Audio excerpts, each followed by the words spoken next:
Chapter 687. Ning Shu and Jiang Le had an argument over the divine artifact. It was the first time that Ning Shu saw Jiang Le oppose him so much. Ning Shu said, "This divine artifact is just a house. It can shelter you from the wind and rain. It won't be very powerful. At most, it will have a stronger defense." Qing Yu frowned. "If that's the case, we won't use the divine artifact." Jiang Le immediately said, "Senior, let's use the divine artifact. Master likes domineering things." Ning Shu narrowed his eyes and looked at Jiang Le. He turned to Qing Yu and said, "Qing Yu, I'll have to trouble you." Qing Yu nodded and disappeared instantly. He was probably looking for a place to refine the divine artifact. Li Shulan woke up and looked at the surrounding scenery. She was a little confused and frightened. When she saw Ning Shu beside her, she heaved a sigh of relief. She quickly got up from the ground and bowed to Ning Shu. Ning Shu said, "Take good care of the child. I'll go find something for the child to eat." Jiang Li's face was a little uneasy. Ning Shu said, "Master, I'll go with you." "No need. Take good care of the child with Shulan." Ning Shu wandered around and prepared to catch a female demon beast that had just given birth.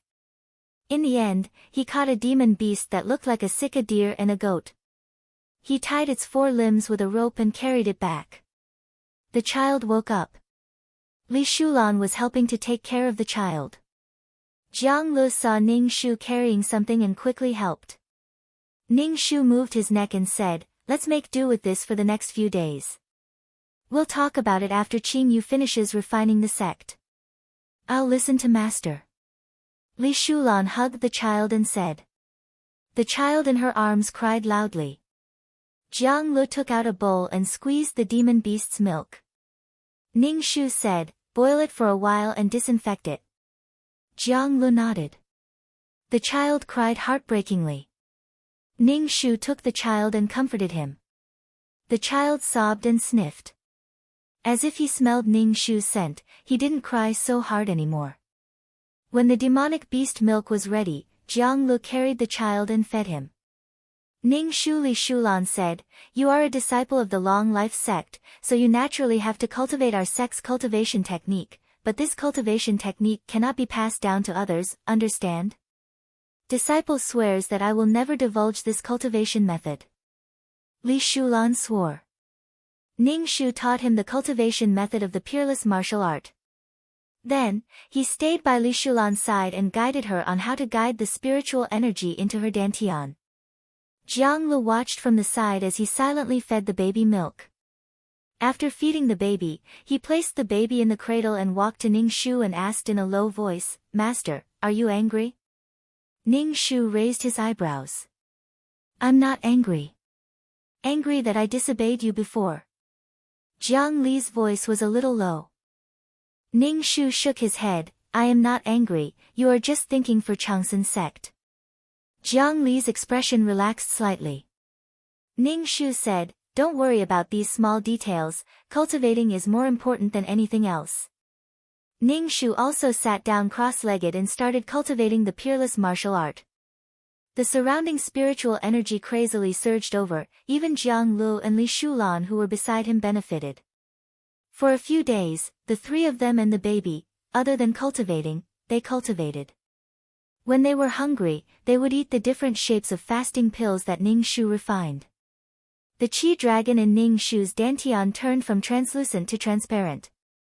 When it was released, only Ning Shu knew where it was. No one else could see it. It was simply a sneak attack weapon. Ning Shu clenched his fist, feeling that he could smash a mountain. Strength, a huge amount of strength. Ning Shu never thought that he could be so strong. Jiang Li's qi force had also transformed. Ning Shu asked him to use his mental energy to guide the qi force out. Jiang Le practiced for a while and released the qi force. Jiang Li's qi force was indeed in the shape of a tiger. Now, it was up to Li Shulan to see what shape it would take.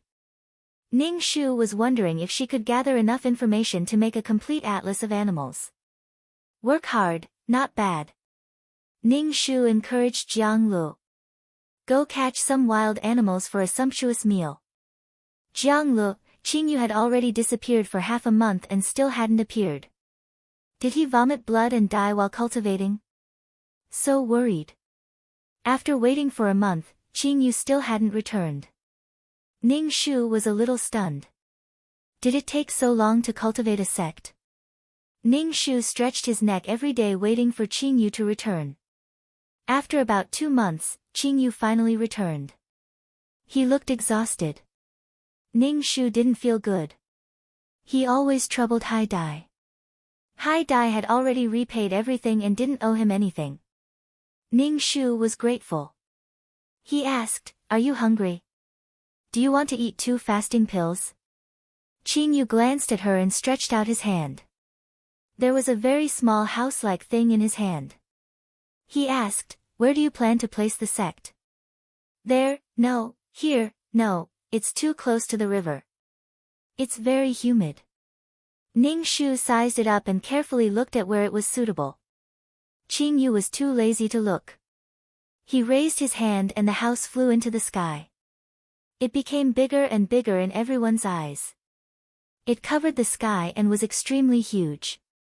Then, it landed heavily on the ground, causing the ground to tremble. Ning Shu and his disciple looked at the sect in a daze. It was solemn and majestic. The 3 words Changsun sect were ancient and boundless. It was as if it had passed through countless years and stood until now. Ning Shu took the lead and stepped on the stairs. He was amazed along the way. There was a plaza, a hall, a bridge, and countless houses. There was a herb garden, and it was filled with spiritual soil. There was a library, an alchemy room, and all kinds of things. Ning Shu and Qing Yu said, "Thank you." Qing Yu said, "The defensive ability is not bad. It can automatically gather the surrounding spiritual energy. I set up an array. If there is any unbearable force, it will activate the array." It was simply too awesome. Ning Shu held Qing Yu's hand and shook it. "Comrade, you've worked hard." Qing Yu retracted his hand and asked, "Do you still need a protective array?" "You can set up a protective array around the sect." Okay. Ning Shu quickly nodded. "Thank you for your hard work. I feel a little embarrassed. I feel like I'm taking advantage of you." Qing Yu didn't mind. "I have nothing to do anyway." Ning Shu was speechless. Qing Yu reinforced another layer of mountain protecting formation in the sect. The sect was already hidden. It looked impregnable and gave people a sense of security. Ning Shu stood in the highest hall and said proudly, "Changsun sect is officially open. Disciple greets master." Jiang Lu and Li Shulan knelt down. Ning Shu sat on the chair and looked at the vast plaza outside. There would be more and more people here in the future. This was the place where the human demons could live peacefully.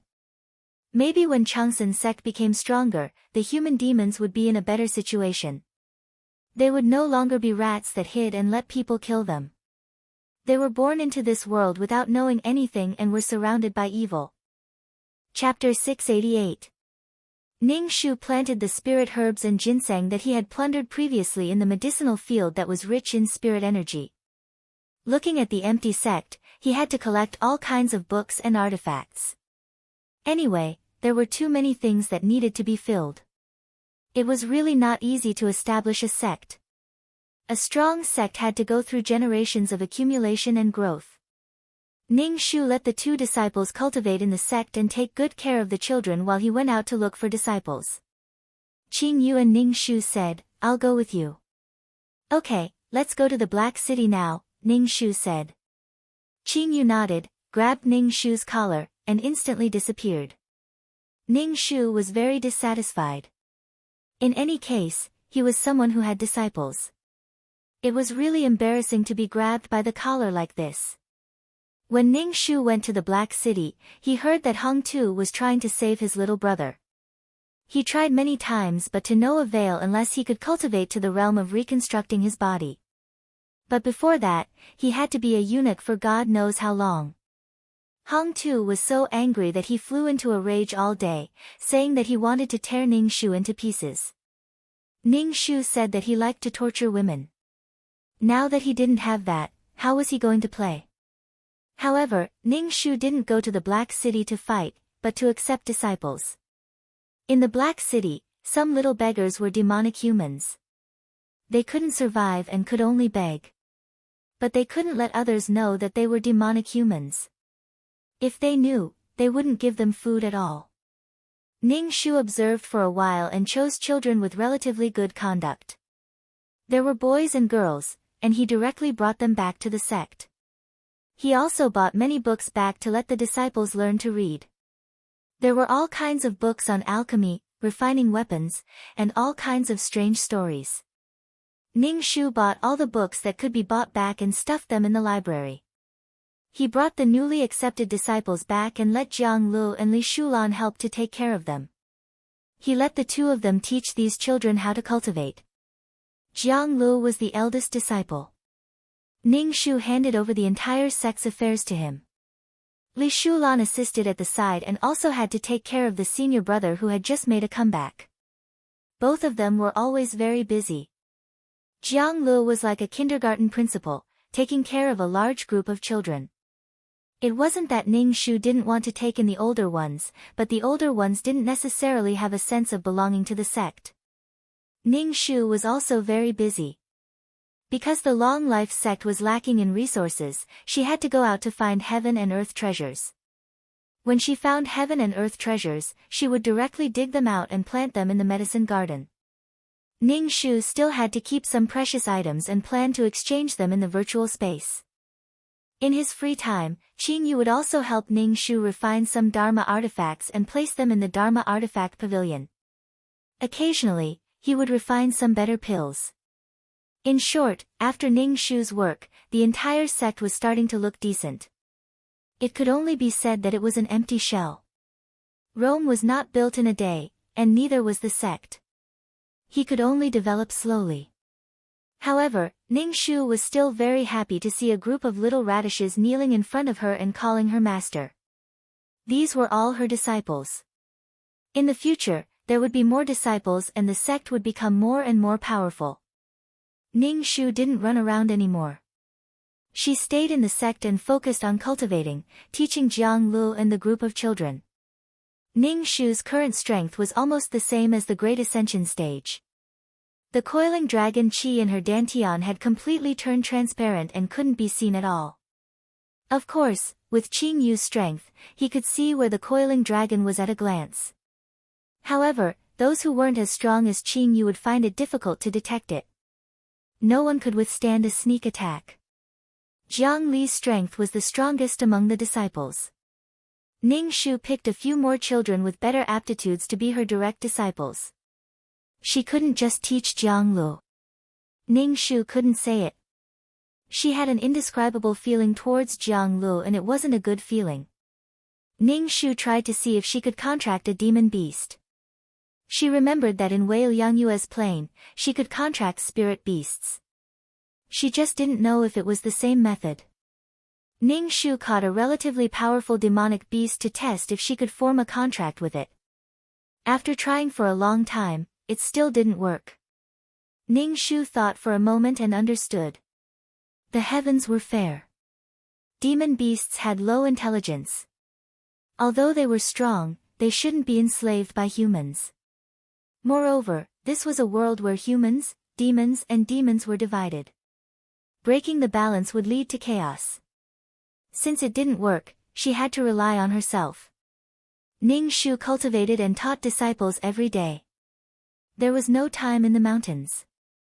Qing Yu came to tell Ning Shu that the humans and demons were at war. Every once in a while, the humans and demons would fight for territory. Ning Shu had a smile on his face. He had waited for this day for so long. He had to go back and take revenge. Ning Shu thought for a moment and brought Jiang Lu and a few kids with slightly higher cultivation to participate in the battle.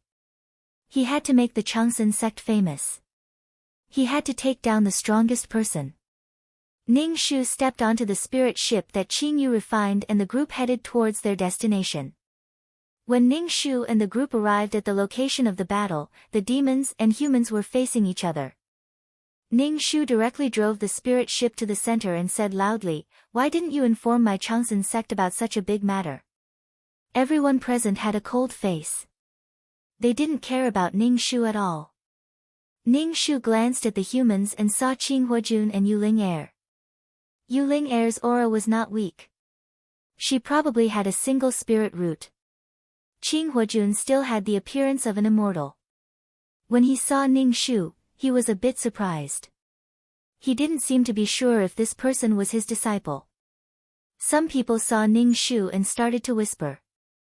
One of the cultivators stood out and asked Ning Shu, "Were you the one who injured the elder of my God-Wind sect?" Ning Shu smiled and said, "He wanted to snatch my Changsun sect's sect protection divine weapon. I only injured him. I didn't kill him." Hearing Ning Shu mention divine weapon, the humans were in an uproar. They all sized up Ning Shu. They also sized up Qing Yu, who was beside Ning Shu, and the few radish heads. "Are you guys going to start a war?" Ning Shu's face was troubled. "I don't even know who to help." Everyone looked at Ning Shu and the group as if they were crazy. "Xiao Susu, what are you doing?" A devil from the devil clan looked at Ning Shu. His face was incomparably handsome, but his eyes were cold and evil. His whole body exuded a powerful aura. Ning Shu looked at this demon. This should be Xiao Susu's father. He was the one who placed the restriction on Xiao Susu. Ning Shu took out the Profound Yang sword from his spatial bag and said, "Demon father, I found the Profound Yang sword. My master, Qing Huojun, gave it to me." When Ning Shu said this, the people of the Immortal Form sect looked at Qing Huojun in shock. Qing Huojun pursed his lips. His face was cold. He held the fan in his hand and looked at Ning Shu indifferently. Yuling Air, who was beside Qing Huojun, was confused. This person was her senior sister. She didn't come back for a long time. How did she become a disciple of the Gate of Life? Xiao Susu's father was surprised when he saw the sword in Ning Shu's hand. However, it was a surprise to be able to obtain the Profound Yang sword. Especially before the war, it could lower the morale of the humans. Xiao Susu's father said, "Then give me the Profound Yang sword." Chapter 689. The human race clearly did not expect the Immortal Form sect's divine weapon to be in someone else's hands. They all sized up the Immortal Form sect's people. The demon race was much happier. Xiao Susu's father clearly did not expect Xiao Susu to be able to obtain the Immortal Form sect's divine weapon. Xiao Susu's father, Ning Shu, curled his lips, making his face even more handsome. "Susu, be good and throw the Profound Yang sword over." Ning Shu nodded, "Then catch it." Ning Shu obediently threw the Profound Yang sword to Xiao Susu's father. He caught it and looked at it carefully. Then, he grabbed the sword hilt and wanted to pull it out. When he pulled out the Profound Yang sword, it was caught off guard and exploded. A red thread as thick as a strand of hair rushed into Xiao Susu's father's heart. Xiao Susu's father immediately realized that something was wrong. He quickly tore open his clothes and looked at his chest. There was something swimming in his skin. Xiao Susu's father immediately felt that his heart was being eaten by bloodthirsty insects. The hair-sized insects were swimming in his heart. It was very painful. Xiao Susu's father looked at Ning Shu with bloodshot eyes and cursed, "Bitch." He wanted to activate the restriction in Ning Shu's body. What shocked Xiao Susu's father was that Ning Shu did not explode into minced meat like he expected. Xiao Susu's father was shocked. The restriction did not work. He tried a few more times. The turn of events was too sudden.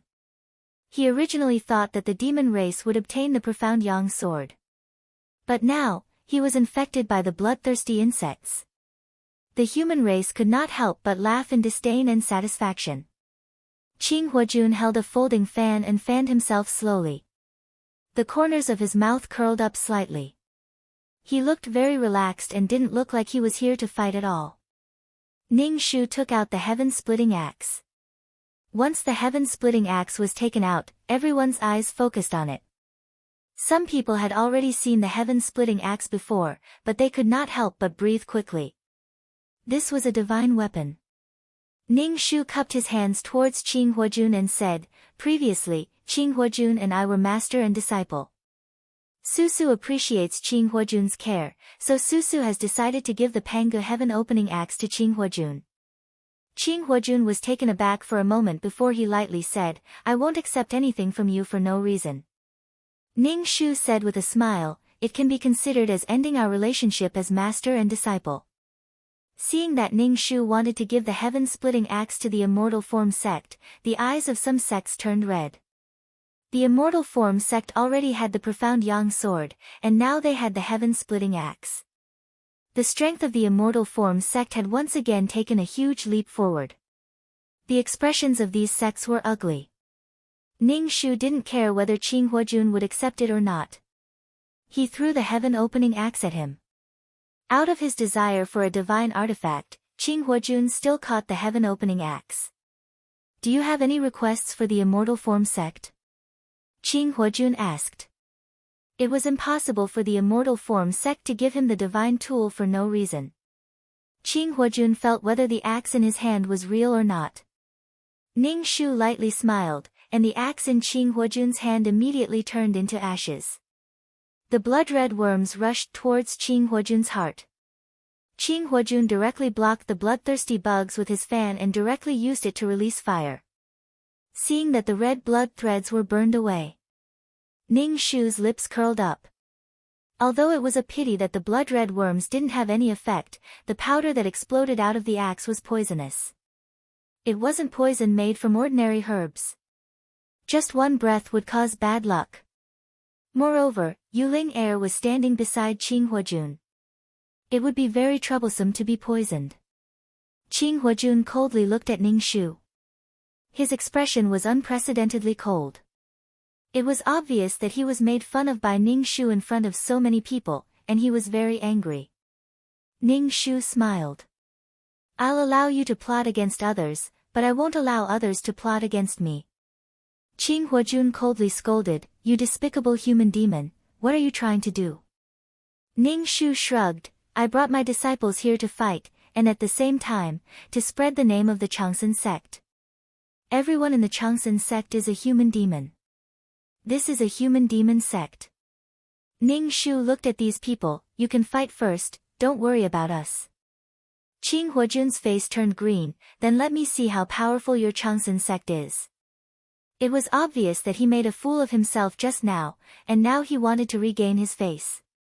Ning Shu's body floated up, and he nodded, "Okay." With a thought, Ning Shu's heaven-splitting axe appeared in his hand. This was the real heaven-splitting axe. Qing Huojun looked at the heaven-splitting axe in Ning Shu's hand. "You don't have the right to have such a divine tool. Whether I have the right or not is not up to you to decide." He raised the axe, and a huge axe shadow formed behind him, chopping towards Qing Huojun. Qing Huojun squinted his eyes at Ning Shu's attack, and the fan in his hand spun, forming an endless rain of swords to resist the axe shadow. With a boom, the axe energy ignored the swords, and chopped towards Qing Huojun. Qing Huojun dodged, and the axe energy hit the ground, causing the ground to tremble, and a deep trench appeared. Ning Shu waved the heaven-splitting axe, and released the coiling dragon qi, sneakily attacking Qing Huojun from behind. Qing Huojun formed even more swords to resist the axe energy, and he felt a slight fluctuation of spirit qi on his back. Although it was only a very small fluctuation of spirit qi, he still felt it, and instantly, he felt goosebumps all over his body, and he couldn't determine how big this thing was. He could only dodge instinctively. But he still felt like he was hit, and Qing Huojun felt like he was hit by a huge mountain. His organs were all shifted, and he spat out blood as he flew out. Qing Huojun fell to the ground and spat out blood, but he stood up with the help of his sword, and his face was extremely pale. Qing Huojun didn't know what sneakily attacked him, so he could only cast a spell, and his fingers brushed past his eyelids, and he saw a transparent thing not far away from him. It was a transparent roaring dragon, and it was rushing towards him. Qing Huajun dodged it with difficulty, but he was swept by the dragon's tail, and his whole body fell to the ground heavily, causing cracks to appear on the ground. Ning Shu retracted his qi, and looked down at Qing Huajun from above. Qing Huajun stuffed some pills into his mouth, and only then did he feel a little better. He was very surprised by Ning Shu's strength, and said coldly, "What kind of evil art did you cultivate?" "What kind of evil art can I cultivate?" Ning Shu's expression was full of disdain. "How did I lose? And you say that people cultivate evil arts, the immortal transformation sect is just so. Yu Ling saw that her master was injured, and was in an extremely sorry state. She was anxious, and ran towards Qing Huajun, blocking in front of him. Ning Shu shouted with righteous indignation, "Big senior sister, you are so rebellious, how dare you fight with master?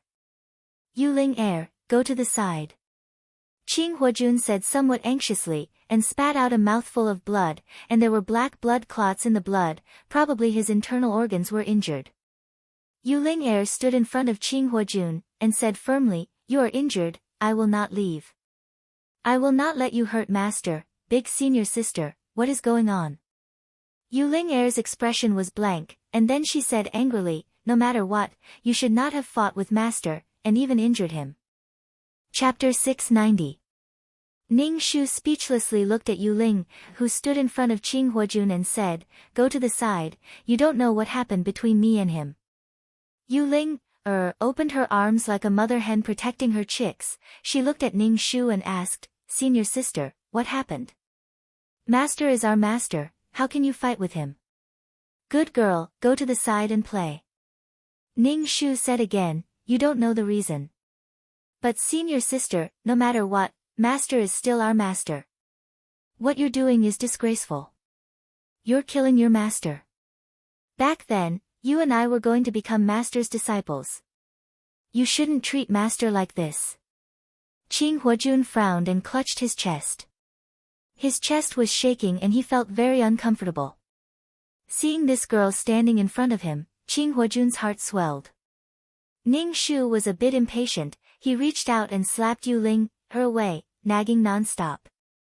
Logically speaking, they were at the same level, but they were not as strong as her. She was too lazy to listen to his nagging.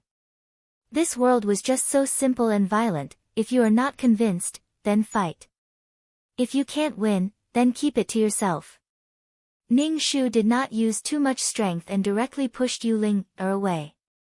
Yu Ling rolled on the ground twice. She was not injured. Moreover, this little bit of strength could not hurt a cultivator. When Qing Huajun saw Ning Shu attacking Yu Ling his face changed. But when he saw Yu Ling standing up and was not injured, he heaved a sigh of relief. Ning Shu said coldly, "You have the blood of the demon race in your body, you are indeed vicious. She doesn't know anything, but you are still attacking her." Ning Shu carried the axe on his shoulder and said indifferently, "Don't talk about the blood of the demon race, as if all humans are good people." Qing Huajun took out his sword. Ning Shu stabbed it, but Ning Shu dodged and chopped at Qing Huajun with the axe. Qing Huajun felt uncomfortable in his chest, his body was also uncomfortable and itchy. Seeing that their own sect was at a disadvantage, the immortal form sect's people came out to help. On the other hand, the devil race didn't make a move. After all, they had someone to deal with the humans for them. Ning Shu looked at the people from the immortal form sect with a smile on his face.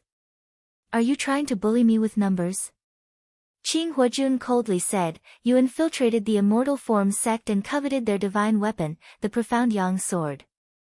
You are on the side of the devil race." Ning Shu waved his hand, "Don't be like this. I am the sect leader of the longevity sect. I am not from the demon race, nor am I from the human race." "Are you not here for the profound Yang sword?" Qing Huajun asked coldly. Ning Shu raised his axe and said, "What's the point of saying so much? Let's fight."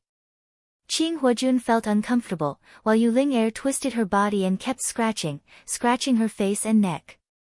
Her whole body was itchy. Seeing Yu Ling appearance, Qing Huajun felt even more itchy.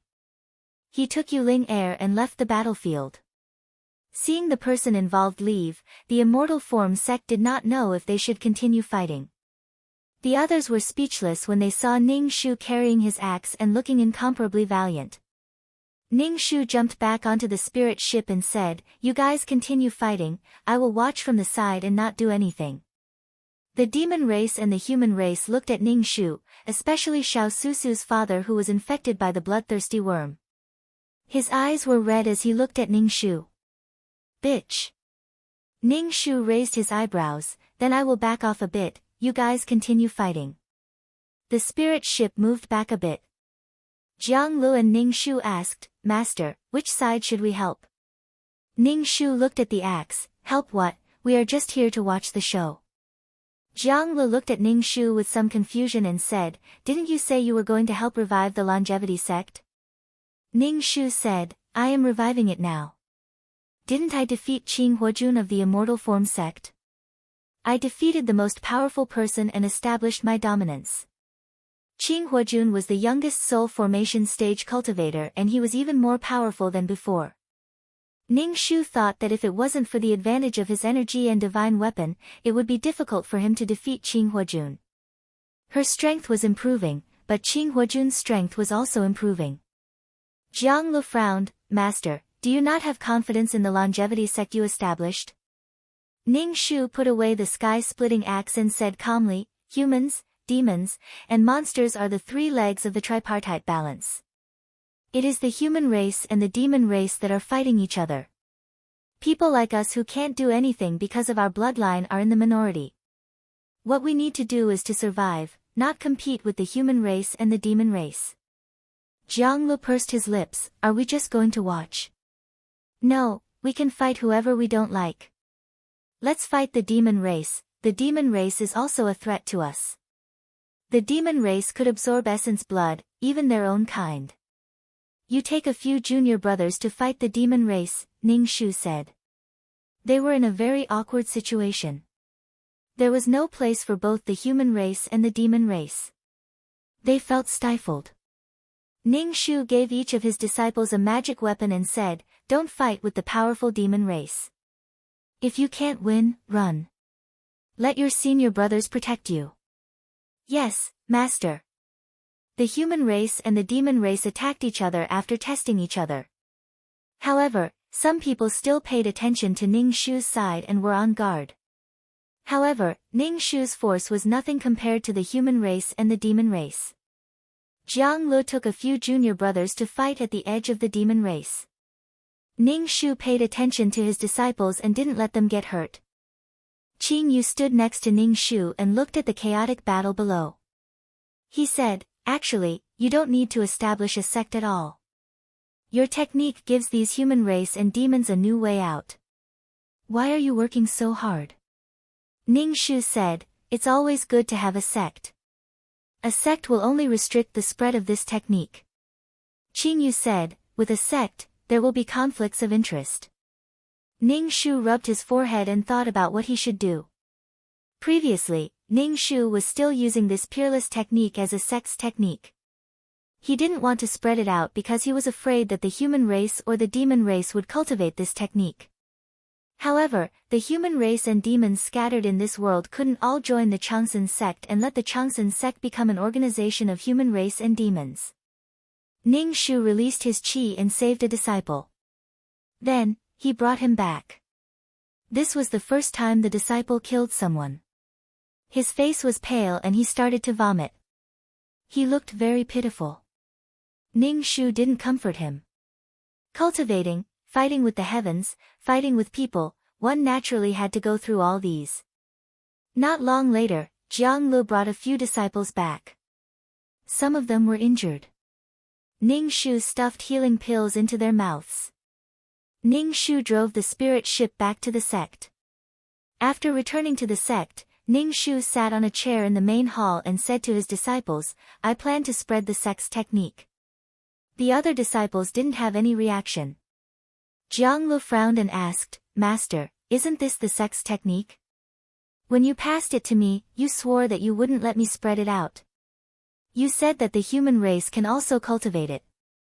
Why are you spreading it out now?" Chapter 691. Jiang Lu really couldn't understand what was going on in Ning Shu's mind. She was so different from time to time. Opening a sect seemed like a joke to him. The divine tool didn't allow people to refine it, and now he wanted to spread the sect's cultivation method. Ning Shu said, "It's good that this cultivation method can be cultivated by other demons." Jiang Lu pursed his lips and said, "When the sect is strong, you can join the sect and cultivate." Spreading the cultivation method out is the meaning of the sect's existence. Ning Shu looked at Jiang Lu and said faintly, "The more people there are, the better. As the only sect of the demonic humans, how can it be meaningless?" "Jiang Lu, you seem to have a big opinion." Ning Shu looked at Jiang Lu condescendingly. Jiang Lu cupped his hands and said, "Disciple doesn't dare." Disciple is thinking from the perspective of the sect. Ning Shu grunted, "Go and cultivate." "Shulan, stay." Jiang Lu pursed his lips and glanced at Ning Shu and Li Shulan. He cupped his hands and left with his disciple. Li Shulan and Ning Shu saluted and shouted, "Disciple greets master." Ning Shu looked at Li Shulan, who was becoming more and more beautiful. He smiled and asked, "How are you in the sect?" Li Shulan said, "Very happy." "Well, you should worry more about the sect." Ning Shu told Li Shulan. Li Shulan grunted. "Cultivate well. Do you think it's wrong for me to spread this cultivation method?" Ning Shu asked Li Shulan. "Disciple will listen to master." Li Shulan said obediently. "I'm asking for your opinion." Ning Shu looked at Li Shulan. Li Shulan said, "Master is right." Ning Shu, after thinking about it, Ning Shu decided to distribute the cultivation method. He directly went to Black City and gave the cultivation method to some human devils. As for whether human devils would cultivate or not, Ning Shu didn't care. On the other hand, Qing Huojun and Yu Ling were in a much more miserable state. It was unknown what kind of poison they had been poisoned with, but their entire bodies were itching unbearably. Qing Huojun's cultivation base was high, and he was able to suppress it with his own cultivation base. However, Yu Ling was not able to do so. Her cultivation was not as high as Qing Huojun's, so she could only keep grabbing at the poisonous powder. It could only be said that Yu Ling was unjustly implicated. Ning Shu's target was Qing Huojun. Yu Ling stood beside Qing Huojun and breathed in the poisonous powder. When Qing Huojun saw Yu Ling scratches on her face, she anxiously went to find the antidote. Because Qing Huojun was busy looking for the antidote for Yu Ling and himself, he didn't participate in the war. He continued to search for the ingredients needed for the antidote pill. Ning Shu brought his disciples to participate in the great war between humans and demons. Most of the time, he brought his disciples out for a walk. This gave the Changsun sect some reputation.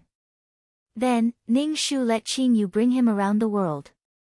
If they met a human demon, he would teach him a cultivation technique. Anyways, Qing Yu's teleportation ability was great. Ning Shu asked Qing Yu, "How's your progress in breaking through the void?" Qing Yu sighed, "I'm trying to determine the point outside the plane, but I still haven't touched this point." Ning Shu could only comfort him, "Take it slow, it will be determined eventually. There must be a pattern, although I don't know what the pattern is." Ning Shu asked 2333 in his heart, "How do we determine the point between the wormholes?" 2333 said, "The distance between this point can be calculated. There are countless points, and the points might not be accurate. The system can calculate it. As for how this kelp is going to break through the plane, it has to depend on itself." "Damn, it's so complicated." Ning Shu looked at Qing Yu, "Take it slow, we will find the point to break through the plane. I have faith in you." Qing Yu looked at Ning Shu silently and didn't say anything. Ning Shu couldn't stand Qing Yu's silent disdain. "Say what you want to say." Qing Yu shook his head, "I don't have anything to say." Ning Shu thought the war between humans and demons was in full swing. Some demons who weren't strong took advantage of the chaos to sneak into human territory and started massacring mortals. When Ning Shu passed by, he directly exterminated these devils, leaving not even ashes behind. Ning Shu thought that his mission this time should be over. The Changsun sect was on the right track and had more and more disciples. They probably had some reputation in the war. Some demons took the initiative to join the Changsun sect. Among these disciples, Jiang Lu became more and more stable. He had the charisma of a leader, but he had a dignified appearance and was in high spirits. When Jiang Lu saw Ning Shu, he would smile and greet Ning Shu with cupped fists, calling him master. Ning Shu would occasionally check on Jiang Li's cultivation. Jiang Li's cultivation speed was quite fast and his energy was getting thicker and thicker. When he released his energy, the giant tiger roared towards the sky. It felt like a tiger roaring in the forest and all beasts bowing down to it. When one started cultivating an ultimate martial art, it couldn't compare to a cultivation technique. But the more one cultivated, the stronger it got. It could also nourish the body and adjust the genes of the body. Ning Shu squinted his eyes and looked at the energy released by Jiang Lu. This tiger was really fierce. Master, can I cultivate to be as strong as you? Jiang Lu asked Ning Shu. Ning Shu nodded, definitely. Jiang Lu asked again, will I be stronger than you? Ning Shu, master. Jiang Lu looked at Ning Shu. Yes. Ning Shu said calmly. Jiang Lu smiled, the stronger I am, the more I can protect the sect. Ning Shu smiled and didn't say anything. Qing Yu had been studying day and night on how to break through the void and leave this world. Qing Yu was obsessed with one thing and didn't care about anything else. Ning Shu patted Qing Yu's shoulder, take your time, I might have to leave. Oh. Qing Yu nodded. Good luck, Ning Shu said with a smile. She should be leaving this world soon. After all, she changed Xiao Susu's fate. The fatal seal on her was gone and with her current strength, there were very few people who could kill her. Ning Shu just sat on the bed and was about to cultivate when 2333's voice sounded in her mind, mission failed, failed? Ning Shu didn't have time to be surprised when she felt a huge force pressing down on her soul. Her soul felt like it was going to collapse. Then, a force protected Ning Shu's soul. It was so painful that Ning Shu wanted to die. So this was what it felt like to be erased. After returning to the system space, Ning Shu lay on the sofa and held her head. It was very painful. The power of erasing was still in her soul. After some time, the feeling of tearing her soul apart finally subsided. Ning Shu looked down at her soul. It was a little dim. She didn't care why she failed the mission and started to cultivate her soul. When her soul was finally full, Ning Shu asked 2333 anxiously, why did I fail the mission? She helped Xiao Susu change her life, got rid of the seal and became stronger. Why? Wasn't her goal to get rid of the bloodline shackles? Chapter 692. Ning Shu didn't know what he did wrong to cause this mission to fail. If Xiao Susu wanted to turn herself into a living demon, then there was nothing she could do. If it wasn't for the amulet, she would have been obliterated. Ning Shu asked 2333, why did it fail? 2333 pondered for a moment and said, it was Xiao Susu who judged that you failed the mission. Ning Shu was even more puzzled. Xiao Susu appeared in the system space. Ning Shu asked her, why did you judge that my counterattack failed? Xiao Susu pursed her lips and said, you didn't do anything in that world. Your cultivation speed was very fast, you obtained treasures of heaven and earth, you obtained divine artifacts, and you established a sect. And I am not a person with good talent. Your counterattack is not my life at all.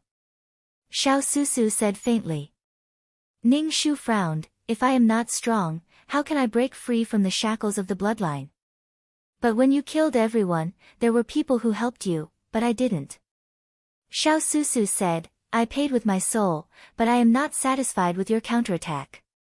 To put it bluntly, she saw that Ning Shu's life in that world was too smooth, and then looked at her own bitter life.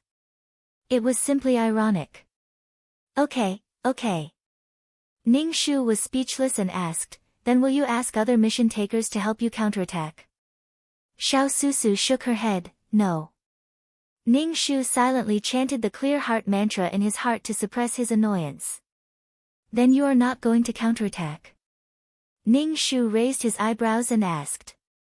Xiao Susu was silent for a moment and said, I plan to go back. What do you mean? Ning Shu looked at Xiao Susu strangely. Go back to the world where I counterattacked. Xiao Susu nodded.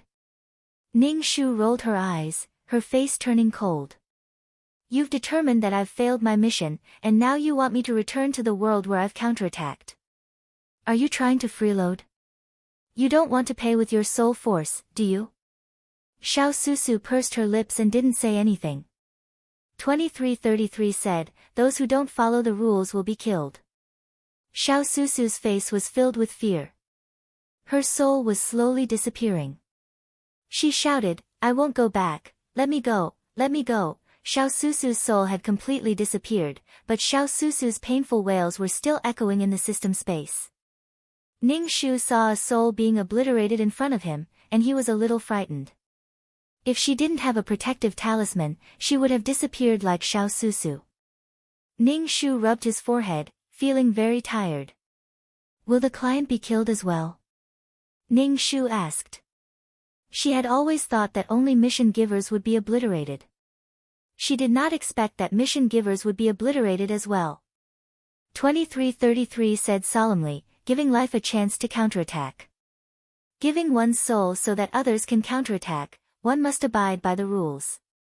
Many people want to counterattack but do not have the chance. Alright, I guess I did this quest for nothing. 2333 reminded Ning Shu, next time when you accept a quest, make sure you tell the person who asked you to do it. Tell them that there is a price to pay for a counterattack. Ning Shu nodded, I know. This time, she took it as a loss. It was a pity that she had used 35 merit points to exchange for the protective talisman. Does the mission fail as long as the mission fails? Ning Shu asked. If she failed, she would be obliterated. If the mission giver said that she failed, it would be a failure. No matter how many protective talismans she had, it would not be enough. 2333 said, not only the mission giver, there is another way to calculate it. The reason why you failed this quest is mostly because the cheat was too big. Once you leave, the luck will not stay with the mission giver. Ning Shu, T_T, tears rolling over table. She felt that she would never love again. Sure enough, cannon fodder should be cannon fodder. Don't be the main character. Ning Shu lay on the sofa dispiritedly. Sleep. Nothing could dispel the gloominess in her heart. Perhaps that plane was kind enough to give her luck. But, she would cry if she said too much. Ning Shu kept thinking in her heart. She had to live the mission giver's life as her own to counterattack. But, cheating had even become her fault. Sleep. After sleeping for an unknown amount of time, Ning Shu woke up. She was not so depressed anymore.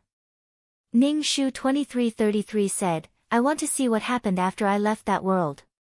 After all, it was a sect she established. Ning Shu wanted to see it. Okay. 2333 said, this world will develop according to your counterattack. A screen appeared in front of Ning Shu. It showed Ning Shu's posture when she died. However, there was some dust on her clothes. It seemed that she had been dead for a while. Didn't I just return to the space? It feels like a long time has passed there. Ning Shu asked. The flow of time is different. Ning Shu looked at the image on the screen. Jiang Lu pushed open the door and walked in. He saw the person sitting cross-legged on the bed. The person on the bed had his head lowered. He seemed to be asleep. Jiang Lu cupped his hands and said, Master. Jiang Lu waited for his master to respond. However, she did not move for a long time. He frowned and walked over, shouting, Shizuan. Jiang Lu put his hand in front of her nose. When he felt that there was no breath, he quickly retracted his hand with a shocked expression. She pursed her lips tightly. Her eyes were shining. Jiang Lu did not inform the others that the sect leader was gone. Instead, He knelt in front of the corpse and kowtowed 3 times. Then, he grabbed the heaven-splitting axe beside the corpse. The heaven-splitting axe was very heavy. Moreover, Jiang Lu did not refine it. It was very difficult for him to pick it up. Jiang Lu looked at the heaven-splitting axe in his hand and smiled. He looked at the corpse and said, "Disciple will definitely bring glory to the sect that master established." Jiang Lu extended his hand and touched the corpse's head. The corpse immediately turned into ashes. Jiang Lu said, "But master, your era has passed." This guy. Seeing this, Ning Shu could not help but raise his eyebrows.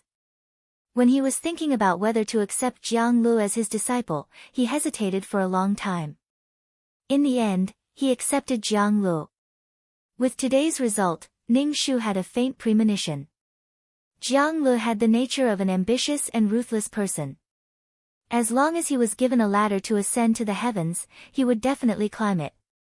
Jiang Lu, who got the heaven-splitting axe, used his fastest speed to refine it.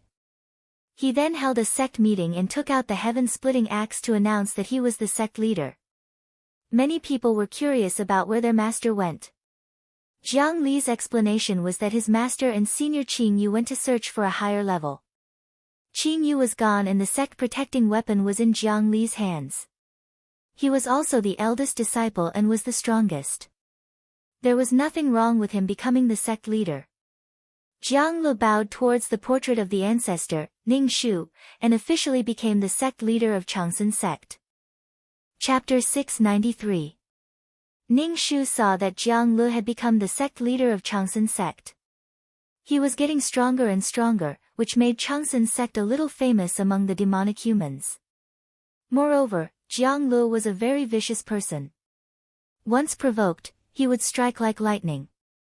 When he was under Ning Shu, he was able to restrain himself a little. Now, he had nothing to worry about. However, this was a world where the strong were respected and there was no right or wrong. Only fierce methods would make others wary. Jiang Lu had shown his desire for Changsun sect before. When Ning Shu said that the sect's god artifact was not to be refined by anyone, he was very against it.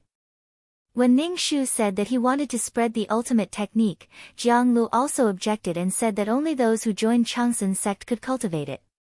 Jiang Lu didn't care about the demonic humans in this world.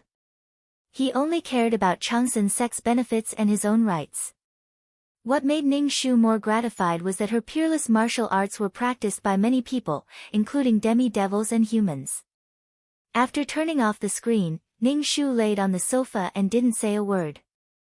He had never failed a mission before. He actually failed this time. No matter how much he said that he didn't mind, he still felt bad. Do you want to open up your status panel and be happy? 2333 said. Ning Shu rolled his eyes. I failed the mission. No points, no stats. How annoying. How can I be happy? I'm not opening it, 2333 said. There's a surprise. Surprise. Ning Shu immediately sat up and opened his status panel. Number, 2333 Name, Ning Shu, Intermediate Mission Taker, Age, 27 points, 5. 15 million Soul, 300 Health, 71 Wisdom, 224 Charm, 10 Luck, 54 Spirit, 130 Faith, 641000 Martial Strength, 142 Qualifications, 59 Merit, 301000 Skills, 5th Ring Spear Technique, Trash Fighting Technique, Beginner Ultimate Technique, Beginner Poison Technique, Beginner Business Management Knowledge, Beginner Code Programming, Beginner Lawyer Skills.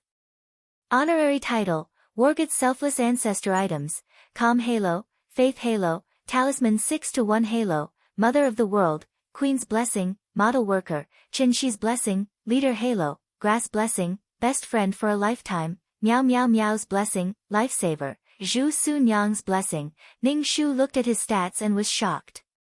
He had gained 1,000 points of faith and 10,000 merit points. Oh my god, Ning Shu suddenly felt as if gold had fallen from the sky. It was too unbelievable. Ning Shu asked, why is there so much merit? It's probably because of that plane. The countless living beings in that plane were all born because of you, causing the plane to return to the sea of laws, giving birth to new laws and living beings. Ning Shu clutched his chest. It was indeed a pleasant surprise. The gloominess in Ning Shu's heart immediately dissipated by quite a bit. No matter what, it was fine as long as there was a harvest. Your ultimate martial arts book has also changed. 2333 reminded Ning Shu. Ning Shu quickly took out the ultimate martial arts book. When Ning Shu received the book, it was already a little damp and moldy. If it wasn't placed in the system space, it would have been eaten by worms. But this book had become very new. The pages faintly glowed with a golden light. On the page, there were 4 words in small seal script, Ultimate Martial Arts. Ning Shu was a little excited. He opened the book. The incantation and movement method had disappeared. Instead, there were pictures of animals. The first page was a roaring tiger. The second page was a crane. The third page was an eagle. There were all kinds of animals, elephants, snakes, cows, every page was an animal. There were also some white pages with no animals on them. Ning Shu had a faint guess in his heart. He asked 2333, is it that people who cultivate ultimate martial arts will form Qi Jin on these pages? Should be. 2333 said, this may be a support for you. Even in the modern world where spiritual energy is scarce, you can cultivate Qi Jin and strengthen your body. That's great. Ning Shu hugged the book. Although the mission failed, the harvest this time was enough. Ning Shu's mood instantly became better. He took the star sand and went to the virtual space to find the silver-haired man. After a moment of absent-mindedness, Ning Shu stood on the quaint street of the virtual space. Ning Shu took the things and went to the consultation room. When he walked into the consultation room, Ning Shu smelled the fragrance of agarwood. When he smelled this fragrance, he felt his soul become incomparably calm. The dust in his soul slowly disappeared. Ning Shu desperately inhaled as much as he could. The silver-haired man came out from the inner room. When he saw Ning Shu, he just raised his eyebrows. The silver-haired man had a leather book in his hand. Ning Shu was a little curious. What kind of book was this? Please sit. The silver-haired man sat down. Ning Shu sat opposite him. He straightened his back and stretched his neck to see what book it was. However, he couldn't see anything. The book was clearly in front of him, but Ning Shu's mind was a mess. Since he couldn't see it, Ning Shu gave up and said, I found the star sand. The silver-haired man's face showed a surprised expression. So fast. Ning Shu took out the star sand he obtained from the mission world and placed it on the table. The silver-haired man glanced at Ning Shu and stretched out his slender fingers to pick up the star sand. He looked at it carefully and nodded. It's star sand. How did you find it? The silver-haired man asked. Ning Shu pursed his lips and said, would you believe me if I said I picked it up on the road?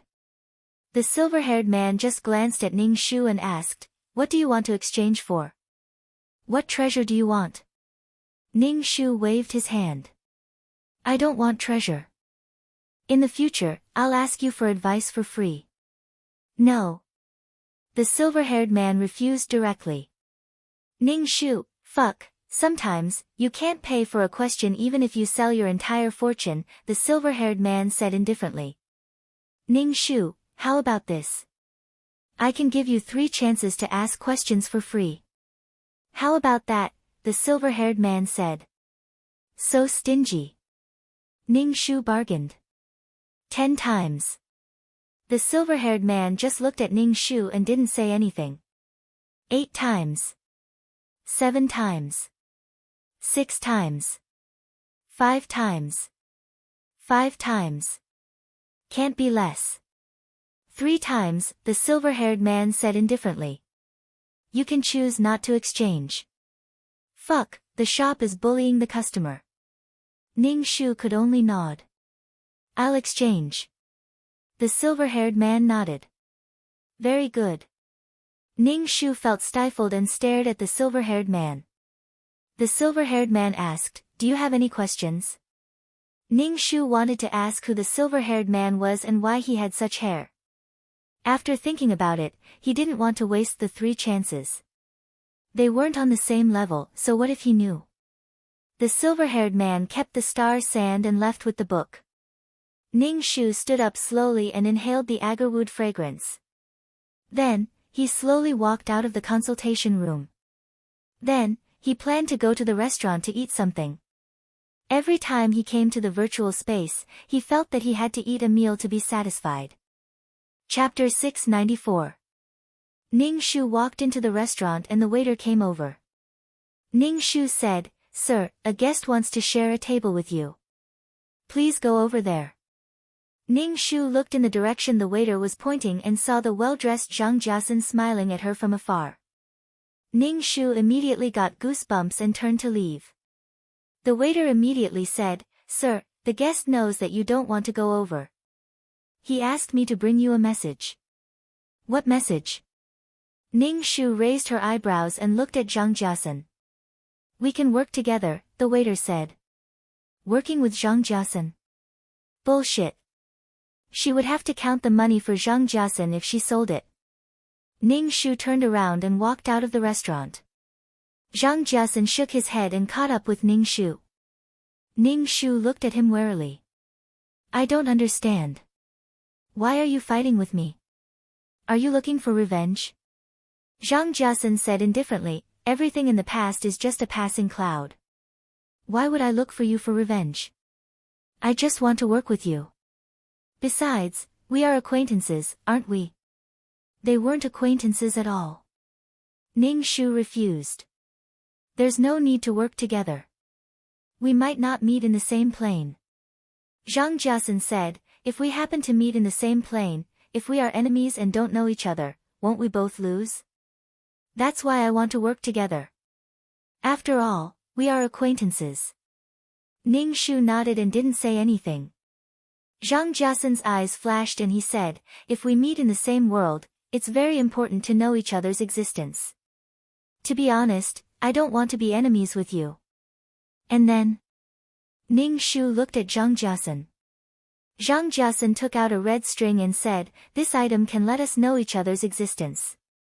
Ning Shu saw the item in Zhang Jiasen's hand and her pupils constricted.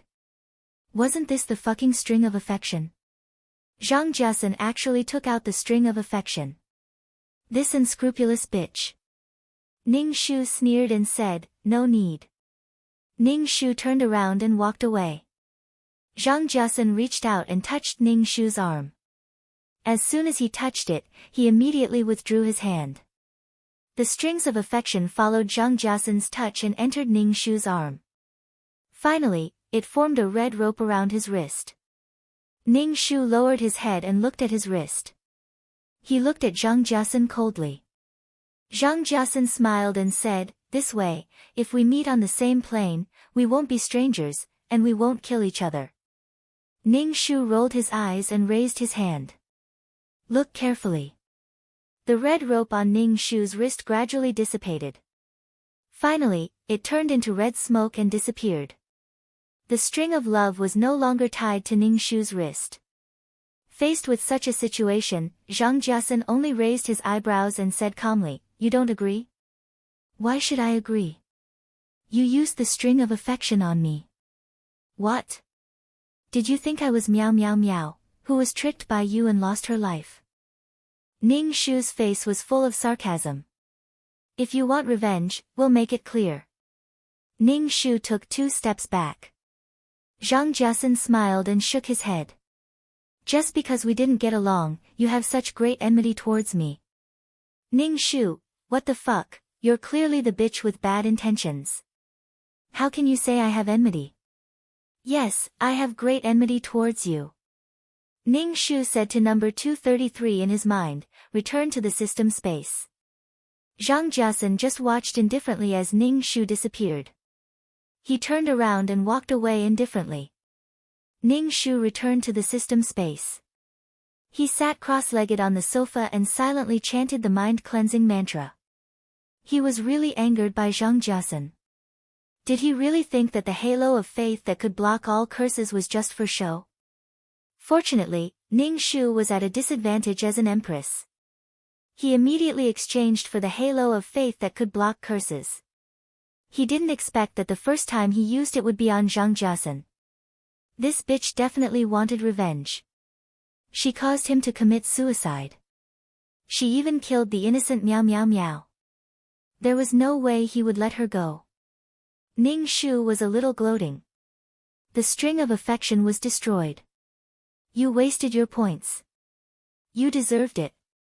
Ning Shu didn't plan to do any more quests. Ning Shu still hadn't adjusted his mood after this incident. He pulled out a book from the bookshelf and carefully read it. After he finished reading, he put the book back on the shelf. Ning Shu took the watering can and watered the bright flowers. He still felt uncomfortable, so he just lay on the bed and slept.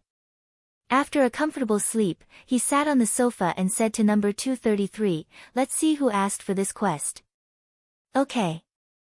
As soon as number 233's voice fell, a woman appeared in the system space.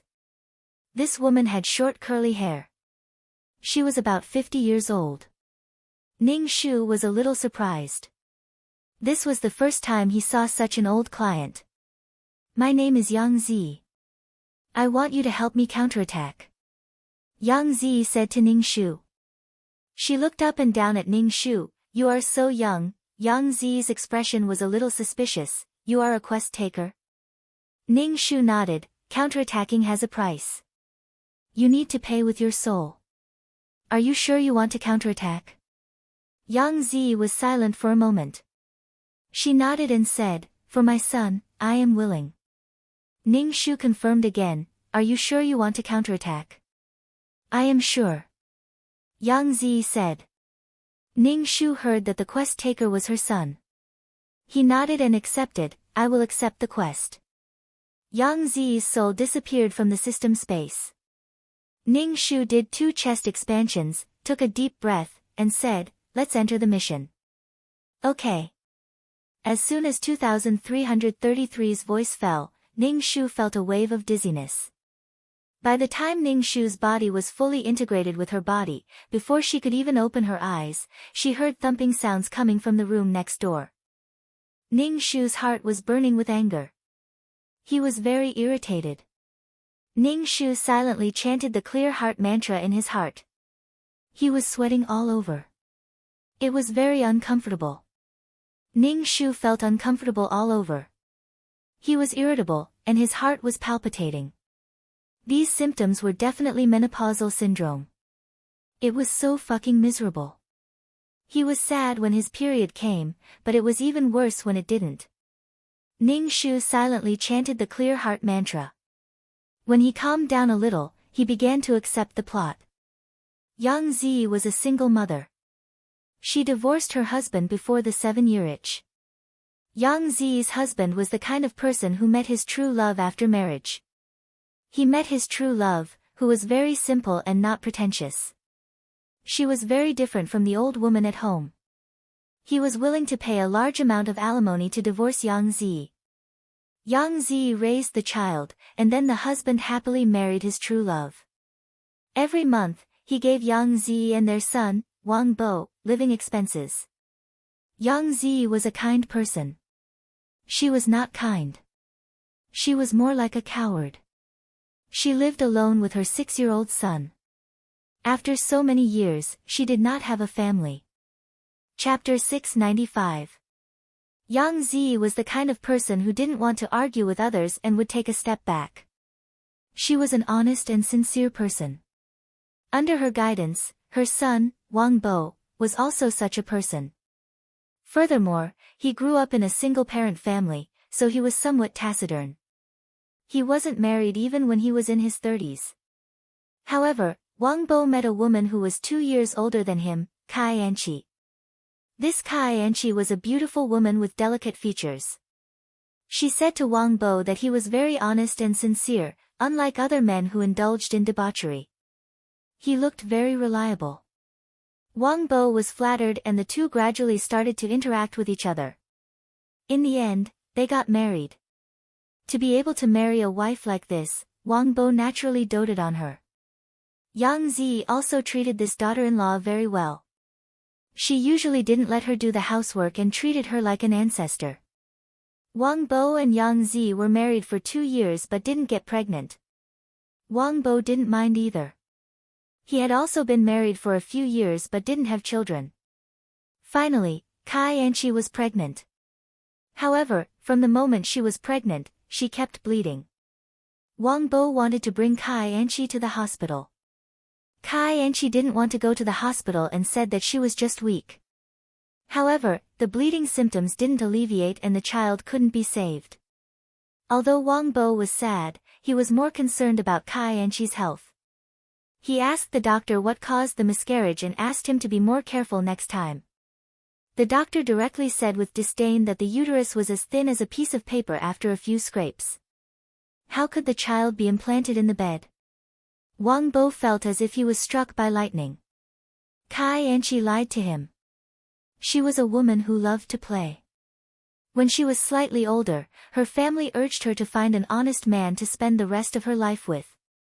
Since ancient times, brothel girls and women who were tired of playing would find honest men to spend the rest of their lives with.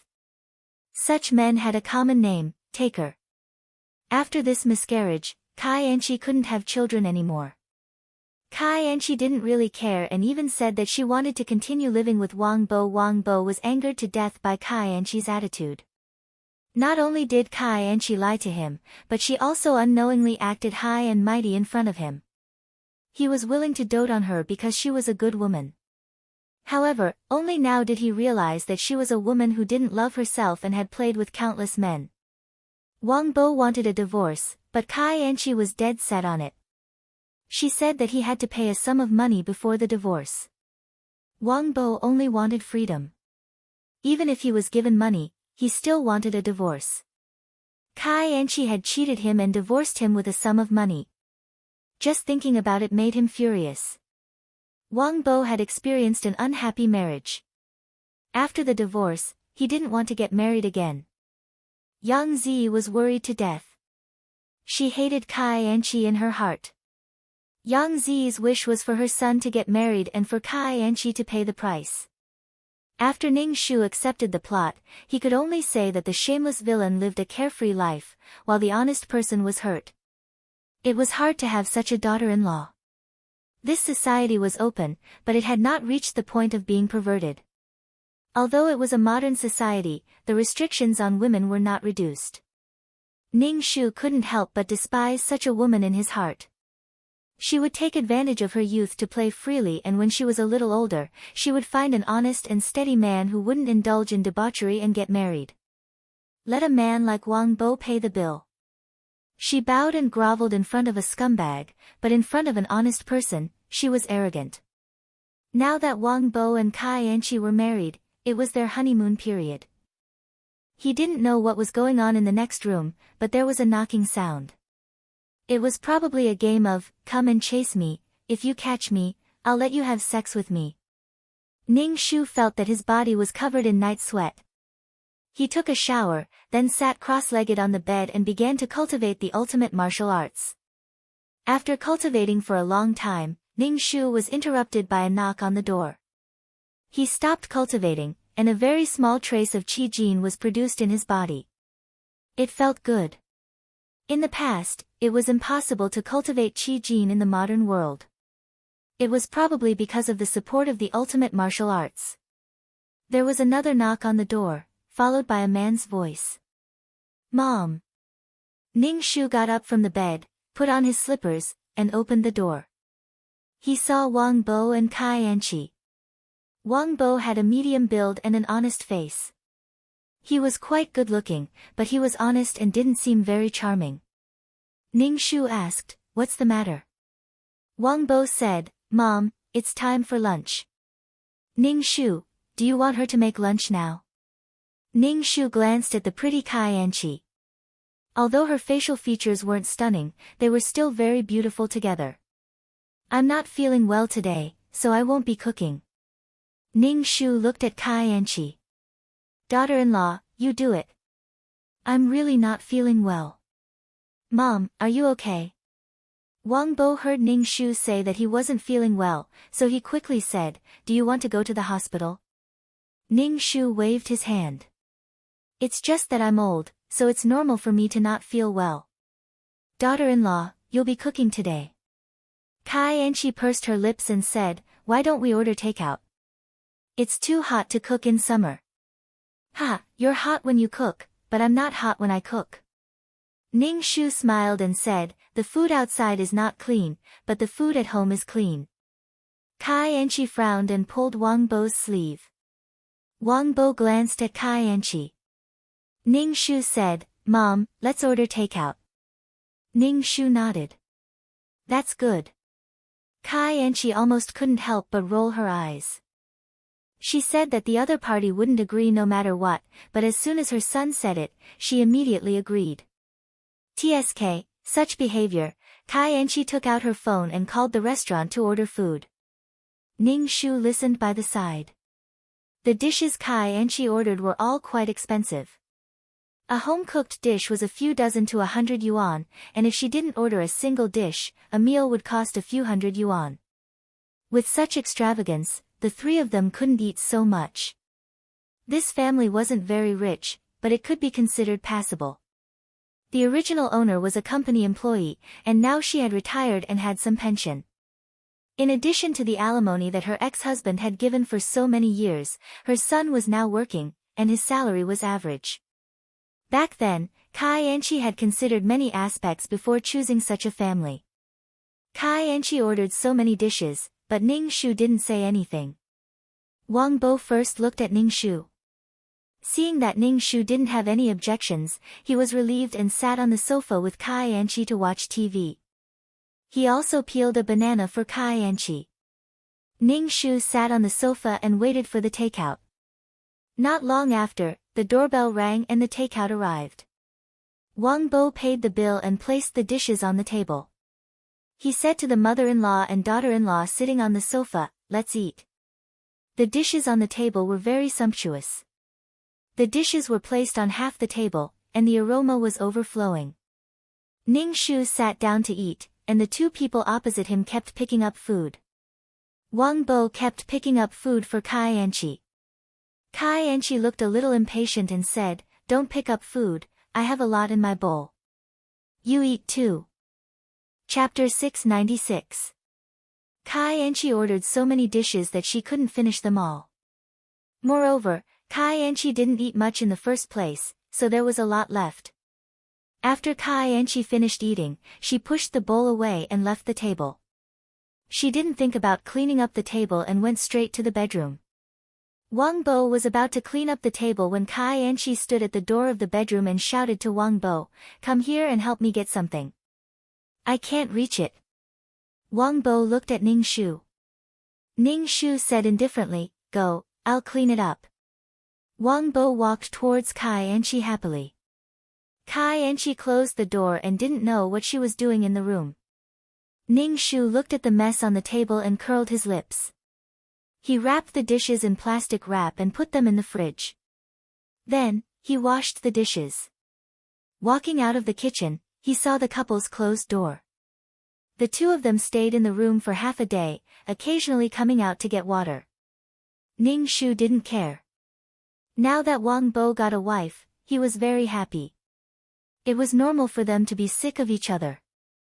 Ning Shu wanted to make things difficult for Kai Enchi. When they got a divorce, he couldn't let her take away a large sum of money. It was obvious that Kai Enchi had too many miscarriages and couldn't get pregnant. She even blamed Wang Bo for the miscarriages and asked for a large sum of money. Yang Zi and Wang Bo were honest. Wang Bo wanted to get rid of Kai Enchi even if he had to give her money. Ning Shu returned to the room and sat cross-legged on the bed to start cultivating. Because this body had reached menopause, its endocrine imbalance made it feel uncomfortable. When it was time for dinner, Wang Bo and Kai Enchi came out of the room and sat on the sofa. Kai Enchi was playing with her phone while Wang Bo looked at her. Ning Shu put the leftovers from lunch back into the pot to reheat. The color of the dishes after reheating them didn't look good anymore. Moreover, They had become soft. One look and he lost his appetite. When Kai Anchi saw the dishes Ning Shu made, her face turned ugly. She was unhappy and sat down heavily on the chair.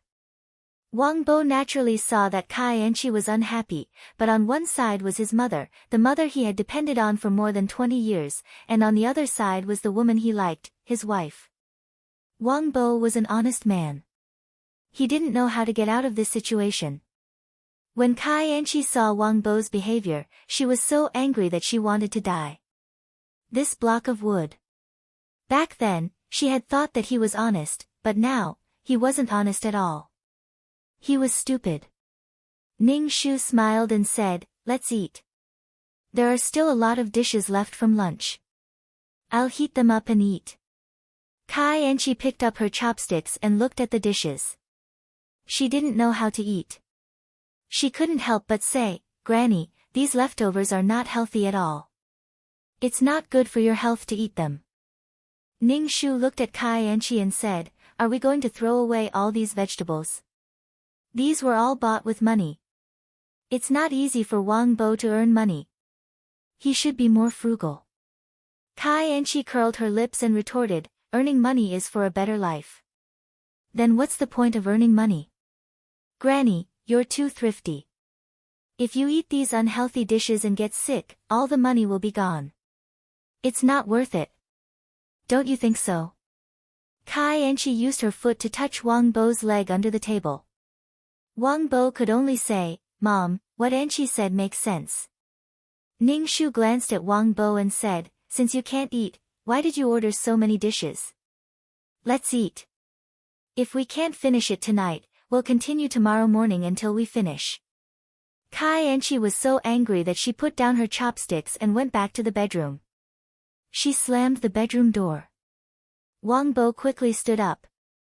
Ning Shu said gently, "Sit down and eat. When a family is together, there will always be conflicts. We need to get used to each other." Wang Bo could only sit down. Ning Shu said, "It's not that I don't want to give you food. It's just that some waste is unnecessary. You should be more frugal in life. With some money, you can deal with some unexpected situations. She's living a comfortable life now. When something happens, it'll be useless even if she yells and screams. Kai Anchi's family isn't very well off. How can she be so extravagant in raising a daughter?" Ning Shu said with a surprised expression. Wang Bo didn't know what to say. After a long silence, he said, "Anchi just got married. I guess she's not used to it." "Not used to it?" Ning Shu saw that she was very used to it, so he didn't hold back. "Let's eat." Ning Shu said to Wang Bo. Wang Bo looked at the bedroom and said, "Mom, do you want me to call Anchi out for dinner?" Ning Shu said with a kind face, "She doesn't like to eat this kind of food. Don't call her." "But..." Wang Bo frowned tightly.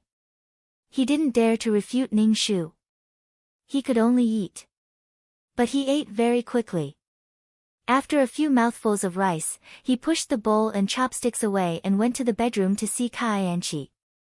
Ning Shu ate slowly alone. When he was full, he threw away the rest of the food. If you don't want to eat, don't eat. Anyway, there wasn't any food left. After tidying up, Ning Shu went back to his room to cultivate.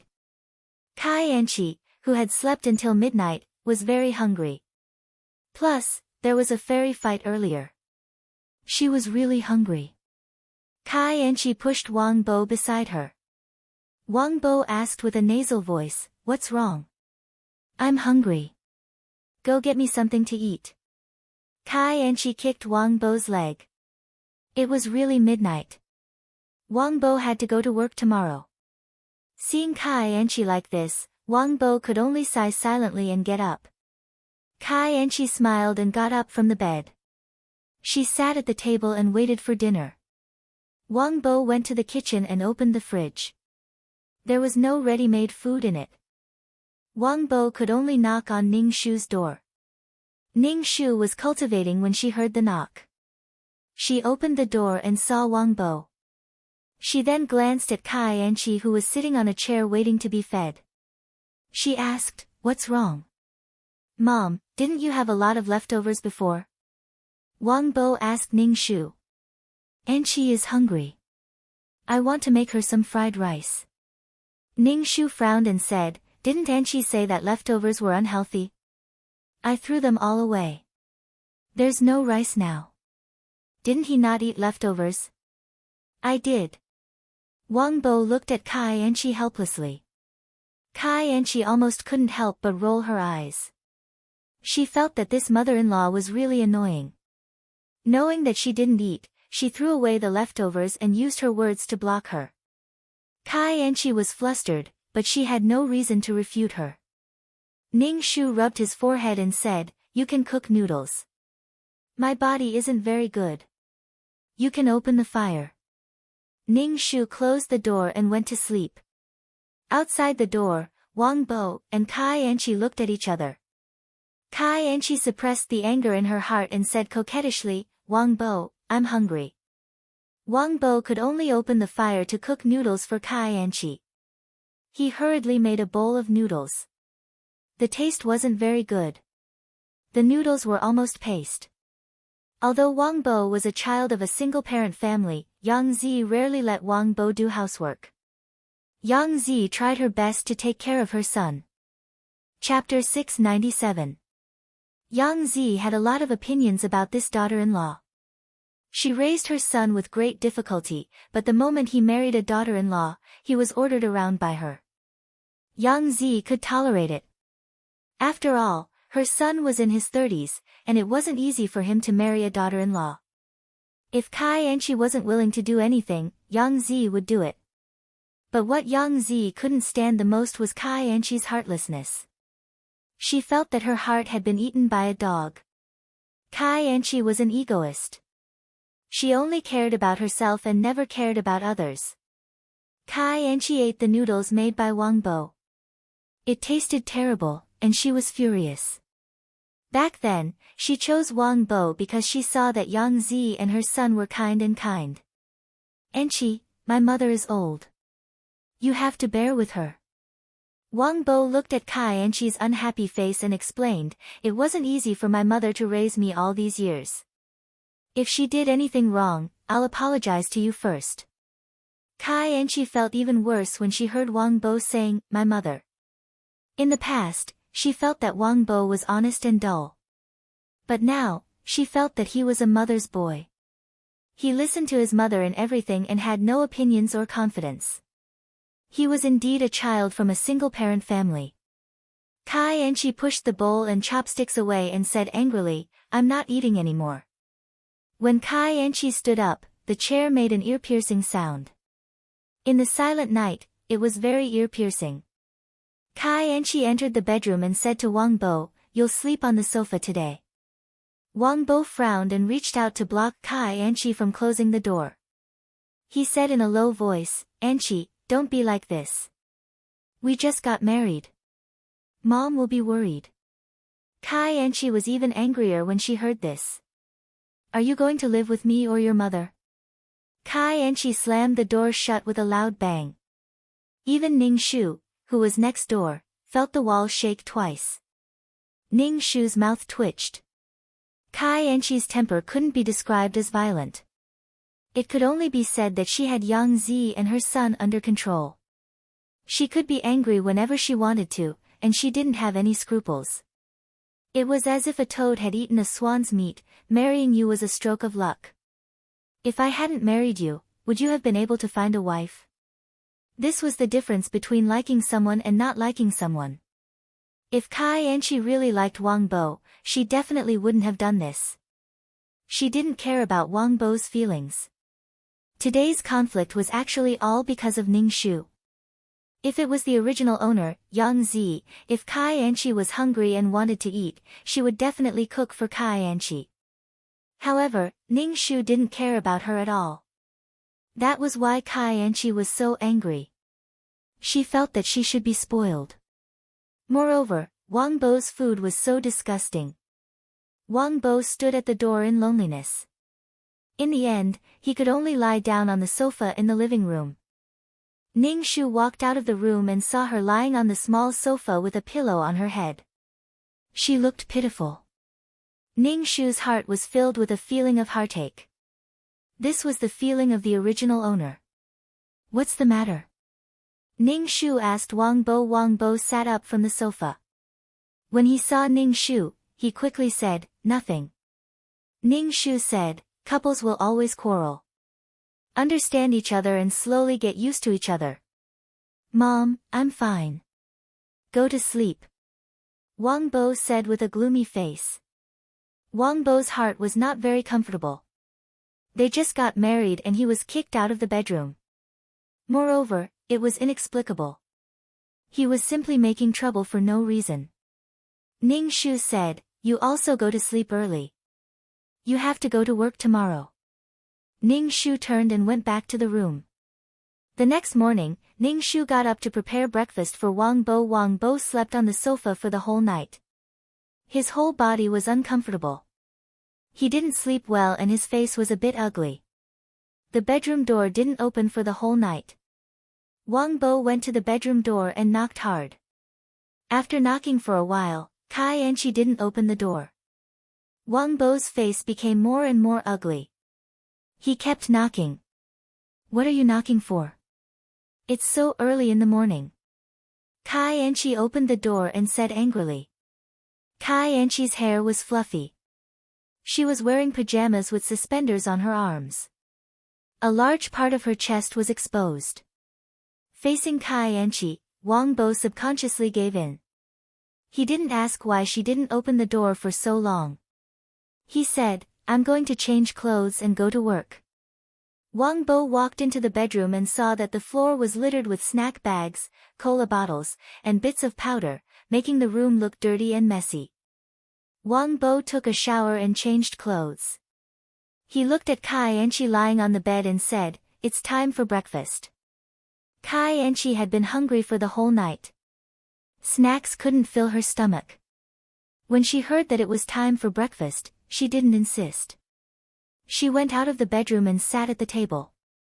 Breakfast was steamed buns and soy milk that Ning Shu went out to buy. Kai Enchi sat down and picked up the steamed buns with chopsticks. It seemed that she was hungry last night. Ning Shu didn't say anything. Wang Bo sat next to Kai Enchi and ate breakfast silently. After eating, he said to Kai Enchi, I'm going to work. Kai Enchi had a steamed bun in her mouth. She just waved at Wang Bo. Wang Bo frowned. Seeing that it was getting late, he could only go to work. Ning Shu saw that Wang Bo was unhappy when he left, but he didn't say anything. He looked at Kai Enchi who was drinking soy milk and eating fried dough sticks and said, Enchi, come with me to buy groceries. Kai Enchi almost choked on the fried dough stick. She swallowed the fried dough stick in her mouth and said, I don't know how to buy groceries. Grandma, I don't need to go. Ning Shu had a smile on his face and said calmly, you can learn if you don't know how to. I'll tell you that the groceries there are cheap and fresh. Kai Enchi curled her lips. I'm not going to learn. You're going to live with Wang Bo in the future. I can still help now. When I'm old and can't move, you'll definitely be the one doing the laundry and cooking. Ning Shu said lightly. Kai Enchi's face turned green. Doing laundry and cooking? She still had to take care of this family. Kai Enchi said, Grandma, you're too old-fashioned. It's the age of the internet. You can eat anything you want. Just a phone call and you can eat. Ning Shu raised his eyebrows, ordering takeout for the rest of your life. Granny, let me do the math for you. Every day, you'll have to pay for water, electricity, gas, meat, vegetables, oil, and you'll have to cook every day. So, it's more cost-effective to order meals. Kai Enchi counted with her fingers and said shrewdly. Ning Shu smiled, if it's New Year's Eve or if it's a treat at home, do you think it's appropriate to order takeout? Since you're married, you should keep your heart in check. Today, come with me to buy groceries. Ning Shu said unquestionably. Kai Enchi's face was unhappy. After eating, she went back to her room and locked the door. Obviously, she didn't want to go to the market with Ning Shu. Ning Shu washed the dishes and went to knock on the door. Ning Shu knocked for a while, but Kai Enchi didn't open the door. Chapter 698. Ning Shu knocked on the door loudly, but Kai Enchi couldn't hear her, as if she was deaf. Ning Shu raised his eyebrows, found the key, and opened the bedroom door. Kai Enchi was naked, with no underwear on. She had headphones on and was typing on the keyboard. Then she touched her body with her hands. She rubbed her front. Kai Enchi was chatting with someone naked. Ning Shu was speechless. Ning Shu walked over and patted Kai Enchi's shoulder. Kai Enchi was so scared that her whole body spasmed. She turned around and saw Ning Shu. She quickly closed the laptop, covered her chest, and used one hand to cover her lower body. She was in a mess. Ning Shu sneered. She could even show it to men, but she was still acting like this in front of a woman. Ning Shu said indifferently, "What are you doing? You're not even wearing clothes." Kai Enchi couldn't hear what Ning Shu said. She quickly took off her headphones and preemptively asked Ning Shu, "Why didn't you knock before entering my room?" Ning Shu looked at Kai Enchi's body. Kai Enchi quickly took her clothes and rushed into the bathroom to put them on. Kai Enchi, who had put on her clothes, didn't look good. She said guiltily, "Why didn't you knock?" "I knocked. I knocked for a long time, but you didn't hear me."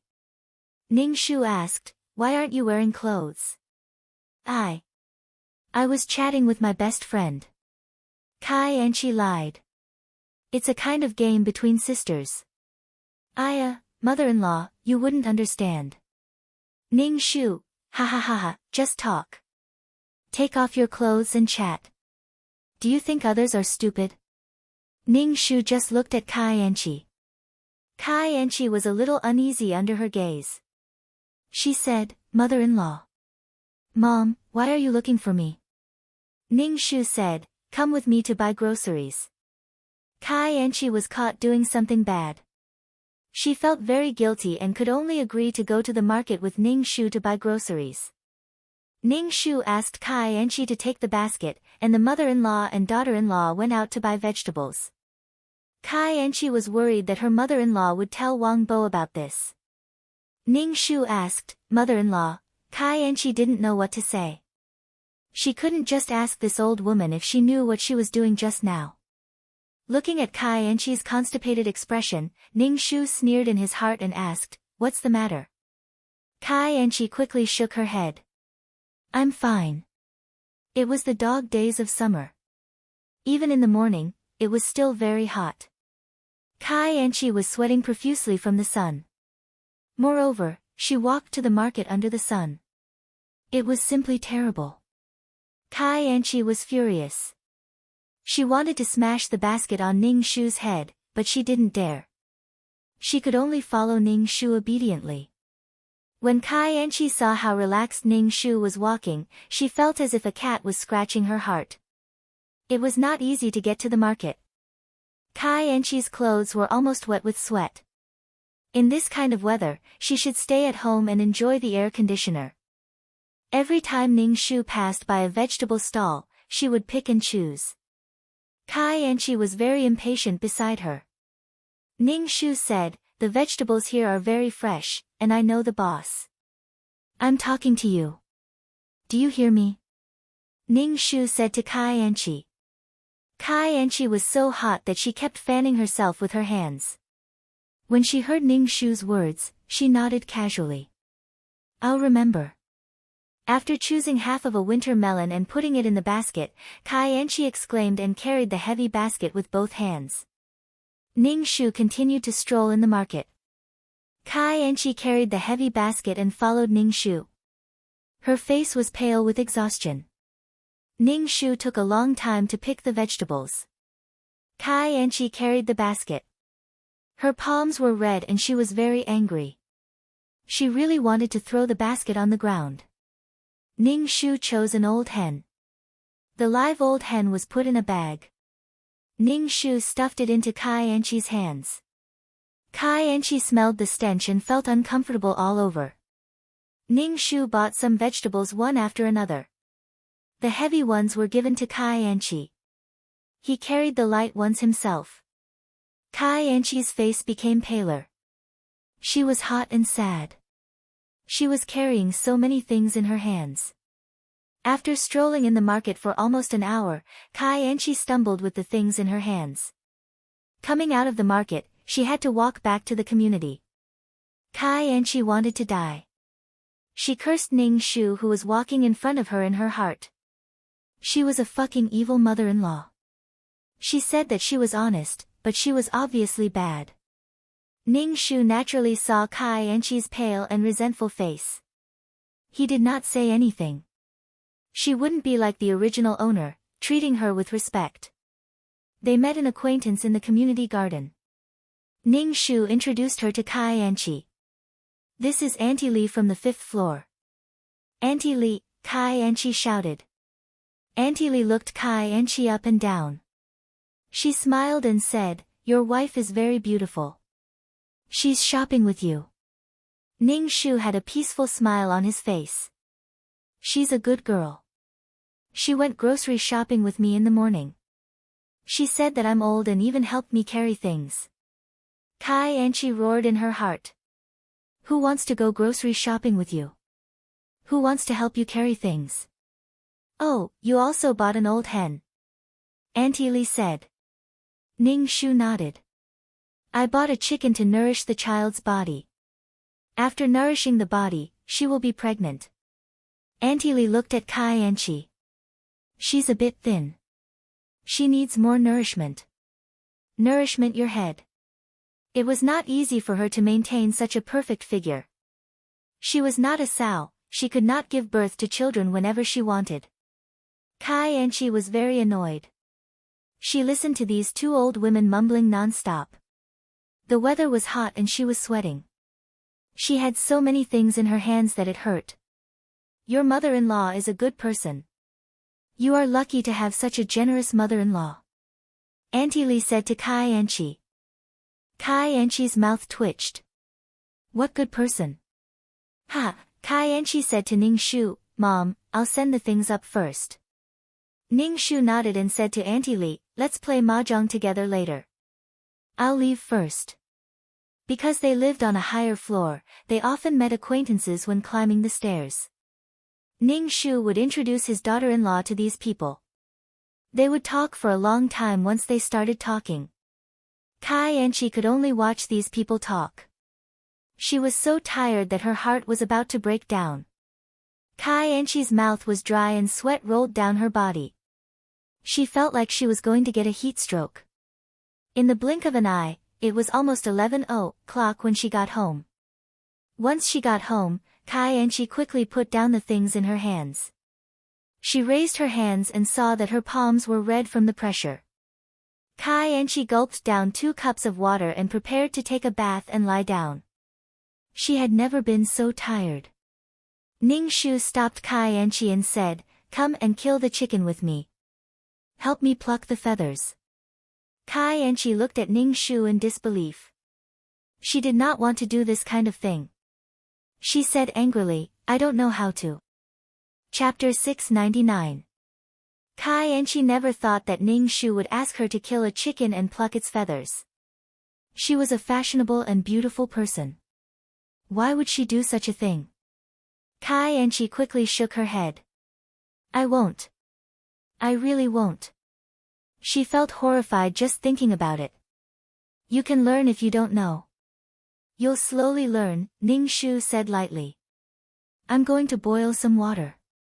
Come and help me later. I'll ask Wang Bo to come back and try your cooking at noon.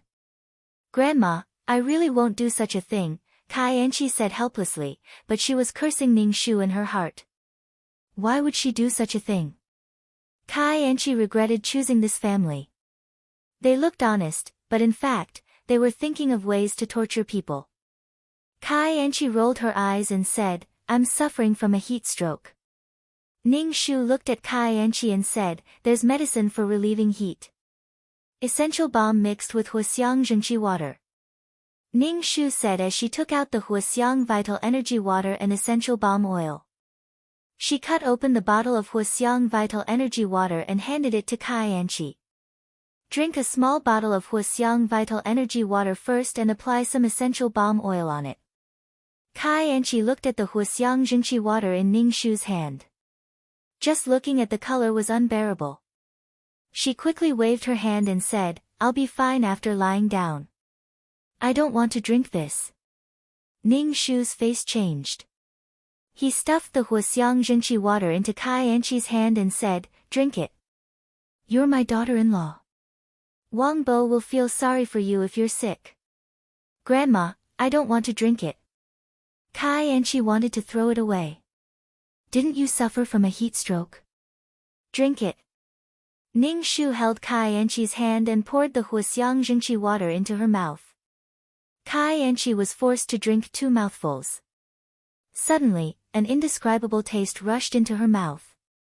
There was also a smell of alcohol. When she drank it, she felt a burning sensation in her stomach. Kai Anchi coughed twice and almost cried.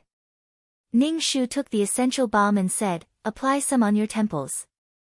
Kai Anchi waved her hand. "I feel much better after drinking this.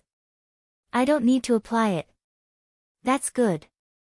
Ning Shu smiled gently. "I'll go get some hot water and help kill the chicken later." Kai Anchi's heart was about to explode. She wanted to fall out with this old woman, but she remembered that she had been caught red-handed. The old woman probably didn't know what she was doing, but there was no guarantee that she wouldn't tell Wang Bo. Although Wang Boren was honest and loyal, he was still a young man. Kai Anchi still didn't want to give up on Wang Bo. Wang Bo had a good temper and could be hit or scolded. As long as she apologized and softened her attitude, he wouldn't mind. Kai Anchi could only walk towards the kitchen helplessly. Ning Shu boiled some hot water and took out the chicken from the bag. The chicken's feet were tied and it was lying on the ground. Ning Shu saw Kai Anchi standing at the door and said, "Come in quickly." Kai Anchi reluctantly entered the kitchen. Ning Shu closed the kitchen door. Kai Anchi asked, "Why did you close the door?" "Lest chickens fly everywhere." Kai Anchi became even more irritable. "Let's kill the chicken first." Ning Shu stuffed the kitchen knife into Kai Anchi's hand and picked up the hen. He said to Kai Anchi, "Pluck some of the feathers from the chicken's neck. It'll be easier to bleed later." Kai Anchi looked at the hen that was making cooing sounds. Her heart trembled. She reached out her hand to pluck the feathers, but the hen pecked at her hand. Kai Anchi suddenly screamed in pain. The back of her hand was bruised by the hen's peck. Ning Shu sighed. "Why didn't you grab the chicken's head first before plucking the feathers?" Kai Anchi was furious. "Why didn't you say it first? Why did you grab the chicken's head with the kitchen knife in your other hand?" "Grandma, my hand hurts. I don't want to kill the chicken," Kai Anchi said pitifully. Ning Shu didn't care and said, "It's okay. The first time I killed a chicken, I cut my hand." Kai Anchi could see that this old woman wanted her to kill the chicken. Kai Anchi cursed Ning Shu's 18 generations of ancestors in her heart. She looked at the hen with a particularly fierce gaze. She pulled the hen's head and violently plucked its feathers, causing the hen's neck to bleed. "Okay, now take the knife and cut the chicken's neck to bleed," Ning Shu said. Kai Anchi picked up the kitchen knife. She didn't cut the hen's throat like Ning Shu said. Instead, she used the kitchen knife to chop off the hen's neck. Blood splashed everywhere. Kai Anchi's face was also splashed with blood. Kai Anchi screamed, threw away the kitchen knife, and turned on the tap to wash her face. Ning Shu put the hen in a basin and scalded it with hot water. It would be easier to pluck the feathers later. "Okay, now you can pluck the feathers," Ning Shu said to Kai Anchi. Kai Anchi felt that she was about to collapse. She gritted her teeth and squatted down to pluck the feathers. The chicken was a little smelly. After being scalded by the hot water, the stench was emitted. There seemed to be the stench of chicken poop. Kai Anchi was about to vomit. She tilted her head and plucked the feathers. Ning Shu only glanced at her indifferently and continued to cut the vegetables leisurely. Kai Anchi looked at her hands. She had painstakingly done her nails. The bright diamonds on them had all fallen off. Because her nails were too long, they would break if she didn't pay attention. It was very painful. Kai Anchi was so annoyed that she was about to die. She plucked the chicken's feathers. Anchi, you have to pluck some of the small feathers. Ning Shu instructed Kai Anchi. Kai Anchi was speechless. Kai Anchi's face was pale. Because she rarely did such things, she felt very uncomfortable. In addition, it was the dog days of summer. Kai Anchi was very tired carrying so many things. It wasn't easy to pluck the feathers. When Kai Anchi stood up, she saw stars and almost couldn't stand. Ning Shu said, "Wash the chicken, then cut it open and take out the internal organs." Kai Anchi directly ran out of the kitchen and rushed to the bathroom to vomit. Ning Shu smiled slightly. He put the hen in the sink and took care of the internal organs. When Kai Anchi came out of the bathroom, her face was pale. Seeing Ning Shu take the chicken out, she sighed in relief. Then she heard Ning Shu say, "Wash your hands and come over to cook." Kai Anchi immediately said, "I won't do it. I don't know how." Ning Shu smiled kindly and said, "It's okay. You'll learn slowly." "I don't want to learn." Kai Anchi was very uncomfortable now. She wanted to lie down and rest. Ning Shu still smiled kindly. "Hurry up. It's almost noon. Wang Bo will come back for lunch. He will be very happy to eat the food you cook." Kai Anchi's chest rose and fell. Her face was a little ferocious. She roared in her heart. Who was Wang Bo to let her cook for him? Ning Shu looked at Kai Anchi indifferently. Kai Anchi gritted her teeth and walked into the kitchen to wash her hands and cook.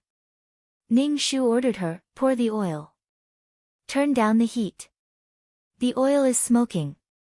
Hurry up and pour the vegetables."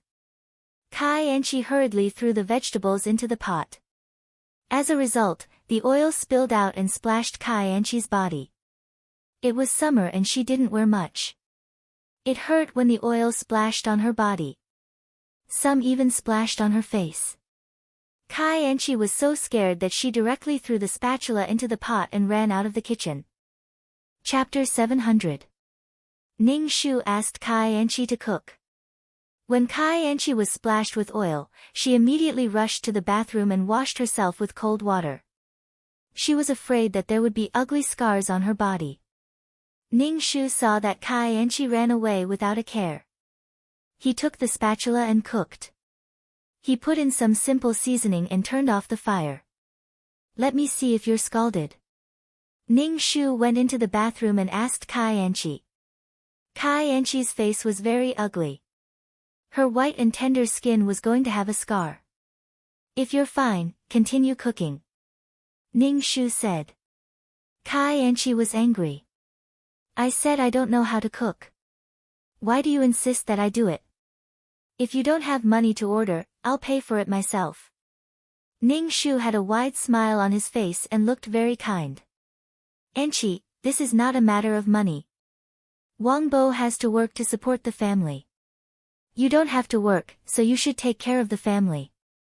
Kai Anchi looked at the old woman's fake smile and cursed the hypocritical old woman in her heart.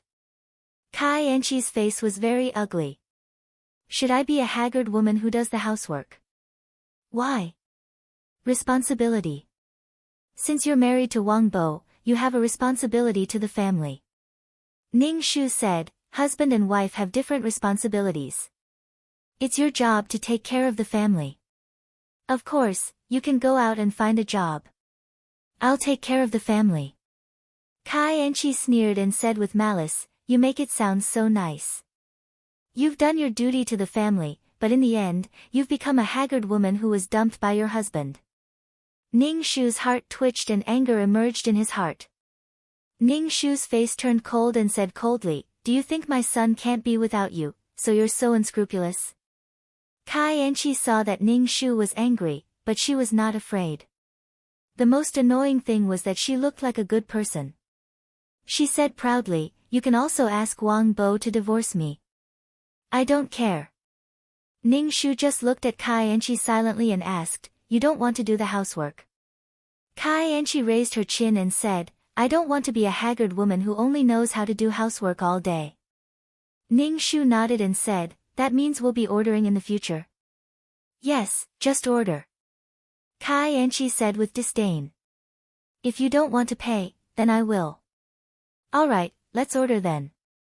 Since you said you'll pay, then you'll pay. Ning Shu said indifferently. Kai Enchi suddenly choked in her heart. Ning Shu went back to the kitchen and chopped up the chicken to make soup. Kai Enchi curled her lips and went back to her bedroom to rest. She was really exhausted today. Ning Shu stewed the chicken soup and waited for Kai Enchi to order the other dishes. Ning Shu went to knock on Kai Enchi's door. Kai Enchi had just taken a shower and was lying down. She opened the door angrily and asked impatiently, what's wrong now?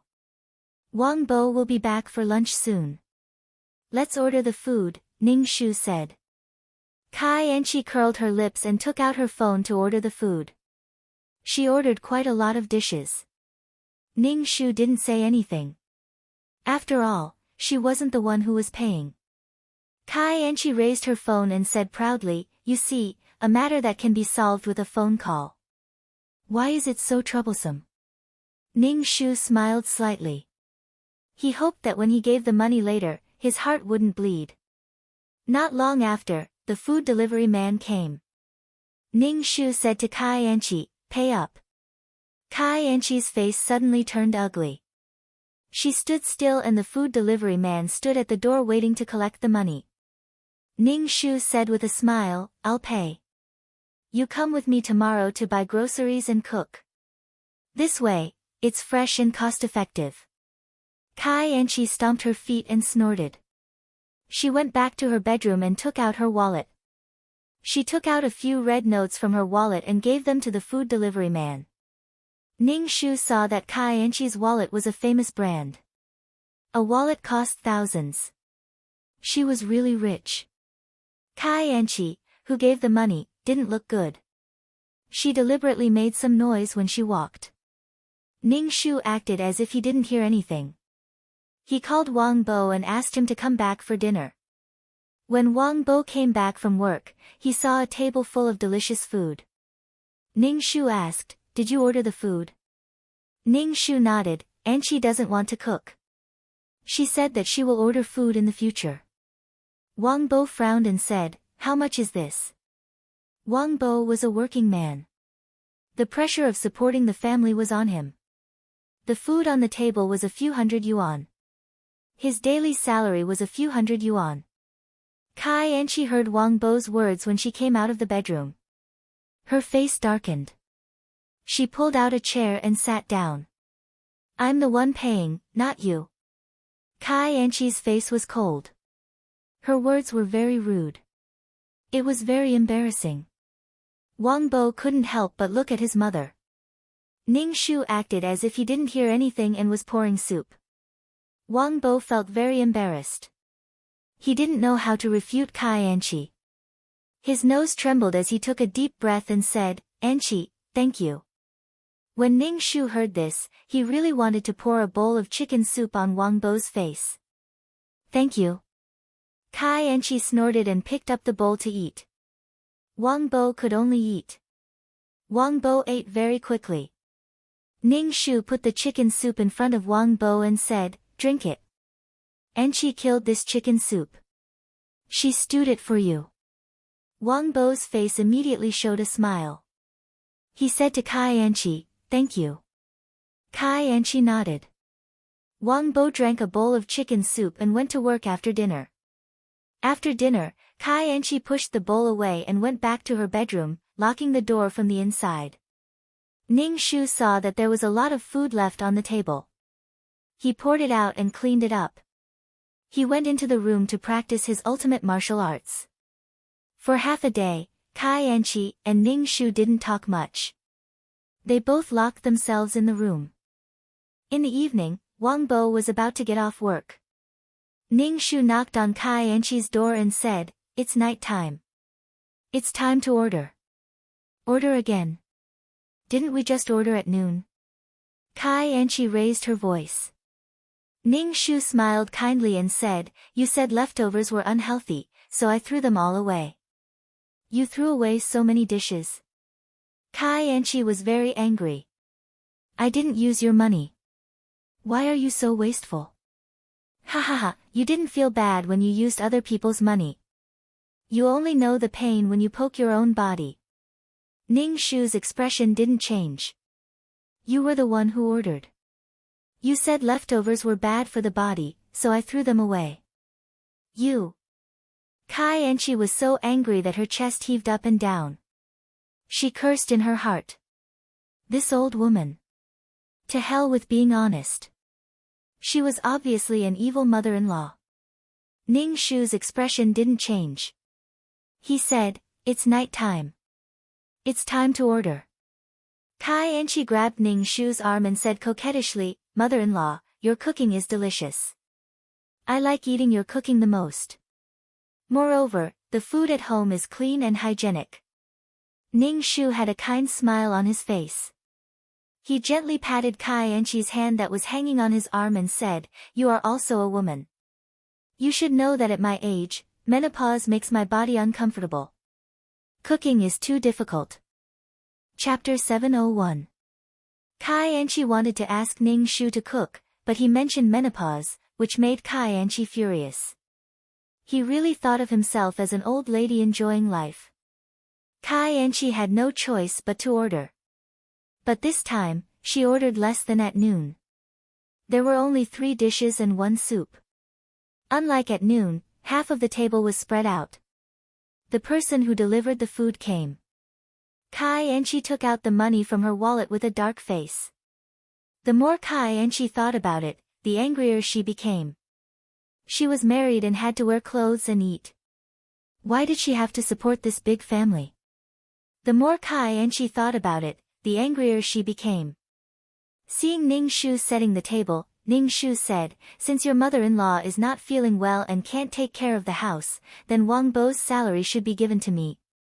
Ning Shu raised his eyebrows and said, "Let's talk about it when Wang Bo comes back. Let's see what he has to say." Kai Enchi's tense face relaxed a little. Wang Bo would definitely give her the money as long as she treated him a little better. Wang Bo, who came back from a day's work, looked a little tired. Kai Enchi greeted him and the first thing she said was, "Wang Bo, you will give me your salary card, right?" Wang Bo was stunned for a moment. He was now at a loss and looked at Ning Shu. Ning Shu said, "Wash your hands first and eat." Wang Bo bypassed Kai Enchi and went to the bathroom to wash his hands. Kai Enchi saw that Wang Bo was so obedient to Ning Shu. She stomped her feet and looked unhappy. Wang Bo washed his hands and sat on the chair. Seeing the dishes on the table, he was silent for a moment and asked, "You ordered again? What do you think?" Kai Enchi sat next to Wang Bo and said, "You need money to order. Wang Bo, your mother-in-law is not in good health and can't take care of the house. Give me your salary card." Wang Bo frowned and said, "I still think it's better to cook at home." Kai Enchi put down her chopsticks and said, "You're not the one cooking. It's easy for you to say it." Seeing Kai Enchi being so aggressive, Wang Bo couldn't say a word for a long time. Ning Shu saw Wang Bo's unhappy face and understood why he was angry. Because there wasn't a single dish on the table that Wang Bo liked, Kai Enchi only ordered what she liked. When one person didn't care about the other, it could be seen from the details. Kai Enchi didn't like the honest and dull Wang Bo. She chose Wang Bo because he was honest. Even if he discovered something, an honest person would endure it. Although she had a mother-in-law, Wang Bo was an honest and considerate person. She wouldn't suffer if she married him. In addition, her family was urging her to get married. Kai Enchi knew her situation. If she really married into a family with better conditions, she would definitely be abandoned by the man because it was not easy for her to get pregnant because she had a few abortions. She might as well come to a family like Wang Bo's. They would definitely hold her and dote on her. Wang Bo's family was not bad. Wang Bo had a job and a house. Ning Shu said to Wang Bo, "Anqi is your wife. It's reasonable to give her money." Kai Anqi looked at Ning Shu with some suspicion. She didn't believe that this old woman would be so kind. Ning Shu said again, "But you can't give all the money to Anqi. How about this? Leave your salary card with me and give Anqi half of the money every month."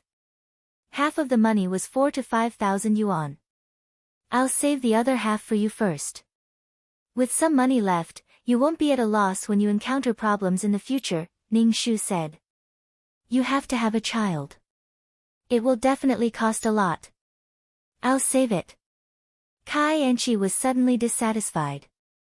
After all, the salary card was still in the hands of this old woman. It was up to her whether to give money or not. Did she have to beg this old woman to give money? Hearing Ning Shu's words, Wang Bo nodded and said, "Okay." Kai Anqi was so angry that she wanted to throw away her chopsticks and leave. But she thought that this old woman would throw away the leftovers later. She would have to starve for the whole night.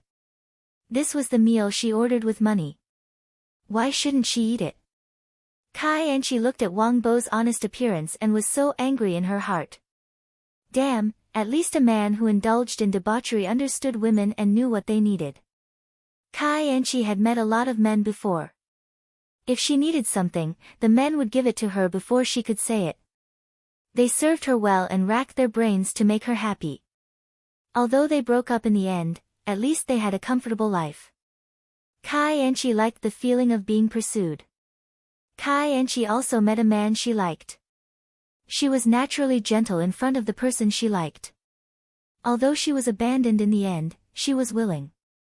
But a man like Wang Bo made Kai Anqi very angry. His brain was filled with grass. He didn't understand romance and didn't know how to be romantic. Kai Anqi suppressed the anger in her heart and waited for the two to talk alone at night. At night, Kai Anqi and Wang Bo were lying in bed. Kai Anqi stroked Wang Bo's chest and said, "Wang Bo, give me your salary card. I'll take care of the house. Your mother's health is not good. Let her be an old lady." Wang Bo thought for a moment and said, "I'll leave the card with my mother." Kai Anqi immediately sat up and kicked Wang Bo. "Wang Bo, I'm your wife. Why did you give your salary card to your mother? You didn't treat me as your wife at all. Why did I marry you? Why did I marry you?" Kai Anqi's voice was so loud that Ning Shu could hear it from next door. Wang Bo was kicked by Kai Anqi and felt a little pain. But seeing the pretty Kai Anqi, he endured it and said, "Mother is doing it for our good. She's planning for our future." Kai Anqi said even louder, "If it's really for our good, then she should give me her salary card. If she wants her salary card, she can find an old man and marry him. The old man has a pension for her." Wang Bo's face darkened. He couldn't help but refute, "You're going too far. What do you mean find an old man and marry him? Don't tell me she wants to marry a 20-year-old young man. She has to look at herself first," Kai Anqi said with disdain. "Enough, Kai Anqi. She's my mother. Can't you show her some respect?" Wang Bo couldn't help but say, "I didn't say that to my mother-in-law. My mother and father are fine.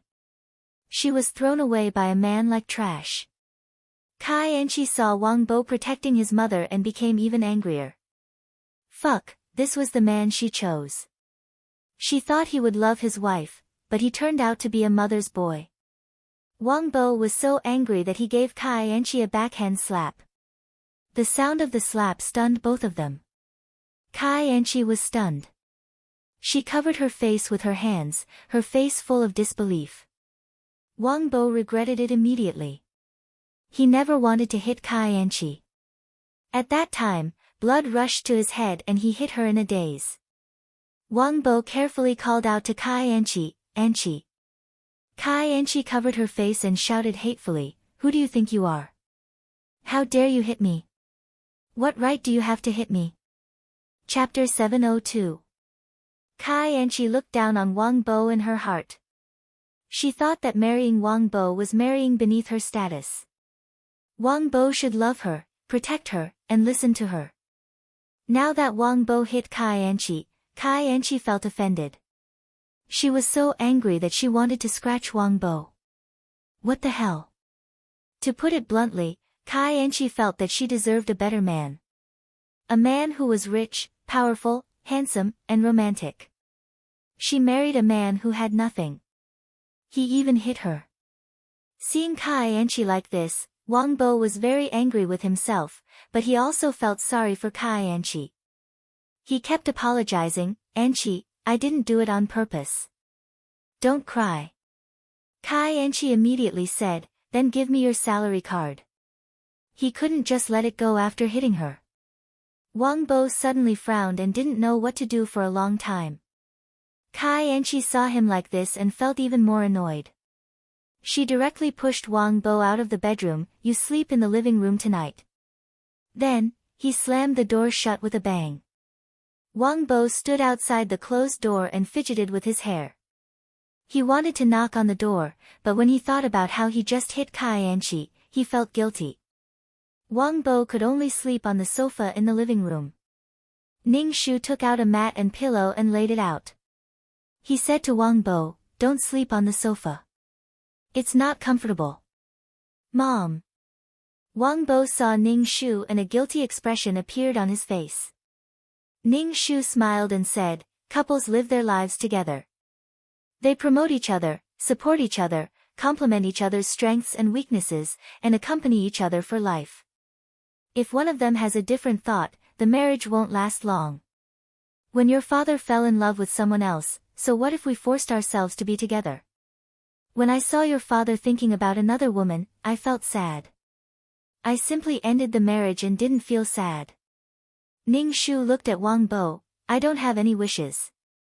I just hope that you can be happy." Wang Bo took a deep breath. He looked very tired. Ning Shu smiled reluctantly, "I know. Have a good rest." Ning Shu didn't ask Kai Anchi why she let his son sleep on the sofa in the living room. It would only make it harder for Wang Bo to be sandwiched in the middle. Wang Bo was not a shrewd and tactful person to begin with. He could mediate the conflict between two women. The relationship between mother-in-law and daughter-in-law was a natural and irreconcilable class contradiction. In this lifetime, Yang Zi had poured all her efforts into her son. She endured the mentality of, marrying a wife is equivalent to losing a son. In the end, her beloved son was ruined by a woman. What did she take her son for?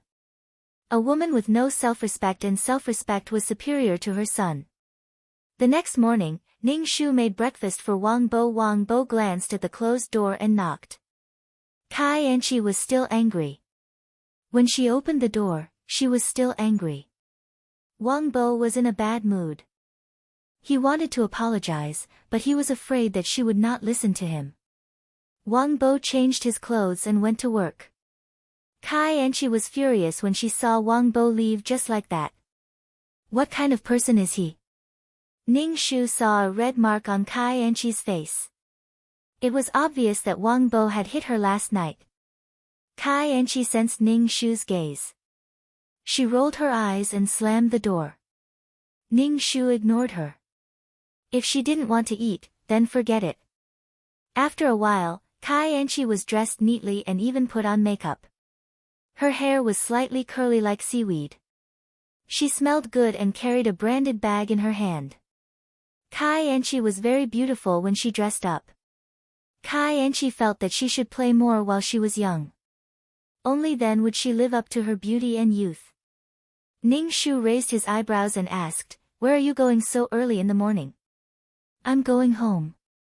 Wang Bo is domestic violence. Kai Anchi said coldly.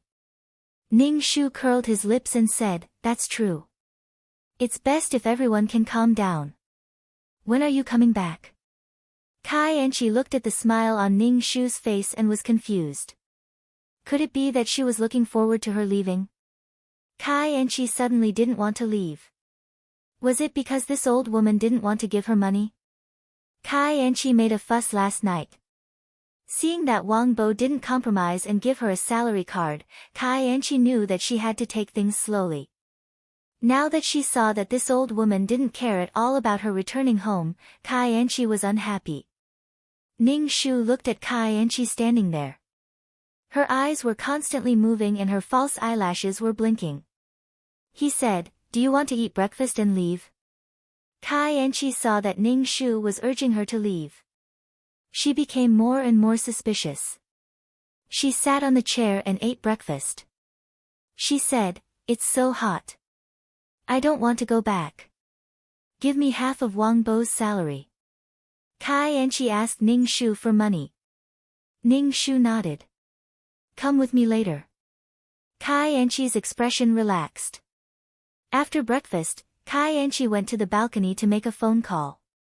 Although she spoke softly, Ning Shu practiced peerless martial arts. His hearing was a lot sharper. "I'm not going to play with you. The old woman at home is looking forward to me leaving. She probably thinks that I'm an eyesore and wants to take my money. Moreover, in a single-parent family like Wang Bo, who lives with his mother, maybe the old woman's feelings for her son are a bit perverted. She even urged me to leave. I'm not going." Ning Shu heard this and couldn't help but raise his eyebrows. To some extent, Wang Bo was Yang Zi's spiritual support, but he wasn't as bad as Kai and she said. "She's a weirdo. She actually wants me to kill a chicken and cook. She wants me to become an old woman like her. When I get the money, I'll play with you." Ning Shu changed his clothes and said to Kai and she, "Come with me." Kai and she hung up the phone and saw Ning Shu carrying a basket. She couldn't help but ask, "You want to buy vegetables?" Ning Shu stuffed the basket into Kai and she's hands and said, "Go to the bank to withdraw money first." Kai and she thought that Ning Shu was going to give her money, so she carried the basket and followed Ning Shu out. The weather was very hot, so she was sweating.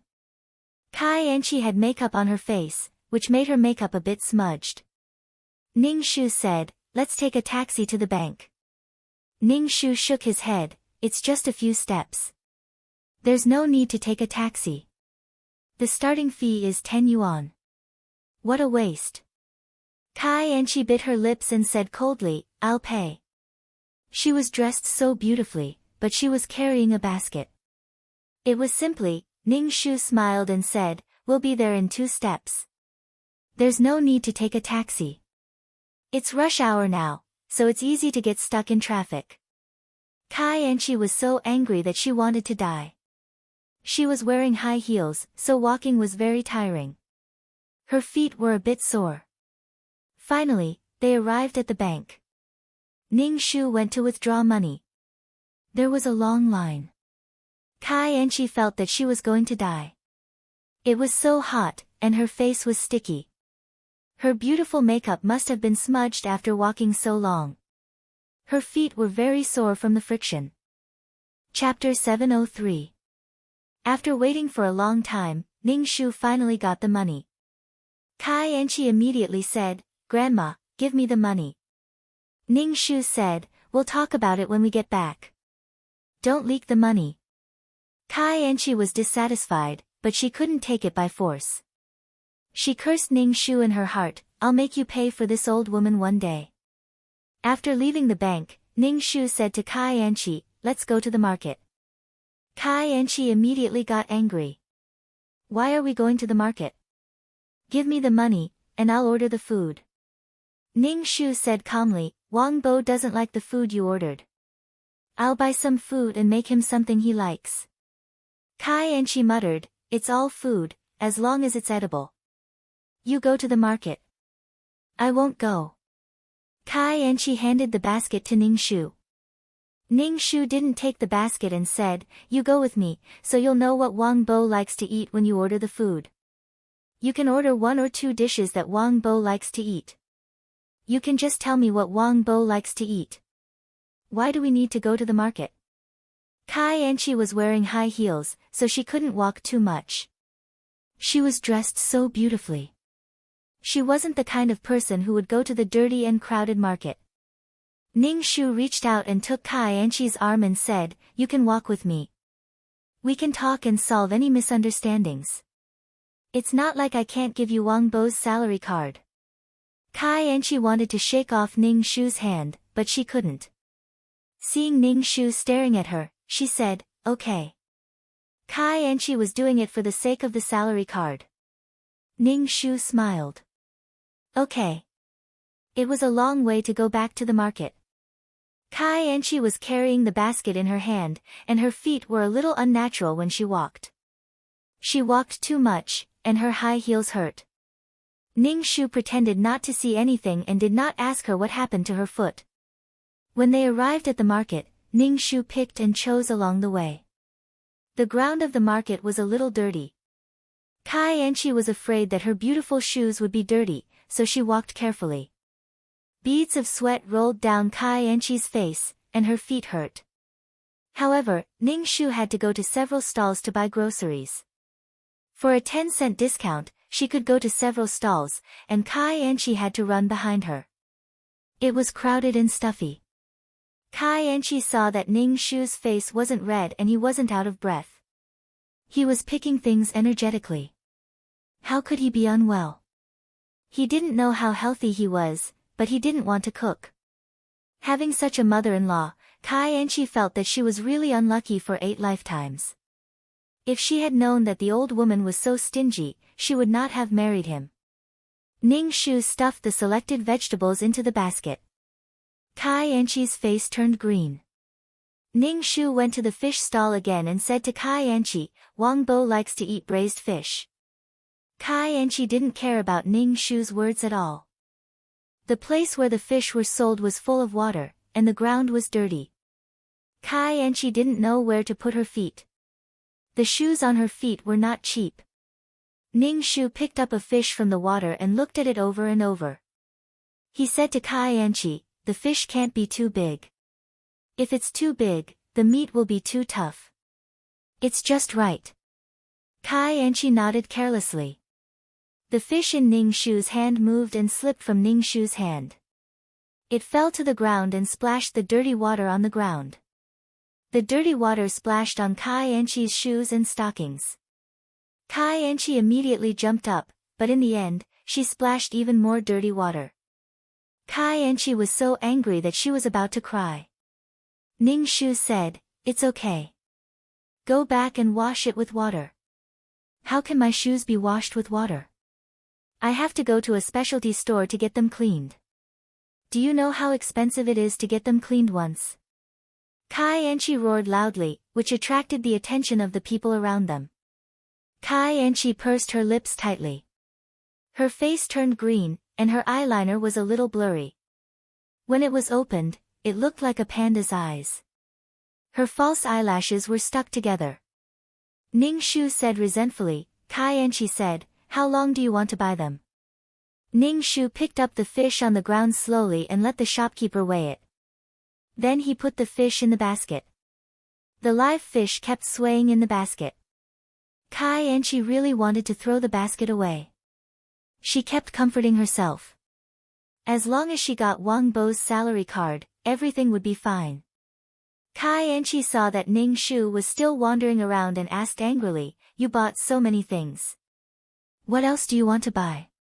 Ning Shu said calmly, "I want to buy some green onions." Kai Anchi was so angry that she didn't have the energy to throw a tantrum. Her feet were going to be crippled.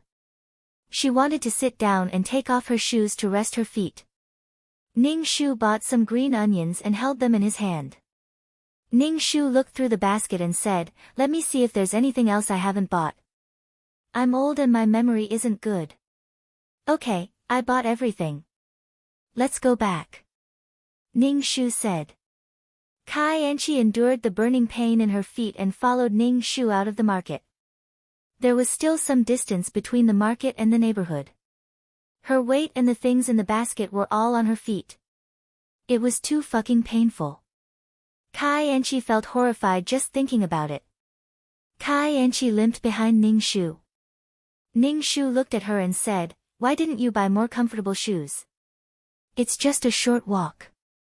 Take off your shoes and walk barefoot. Ning Shu said to Kai Anchi. Kai Anchi heard this and immediately said, I don't want to. She would rather walk home in pain than be beautiful. Ning Shu smiled. Up to you. Kai Anchi was dizzy from the sun. Her feet hurt, her head was dizzy, and her mouth was dry. She had never suffered so much. If she went out with this old woman again, she would be a pig. Kai Anchi's feet were in pain. Every step she took was like being pricked by needles. Kai Anchi had to take off her shoes and walk barefoot. It was the dog days of summer. The sun was so hot that one could fry an egg. Although it wasn't as hot as noon, it was still quite hot. Kai Anchi carried her shoes in one hand and the basket in the other. Seeing Ning Shu's carefree appearance, she was so angry that her whole body trembled. She threw the basket on the ground and left the stall. I won't carry it. I can't carry it. For Wang Bo's meager monthly salary, she braved the hot sun and her beautiful skin was scorched by the sun. She had enough of following this old woman around like a maid. Fuck, look at what kind of life she was living. She might as well go out and play. It was easy and she had money. Ning Shu raised his eyebrows. Looking at the things scattered on the ground, he said, What's wrong with you? Why are you suddenly angry? It's so hot. Hurry up and go home. Don't you young people like to be beautiful? Ultraviolet light makes you look 10 years older. Ning Shu said as he picked up the things on the ground and put them in the basket. I see that it's hard for you to carry the basket. Let me carry your shoes for you. Ning Shu said. Kai Anchi was speechless. Chapter 704. Ning Shu carried a bunch of spring onions in one hand and Kai Anchi's high heels in the other. Kai Anchi carried the things and followed behind him barefoot. She felt that her feet had turned into teppanyaki. Ning Shu smiled and greeted people he knew on the floor. When these people saw Kai Anchi's face and her bare feet, they felt that her image was not good. Auntie Li, who often played mahjong with Yang Zi, asked Ning Shu, What's wrong with your daughter-in-law? Kai Anchi's face was dark. Her beautiful curly hair was a little messy. Together with the white powder on her face and the black eyeliner, it was all messy. She really did not look good. Ning Shu smiled and said, Young people all like to look good. But the weather is hot, so it's like this. Auntie Li saw the high heels in Ning Shu's hand and said unhappily, Only you would carry your daughter-in-law's shoes. How much do you spoil her? Ning Shu did not care and said, It's okay. My daughter-in-law is my daughter. She was worried that I would be tired, so she helped me carry my things. Auntie Li squinted her eyes and said, Which mother-in-law is like you? Auntie Li said to Kai Anchi, You are quite lucky to have such an open-minded mother-in-law. I have been with her for more than 20 years. She is a kind person. Be filial to your mother-in-law in the future. Kai Anchi was so angry that her chest was heaving up and down. Who the fuck was this? Why did she come up and teach her a lesson? As for whether her mother-in-law was a good mother-in-law, Kai Anchi wanted to spit on the other party's face. Her mother-in-law was definitely not a good mother-in-law. Who was the one who purposely tormented her daughter-in-law? Auntie Li patted Ning Shu's shoulder and said, Let's get together later. Ning Shu nodded. In this building, a few women of similar age often went out together, such as drinking tea or participating in some dance activities. But after Wang Bo and Yang Zi got married, Yang Zi had to take care of the family. Her daughter-in-law did not do anything at home. She often went out to play with her friends. Who knew who she was playing with? The family relied on Yang Zi to do the laundry and cook. The three of them also changed a lot of clothes every day. Kai Anchi's underwear was all washed by Yang Zi. She even said that her clothes were very expensive and had to be hand-washed so that they wouldn't change shape, blah blah blah. When he met acquaintances, Ning Shu would chat with them. Most of the topics revolved around Kai Anchi. They all asked Ning Shu what happened to his daughter-in-law. Ning Shu was very good-tempered. He explained the reason to others and praised his daughter-in-law for being filial and kind. However, other people were skeptical. Some didn't quite believe what Ning Shu said. She was in such a mess when she went out, and her mother-in-law had tidied up. How could she be a good daughter-in-law? When Ning Shu was talking to others, she could only stand aside and listen to Ning Shu chatting with others. In the end, Ning Shu couldn't stand it anymore and started chatting with everyone he met. Once he started chatting, he would chat for a long time, completely ignoring how tired and hot she was carrying the things beside him. "I'll go up first." Kai and she interrupted Ning Shu's conversation with others. She carried the things and went upstairs barefooted. Ning Shu smiled and said a few words to others. He then carried his shoes and chased after Kai and she. When they reached home, Kai and she threw the things on the ground and rushed into the house. Not long after, Kai and she came out. Her body was covered in water vapor, and her face was much more refreshed. "Mother-in-law, give me the money." Kai and she reached out her hand to Ning Shu. Ning Shu was picking vegetables.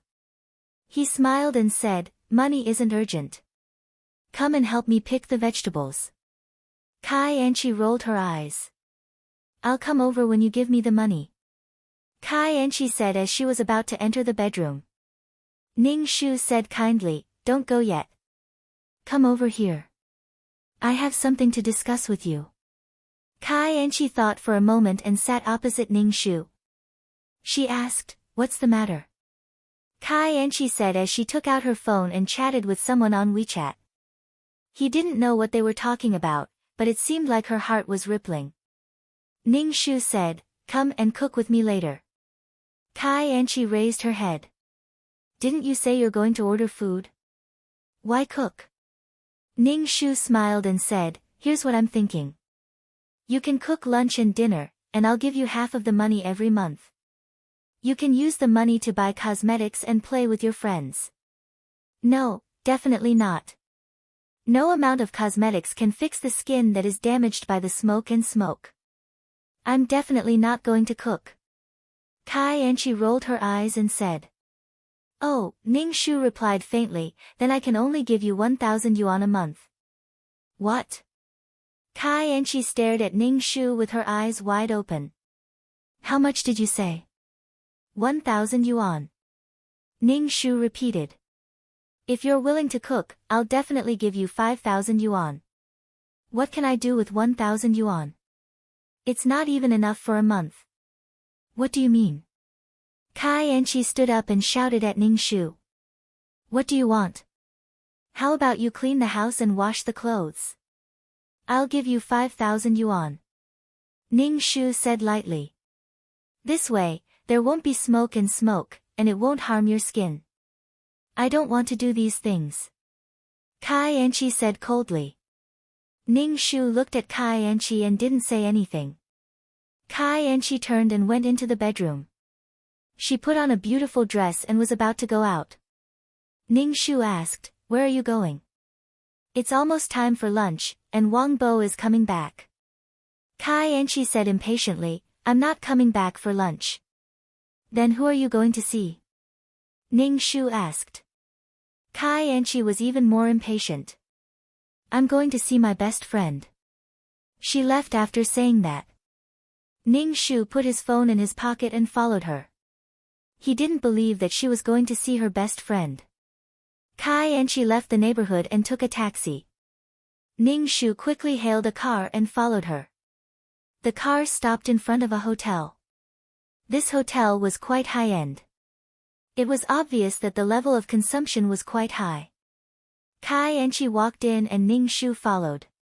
Finally, at the hotel restaurant, he saw Kai and she and a man sitting together. The two of them ordered steaks and slowly ate. Ning Shu didn't dare to get close to them.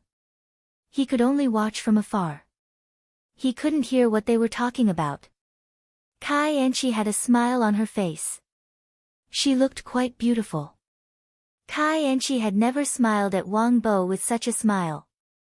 Kai Enchi chose to marry Wang Bo because she wanted to continue playing.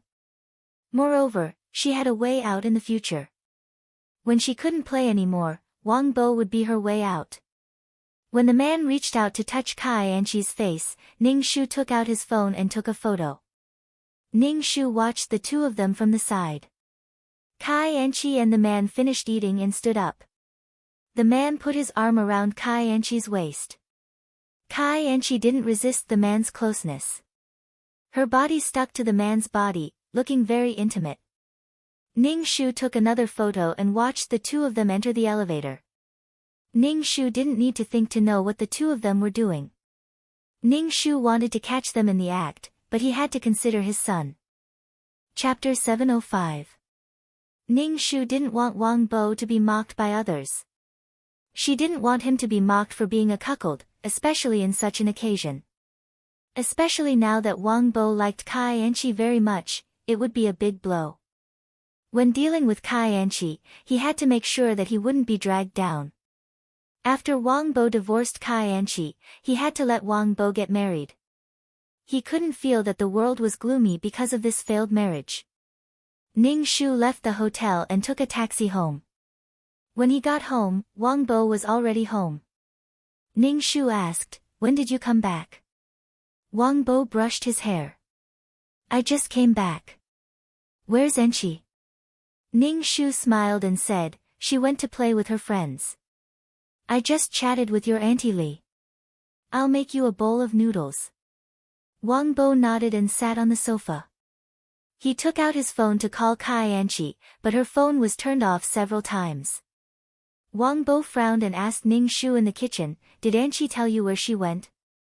"I couldn't get through to her phone." Ning Shu said, "Her phone must have run out of battery." "The noodles are ready. Let's eat." Ning Shu brought out a bowl of noodles. Wang Bo was in a bad mood and was very disappointed. He quickly finished the bowl of noodles and left.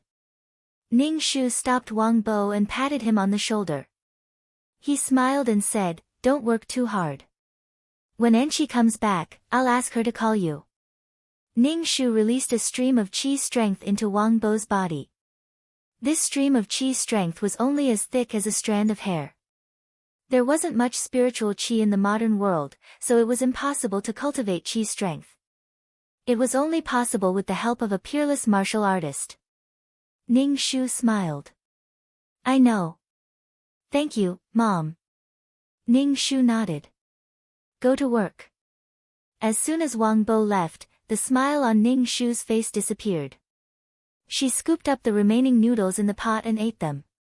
After eating, Ning Shu returned to his room to cultivate. Kai Enchi only returned home in the afternoon. Ning Shu heard the sound of high heels clicking against the floor. When he opened the door, he saw Kai Enchi glowing and carrying an exquisite shopping bag. There were so many bags, and they were all branded. How much did they cost? Ning Shu looked at the beautiful Kai Enchi and asked, "Why did you buy so many things?" "It must have cost a lot. I bought it with my close friends. It's not worth much, it's all cheap stuff." Kai Enchi brushed her hair and said indifferently. "Ning Shu, he really treated her like an old lady who didn't know anything." Ning Shu faintly said, "Wang Bo couldn't get through to you. Why did you turn off your phone?" Kai Enchi rolled her eyes and took out her phone. I must have forgotten that my phone ran out of battery when I was shopping." Ning Shu just raised his eyebrows and said, "Call Wang Bo back. He's waiting for your call." "Okay." Kai Enchi carried the bags into the bedroom and closed the door with her foot. Ning Shu couldn't help but roll his eyes. In the evening, Wang Bo came back from work. When he saw Kai Enchi, he asked, "Why didn't you call me back?" "Didn't you call him back?" "I told you to call him back." Ning Shu frowned and asked Kai Enchi. Kai Enchi looked at the mother and son and questioned her. Kai Enchi impatiently said, "I forgot. It's just a phone call. I'll call you now." Wang Bo's face suddenly turned green. He couldn't help but say, "Enchi, how can you do this?" Kai Enchi was very annoyed. We're married. We don't have to be lovey-dovey like a couple over a phone call. Wang Bo suddenly said, it's not about a phone call. Wang Bo didn't know what to say. He clearly felt that his wife didn't care about him. Even if they were married and slept in the same bed, their hearts didn't lean on each other. They didn't feel like husband and wife. Wang Bo didn't know how to express his inner feelings. Instead, he was stunned by Kai Enchi's question. He was very angry, but he didn't know what to say. Looking at Kai Enchi's beautiful face, Wang Bo grabbed his hair in annoyance. Ning Shu watched from the side and really felt that Wang Bo was miserable. When you liked someone, you would be humble to the dust and then a flower would bloom in the dust.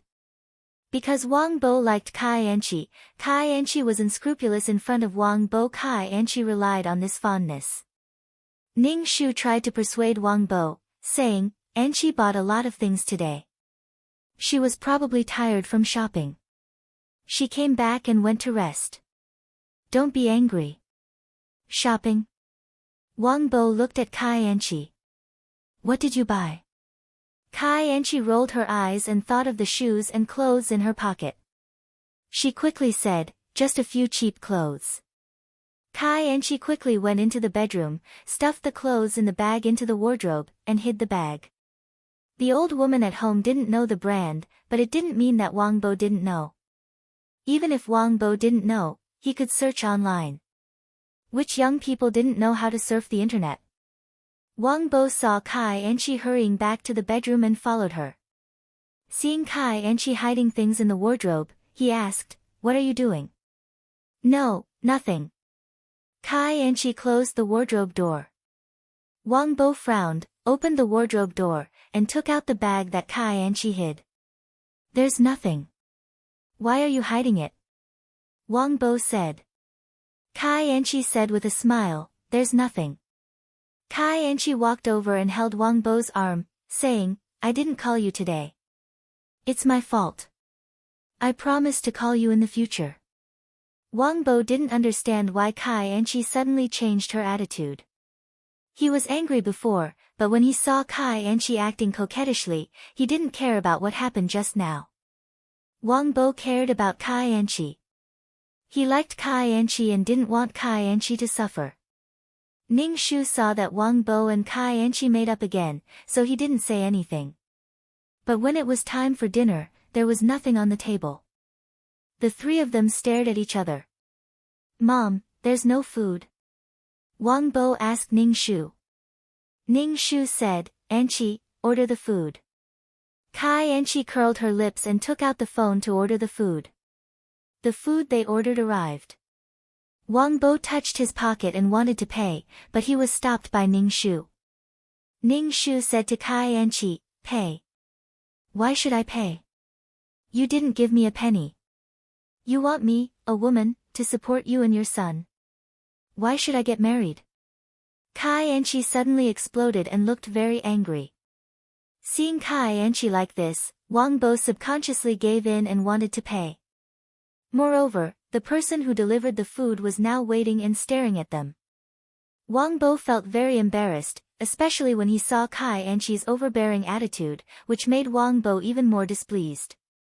He felt that Kai Enchi didn't respect him at all. Chapter 706. Kai Enchi ordered the meal and didn't want to pay at all. She felt that it wasn't worth it. Why should she pay? Are you guys going to pay or not? The delivery man asked when he saw that none of the three people were paying. Kai Enchi sat on the sofa and rolled her eyes. Wang Bo felt extremely embarrassed and took out his wallet to pay.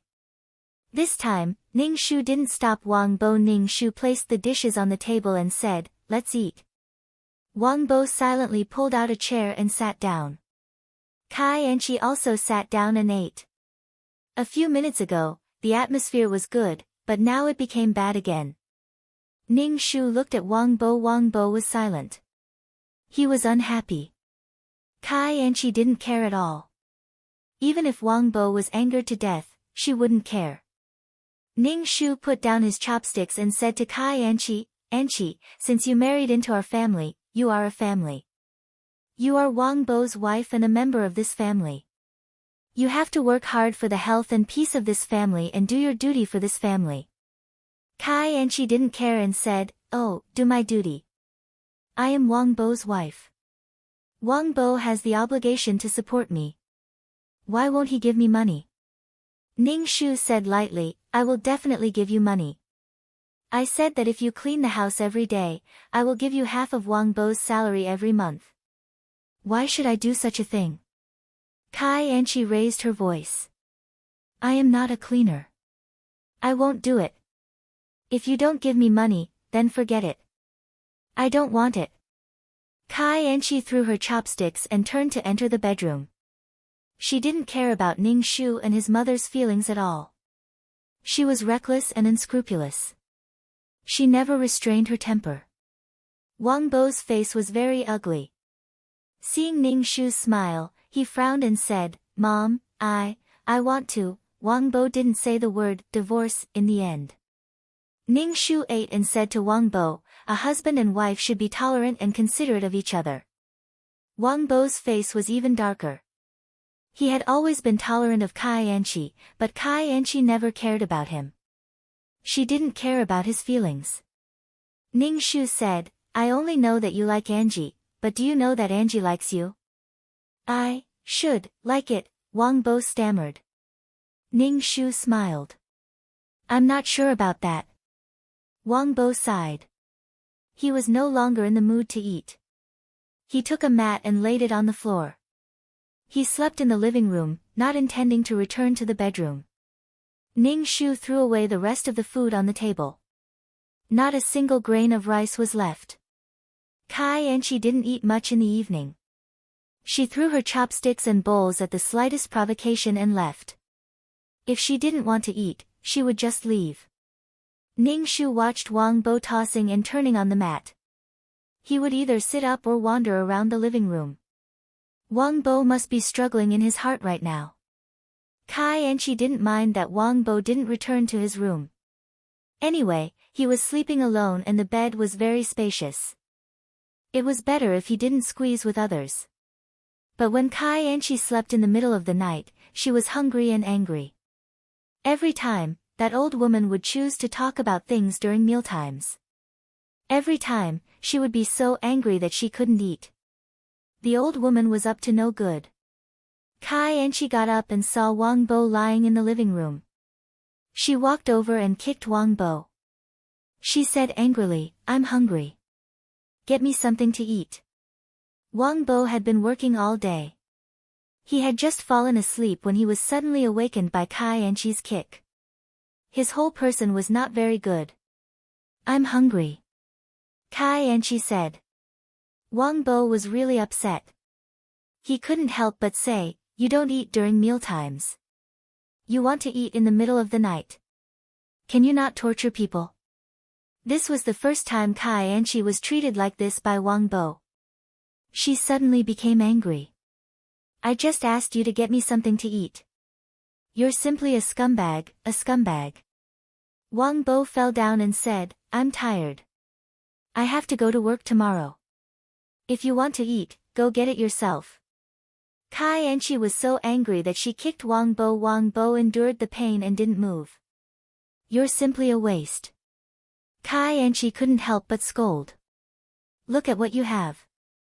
You're ugly, can't speak, don't even have a friend, don't even have a hobby. You work all day to earn a dead salary." Wang Bo's body stiffened. He turned around and said, "I'm so unbearable. Why did you marry me? I was blind to think that you were a man who knew how to care for others. Now I see that you're a weak and incompetent man who only knows how to listen to his mother." Kai Anchi said angrily. Wang Bo clenched his fists tightly. His nose trembled. He couldn't say a word for a long time. Kai Anchi saw Wang Bo's red eyes. Her heart trembled. She snorted and turned back to the bedroom. Wang Bo sat on the ground, motionless. The next morning, Ning Shu woke up and saw Wang Bo sitting there. He didn't know what he was thinking about. His whole body was filled with gloom. Ning Shu walked over and saw Wang Bo's gloomy face. His body seemed to be covered with a layer of dust. He comforted him and said, "Wang Bo, don't think too much." Wang Bo looked at Ning Shu and said, "Mom, I want a divorce." Ning Shu smiled and patted Wang Bo's shoulder. "This matter is not urgent. You haven't made up your mind yet. You have to think carefully." Wang Bo held his head with a painful expression. Speaking of which, the current situation was all because of Ning Shu. Ning Shu didn't spoil Kai Enchi like Yang Zi. Yang Zi did everything at home. Kai Enchi didn't have to do anything. Ning Shu made Kai Enchi unhappy. The conflict between Wang Bo and Kai Enchi broke out in advance. It was just a trivial matter at home. However, with Yang Zi and Wang Bo's honesty, they couldn't handle it well. They were cheated of their feelings and Kai Enchi took away a large sum of money. Yang Zi gave her soul to counterattack. Family matters were the most difficult to deal with. The ones who hurt people the most were usually the ones closest to them. However, Kai Enchi didn't have any regret or shame. She took the money and left. Because of this, Wang Bo became even more taciturn. Ning Shu made breakfast and said to Wang Bo, "Eat. Eat until you're full. Things aren't as painful as you think. There's no need to be sad over something that isn't worth being sad over. Others won't care about the pain of your wishful thinking," Ning Shu said. Wang Bo said helplessly, "Mom, you're rubbing salt on my wound." "What do you mean by the pain of my wishful thinking?" Ning Shu shrugged. "It should be like this. There's nothing wrong with laughing at yourself occasionally and being humorous. I divorced your father and lived alone with you, but I still survived. No one can't live without anyone." Wang Bo ate breakfast with a heavy heart. Kai Enchi came out of the bedroom and saw the breakfast on the table. She said to Wang Bo, "Why didn't you call me for breakfast? Don't you know that I'm hungry?" Wang Bo didn't say anything. Kai Enchi saw that he couldn't make a fart. She was very frustrated and annoyed. Chapter 707. Back then, Kai Enchi had taken a liking to Wang Bo's honesty. Now, honesty had become Kai Enchi's most hated trait. To put it bluntly, Kai Enchi was greedy. She wanted a man to be reliable and romantic. She wanted a man to hold her in his heart. Her princess syndrome was incurable. She thought she was the most honorable. Kai Enchi had been hungry all night. Seeing that Wang Bo was ignoring her, she bit her bun angrily. After Wang Bo finished his breakfast, he changed his clothes and left. He didn't say a word to Kai Enchi. Kai Enchi was getting angrier. Who was he to be so rude to her? Let's see who could outlast who. Ning Shu said to Kai Enchi, "Today, I have an event with your Aunt Li. Come with me. Speaking of which, you haven't gotten to know the neighbors yet." "Why should I? We're living our own lives behind closed doors. Why should I get to know some irrelevant people?" "I'm not going. I'm not going to participate in your elderly activities. I have my own circle of friends." Kai Enchi refused without thinking. Ning Shu's expression didn't change. He said, "This community event is quite big. Every family has people participating. There are young people who are around your age. Go and get to know these people." Ning Shu said without hesitation. "Think about Wang Bo. You're just going to go through the motions. Change your clothes and come with me." Ning Shu looked at Kai Enchi coldly. Kai Enchi curled her lips. She went back to her room and changed into beautiful clothes. She even put on makeup. She was very beautiful. Ning Shu didn't say anything. He took Kai Enchi to participate in the community event. Kai Enchi's beauty was very eye-catching. Many men's gazes stopped on her body. Some people even came up to her. Kai Enchi had a beautiful smile on her face. Aunt Li pulled Ning Shu to the side and glanced at Kai Enchi. Ning Shu said, "Your daughter-in-law looks like she's not content with her husband. Why is she so flamboyant? It's fine. Young people nowadays pay attention to these things. They have to put on makeup when they go out. This is a sign of confidence. Ning Shu said casually. But there has to be a limit, your daughter-in-law is not good enough, Auntie Li. Ning Shu said, take out your mother-in-law's money to discipline your daughter-in-law, you have to discipline her. Ning Shu smiled and said, it's a matter of the younger generation. You two just need to live a good life. How can we do that? We still need to discipline him. Auntie Li glanced at Kai Anchi. Look at my daughter-in-law. She likes to be beautiful, but she's not as glamorous as her. She's deliberately attracting attention. Wang family's daughter-in-law, come here. Auntie Li waved at Kai Anchi. Come here quickly. Kai Anchi was talking to a man. When she heard Auntie Li calling her, she smiled and said goodbye to the man. Ning Shu walked over. Your mother-in-law is a little thirsty. Get her a glass of juice. Get me one too. Auntie Li instructed Kai Anchi. Kai Anchi's expression immediately changed. Ning Shu said generously, no need, I'll go get it myself. Sit down. Auntie Li pulled Ning Shu and turned to Kai Anchi. Can't I even get a glass of water for your mother-in-law?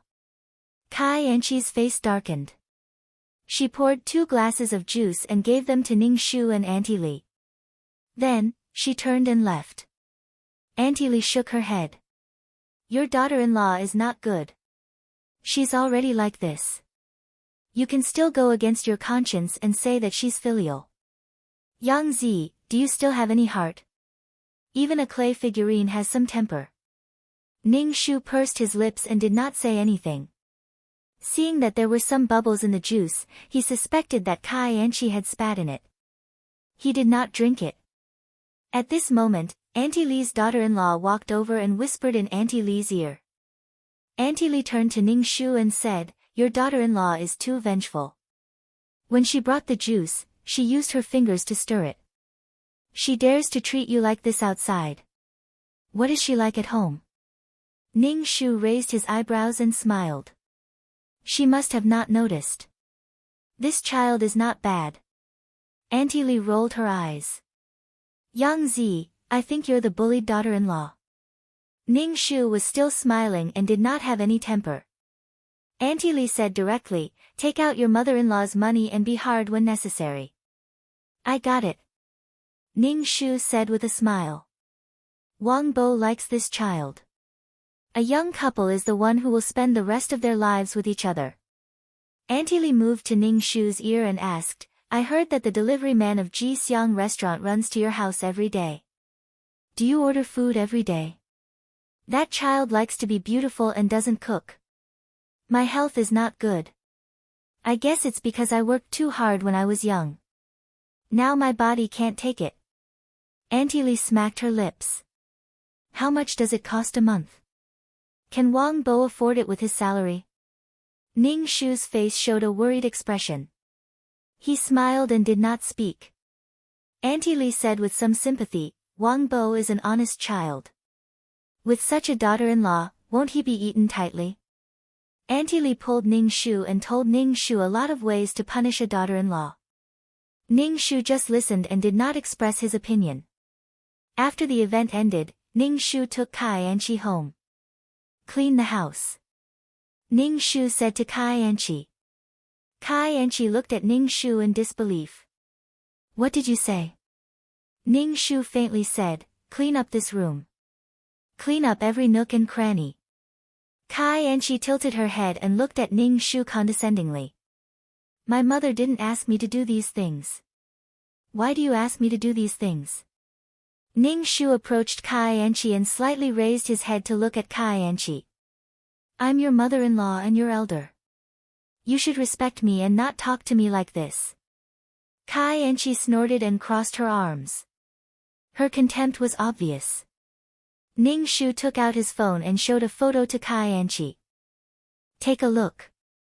Kai Anchi casually glanced at the phone. When she saw the photo, she was stunned. Her face showed a moment of panic before she angrily asked, you followed me. Kai Enchi said as she stretched out her hand to snatch Ning Shu's phone. Ning Shu easily dodged it. On the other hand, Kai Enchi was in a sorry state. What's the meaning of this? Kai Enchi coldly looked at Ning Shu. Ning Shu's expression was incomparably cold as he lightly said, I know what you've done outside, but I didn't tell Wang Bo. I thought that you would restrain yourself. I never expected that you would be so unrestrained. Kai Enchi immediately said without fear, so what? If you have the ability, then let me divorce Wang Bo, I won't let you divorce. Ning Shu said with a smile. I've kept all your branded clothes. What right do you have to touch my things? What right do you have? Kai Enchi rushed into the bedroom and opened the wardrobe. Her branded clothes were really gone. This old woman. Chapter 708. Kai Enchi was caught going in and out of a hotel with a man, but Kai Enchi didn't care. She was fearless. She didn't love Wang Bo. Whether she divorced or not depended on her mood. But Ning Shu took away her branded clothes and shoes, which made Kai Enchi quite unbearable. These things were all hers. Kai Enchi cherished these things. Even people couldn't compare to Kai Enchi. Kai Enchi saw that her branded clothes were all taken away by the old woman. Her heart ached and she trembled. That old woman didn't know that branded things were very delicate. She had to be careful. Kai Enchi slammed the wardrobe door and rushed out of the bedroom. Ning Shu shouted, give me back my things. You're a pervert. What right do you have to steal my things? Ning Shu smiled and said, I'm just keeping it for you. I didn't steal it. Taking without asking is stealing. I want to call the police. You stole my things. Kai Enchi took out her phone, hatefully stared at Ning Shu, and began to dial the number. Ning Shu said with an indifferent face, I don't care. But before you call the police, you must think about what to say. What do you mean? Kai Enchi saw Ning Shu's indifferent look.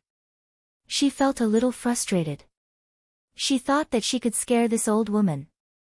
Ning Shu said, these things of yours are easily worth tens of thousands. You don't have a job. Your family doesn't have the financial conditions to buy these things. Wang Bo's salary can't afford to buy these things. So where do you have the money to buy these things? These things can also be stolen by you. Ning Shu spread out his hands and said.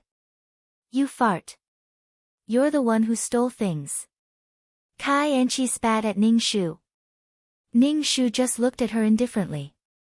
From Kai Enchi's body, Ning Shu really felt the harshness of a woman to another woman. And when Kai Enchi faced a man, she was always like a little bird. Her smile was like a flower. She was incomparably beautiful. Except for Ning Shu, who was unlucky. In this world, men were not the only ones who had ill intentions towards women. Women were also the same.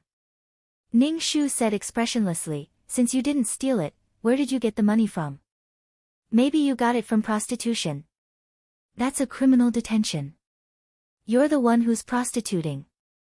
I've never done that, Kai Enchi said quickly, but she didn't make a call. If there's money involved, then it's selling. Don't make it sound like it's consensual. Oh, it's not consensual. It's adultery, Ning Shu said, curling his lips. You. Kai Enchi was so angry that her face turned green. What do I have to do for you to return it to me? Kai Enchi rolled her eyes, turned around, and quickly walked into Ning Shu's room. She rummaged through Ning Shu's room and rummaged through Ning Shu's wardrobe, not even letting go of a corner. Ning Shu leaned against the door frame and looked at Kai Enchi. Have you found it? Kai Enchi's eyes were red as she looked at Ning Shu. Her eyes were filled with tears. Clearly, she was distressed over the fact that she had lost so many branded goods. Especially when she had just bought so many things a few days ago. The things inside were all things that she had cherished for a long time. Was it easy for her to buy these things? Where did you take my things? Hurry up and give them back to me. Kai Enchi's voice had a thick nasal sound as she wiped away her tears. Ning Shu said indifferently, only I know where these things are. Don't worry, I'll investigate how these things are kept. Damn old woman. Kai Enchi looked down on her old-fashioned mother-in-law from the bottom of her heart. She thought that she didn't understand the world of young people at all. Most of the time, she didn't even guard against her. She didn't think that she would fall into the hands of this old woman. Kai Enchi was so angry that she wanted to die. Most importantly, she was distressed over her clothes, shoes, and bags. These were all her treasures. Ning Shu said again, don't let Wang Bo come and ask me for these things. When the time comes, I'll show the photos to Wang Bo, you. Go die, go die. Kai Enchi cursed Ning Shu in her heart. She said helplessly, mother-in-law, how can you return these things to me? Ning Shu said, there's no point in pursuing the past. Now that you and Wang Bo are married, you should be loyal to each other and protect this marriage. Do housework for a month and I'll return these things to you. Ning Shu said indifferently. Kai Enchi didn't even think about it and said, impossible. Then I'll directly destroy your branded goods. Ning Shu said indifferently. You dare. Kai Enchi almost jumped up. Her expression was incomparably conflicted. Ning Shu pointed at his room that Kai Enchi had turned into a mess. The first thing is to tidy up the things in the room. Kai Enchi's expression was incomparably interesting. She stood there without moving. Kai Enchi said, I'm going to tell my parents that you bullied me. Oh. Ning Shu was expressionless. Call the in-laws over for a face-to-face confrontation. I don't know what your parents' expressions will be when they see these photos. If they don't care, I can turn a blind eye and post your phone number in the corridor. In any case, it's considered work. I won't let you do housework. Kai Enchi was about to die from anger. She randomly stuffed the clothes on the floor into the wardrobe. Ning Shu said expressionlessly, hang it up and fold it neatly. Kai Enchi shook her clothes. Looking at these dull clothes, her eyes were full of disdain. She thought it was old-fashioned. Ning Shu looked at Kai Enchi from the side. Kai Enchi wasn't someone who did this kind of thing. The more she did it, the more irritated she became.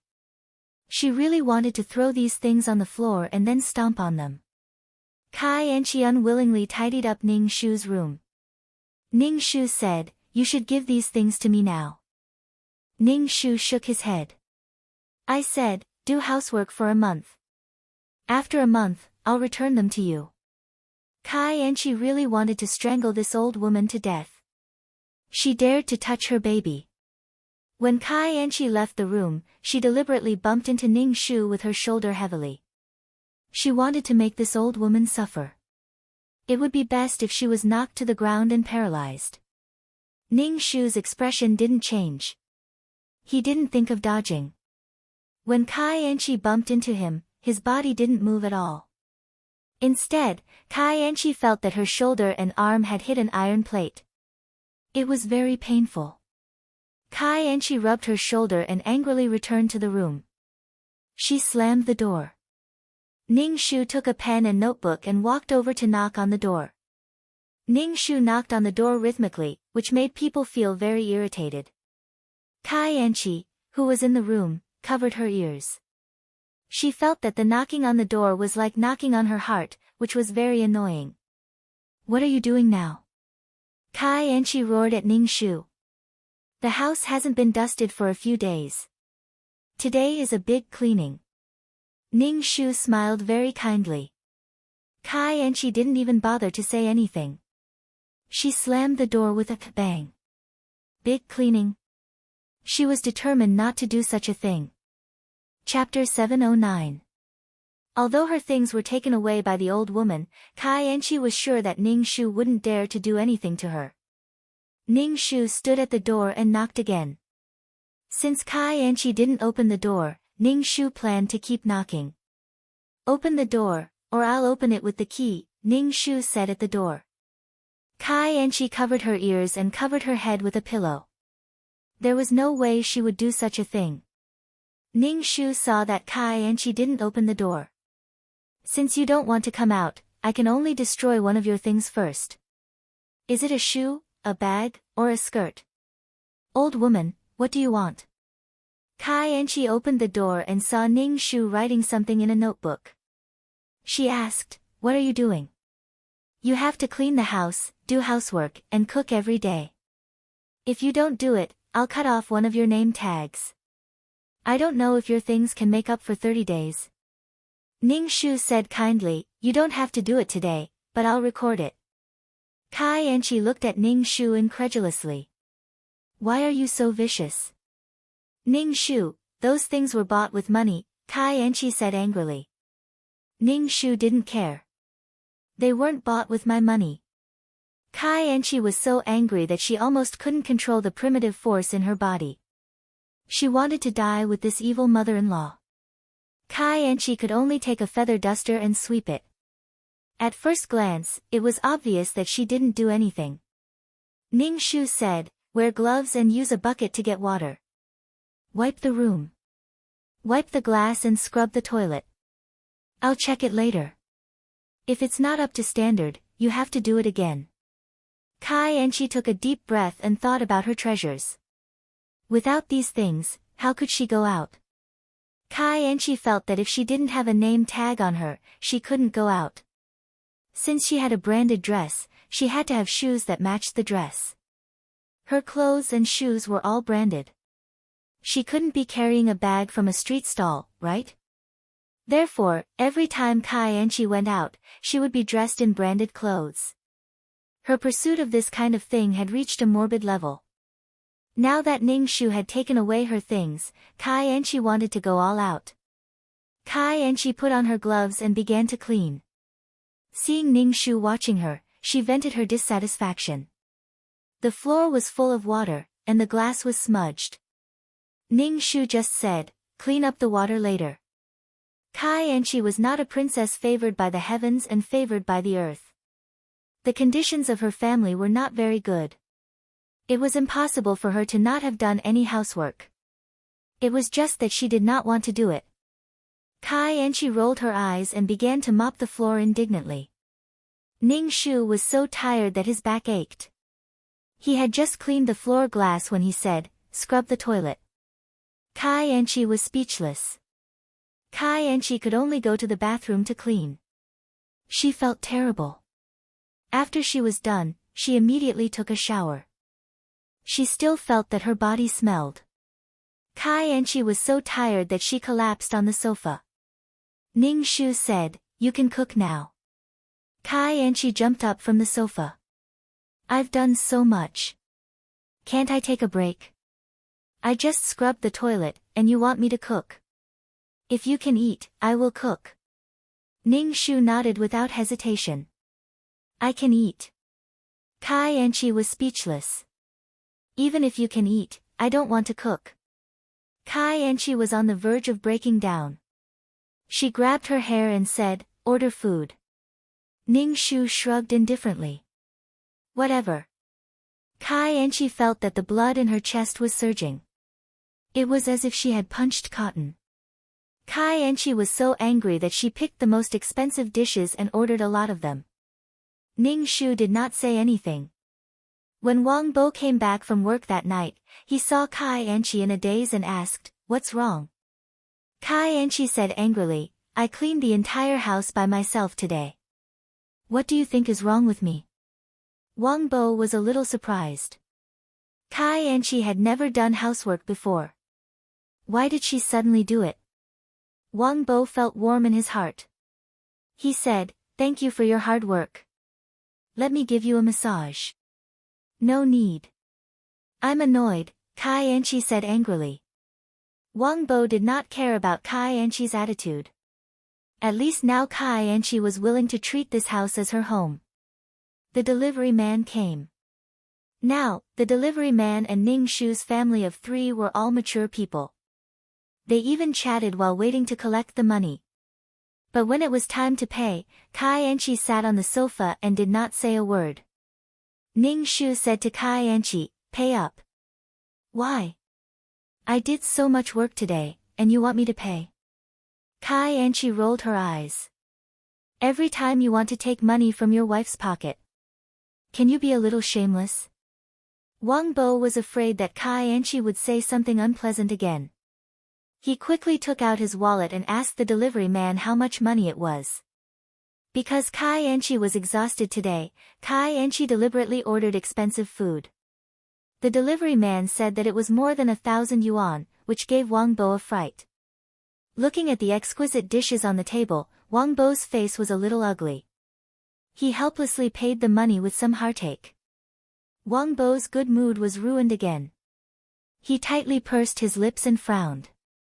An honest person would keep everything in his heart when he was angry. But even if he said it out loud, he would not be able to win against others. It was better to keep it in his heart. Let's eat. Ning Shu said generously. Because she had been busy for so long, Kai Anchi was already hungry. She ate one more bowl of rice than usual. Ning Shu said with a smile, "It's good to eat more. If your body is healthy, you will give birth to a healthy child."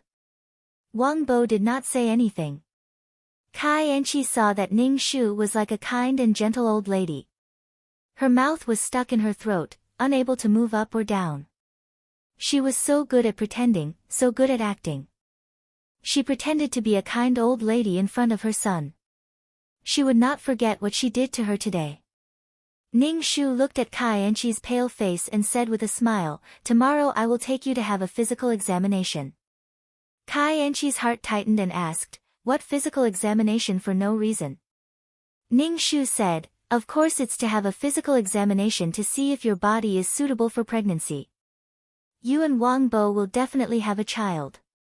I just want to see my grandson before I leave. I asked Anchi to learn to do housework. I also feel that my body is not very comfortable. I don't know what's wrong with me, and I don't know how long I can live. I just want to leave.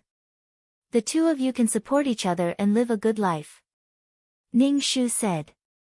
Wang Bo looked at Ning Shu and said, "Mom, you are still young. Generally, people will live until they are in their 70s. You still have a long time. Don't say such discouraging words. Life is very unpredictable. Who knows what will happen in the next moment or tomorrow?" Ning Shu said indifferently. He looked at Kai Anchi and said, "Come with me to the hospital tomorrow to have a physical examination." Chapter 7:10. Kai Anchi didn't want to go to the hospital. She said, "Pregnancy depends on fate. It's not easy to give birth. Do you think you can give birth just by going to the hospital?" Ning Shu smiled and said, "Of course I know that. It's just a checkup. Listen to me." Ning Shu knew why Kai Anchi did not want to go to the hospital. She had scraped the uterus several times and could not implant the fertilized egg. How could she have a baby? She was afraid of being exposed at the hospital. Ning Shu did not take Kai Anchi's rejection to heart. Kai Anchi was furious. She looked at Wang Bo, who did not say a word. His face was stuffed in the bowl. She asked Wang Bo, "Don't you have anything to say?" Wang Bo was confused. He asked carefully, "Say what?" Kai Anchi took a deep breath and said, "About the checkup." Wang Bo said, "The checkup is good. It's not a big deal." Kai Anchi almost broke her chopsticks. She knew that men were unreliable. Kai Anchi went to rest after eating. She had not done this for a long time. She felt sore all over. Ning Shu wrapped the leftovers in plastic wrap. This was bought by his son. Today Kai Anchi did not smash the bowl and leave. They could continue eating tomorrow. Wang Bo did not plan to sleep on the floor. He went back to the bedroom to rest. He had not rested well for a few days. Kai Anchi saw Wang Bo enter the room and said coldly, "Why did you come in? Go sleep in the living room." Wang Bo did not know what to say. After a while, he said, "It's not comfortable to sleep on the floor." Kai Anchi rolled her eyes and said, "Then do you know how your mother treats me?" Wang Bo asked, How does she treat you? She asked me to clean the whole house and wash the toilet. Kai Anchi said angrily. Wang Bo could only say, Mother has good intentions.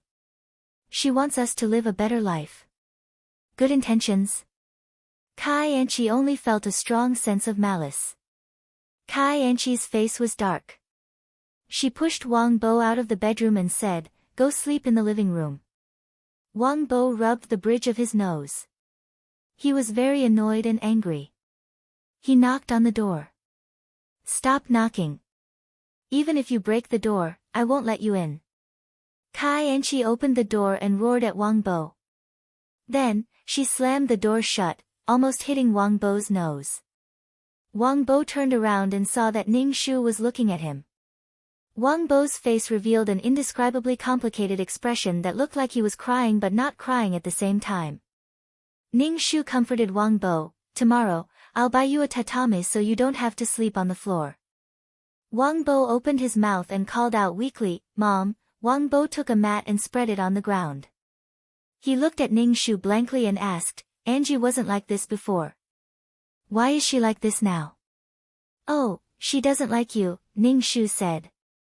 Wang Bo shouted, Mom. Ning Shu said, I'm serious. If a woman really loves a man, she will definitely worry about the family and create a harmonious and warm family atmosphere. The most intuitive manifestation is that she likes to buy daily necessities or decorations to decorate the home. Your wife likes to buy clothes and shoes. She hasn't bought you a pair of socks yet. Wang Bo covered his heart and shouted, Mom. Ning Shu said, Rest well. You still have to go to work tomorrow. Wang Bo fell down, his eyes staring straight at the ceiling. The next day, after Wang Bo went to work, Kai Anchi was still in the bedroom. Ning Shu went to knock on the door. Kai Anchi opened the door with disheveled hair. Ning Shu said, Pack up and go to the hospital. Kai Anchi immediately fell back on the bed and said weakly, Grandma, I don't feel well. I won't go to the hospital today. Ning Shu immediately asked with concern, What's wrong? I don't have any strength. I think I have a fever. It's so hot. I won't go. Kai Anchi's voice was very weak. Is it serious to go to the hospital because you're sick? Ning Shu took out his phone. Do you want to call 120? Kai Anchi sat up. It's nothing serious. I just don't feel well. If you don't feel well, go to the hospital and have a checkup. Ning Shu pulled Kai Anchi up from the bed. Go and pack up. Kai Anchi slowly packed up. It took her 2 hours to finish. Ning Shu was not in a hurry and just waited. Kai Anchi hesitated and said, Let's go after breakfast. What breakfast? We have to go to the hospital for a blood test. Let's eat after the checkup. Ning Shu said, It's not early. It's very hot at noon. Ning Shu took Kai Anchi out of the door and stood at the bus stop waiting for the bus. Kai Anchi was sweating from the sun. Ning Shu said, Take a taxi. We don't know how long we'll have to wait. Ning Shu stretched his neck and looked around. It's okay. Wait a little longer. The bus will definitely come soon. Kai Anchi kept wiping the sweat on her face with a tissue. Her expression was very irritated. After waiting for a while, Kai Anchi couldn't stand it anymore. She reached out and hailed a taxi. At this time, the bus arrived. Ning Shu pulled Kai Anchi and ran towards the bus.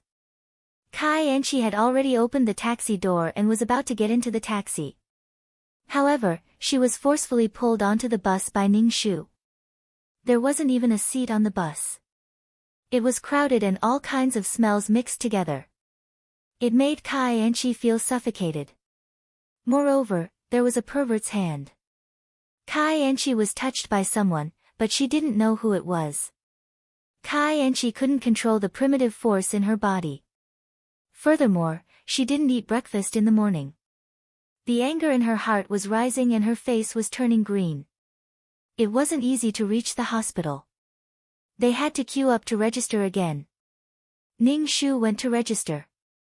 Kai Enchi sat on the chair and didn't want to move. After thinking for a while, she decided to slip away. However, someone grabbed her arm. Ning Shu asked, "Where are we going?" "This is a big hospital. It wasn't easy to get a number. We're going to do a physical examination now." Kai Enchi had to do a physical examination of many things. Her heart, liver, spleen, lungs, kidneys. She had to do a detailed examination of every part of her body.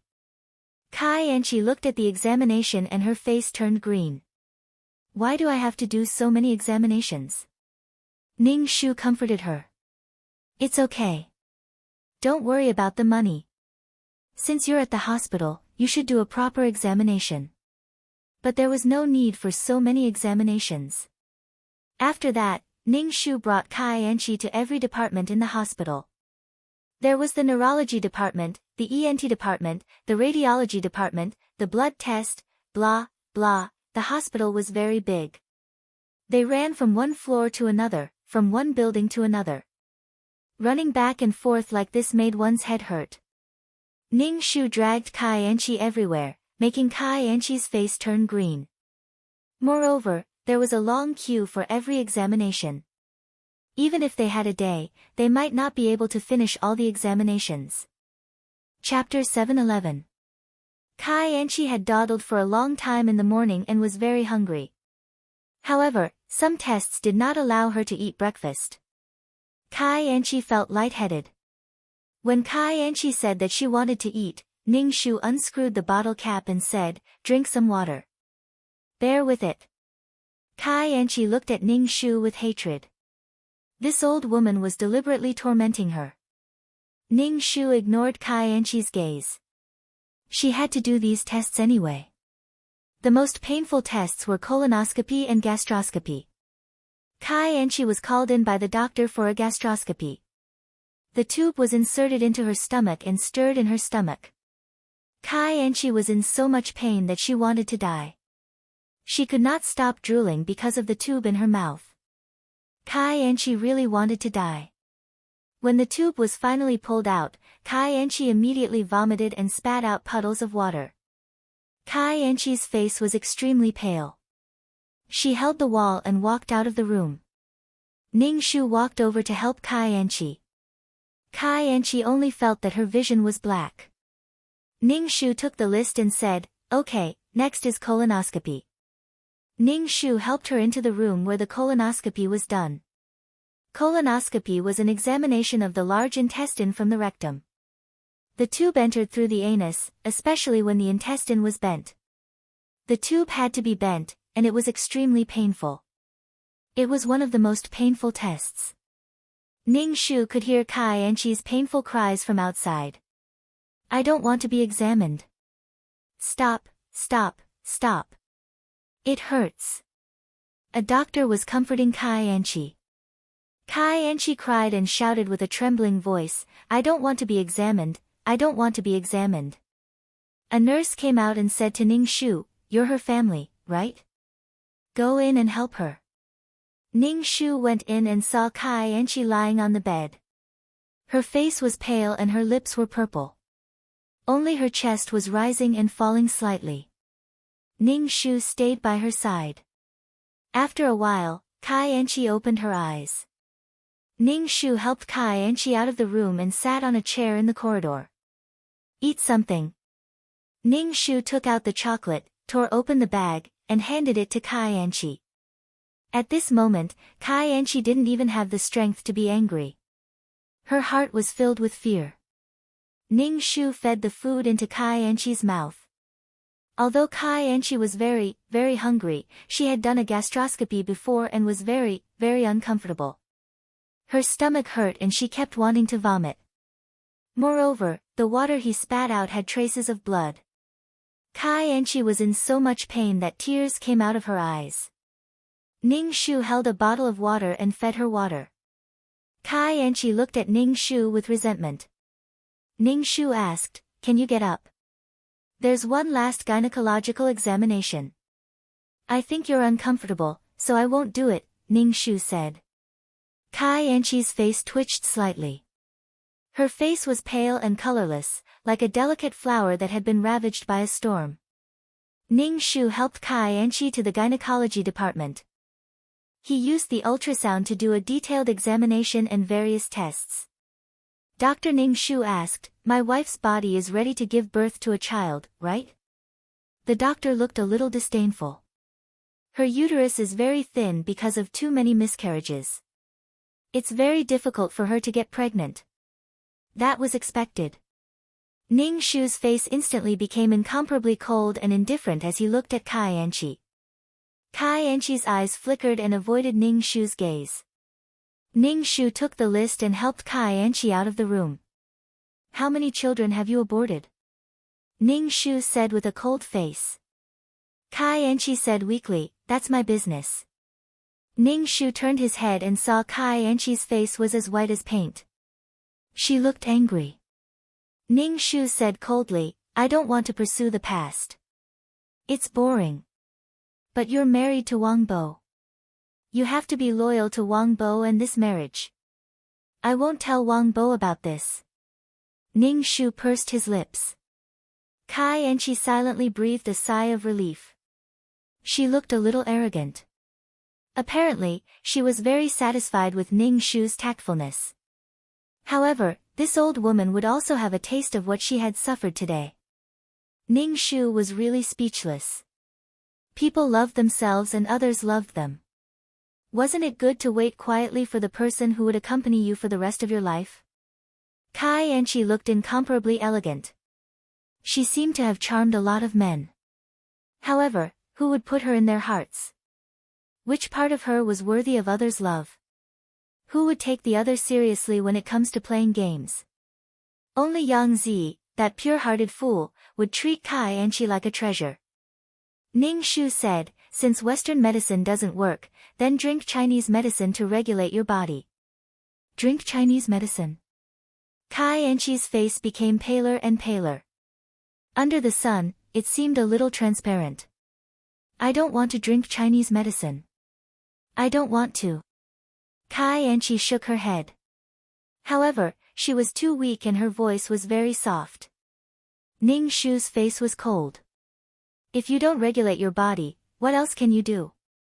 "I only have one son. Do you want him to die?" "No matter what, I have to try." Kai Enchi was brought to the Chinese medicine hall by Ning Shu. She told the Chinese medicine doctor about her symptoms and the doctor wrote a prescription. Ning Shu didn't hesitate to get a big bag of Chinese medicine. He also asked for a few more herbs.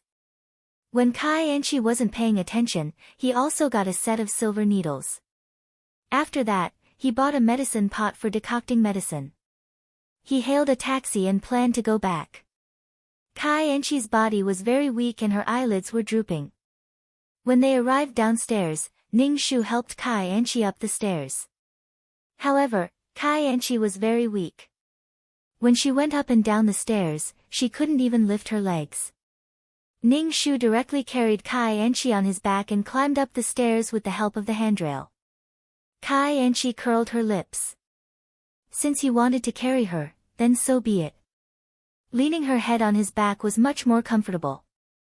When they met acquaintances, they all asked Ning Shu what was wrong.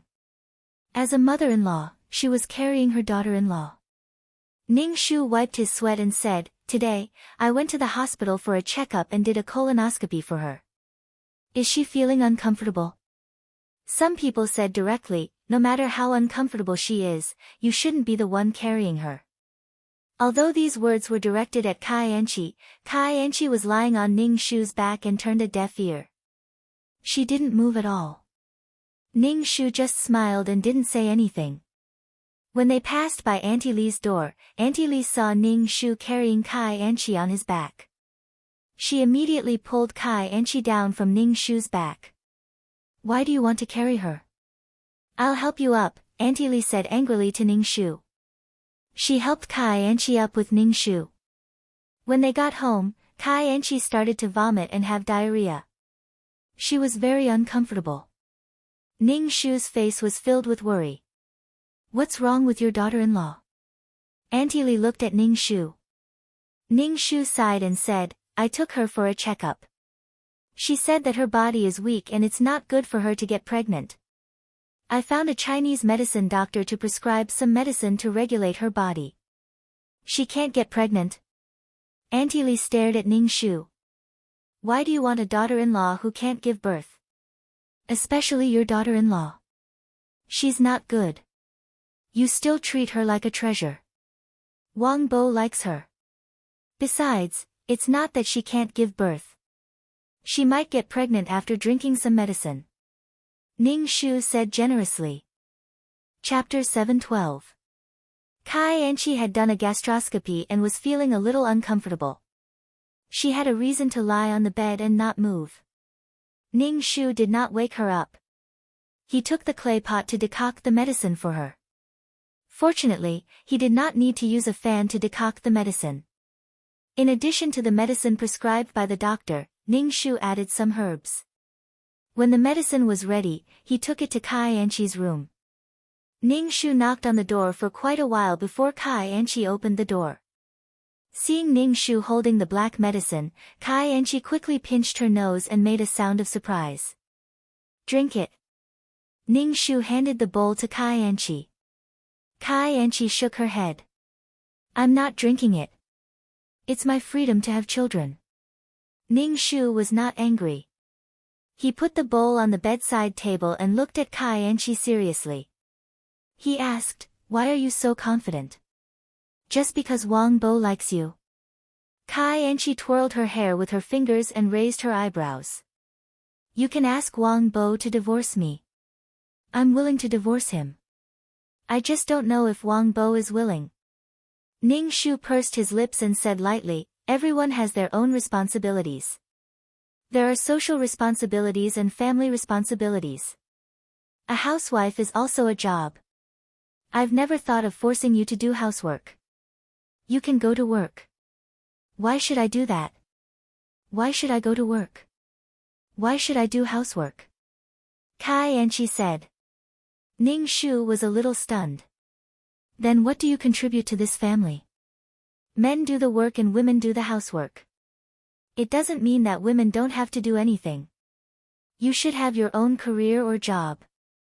Not working, not doing housework, not having children. Family members had a division of labor. If one person did everything, it was no different from an employee doing everything in the company. Sooner or later, they would leave. A family needed to be run. Whether it was doing housework or work, it was to maintain the family. If you had a job and money, it didn't matter if you hired a part-time worker. But if you didn't have anything, you still needed to be pampered. You took yourself too seriously. Since human evolution, men were responsible for the most dangerous hunting activities, while women were responsible for the trivial matters. Now that society had developed to this point, women could choose their own lives and the jobs they liked. However, no one said that women didn't have to do anything. Even if they didn't have to do anything, they still had one job, which was to reproduce and obtain the resources they needed to survive. Oh, women have to have children. I don't want to have children, Kai Enchi said indifferently. Ning Shu was speechless.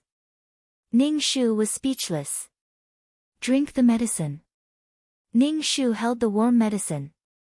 Kai Enchi said impatiently, I already said that I'm not drinking.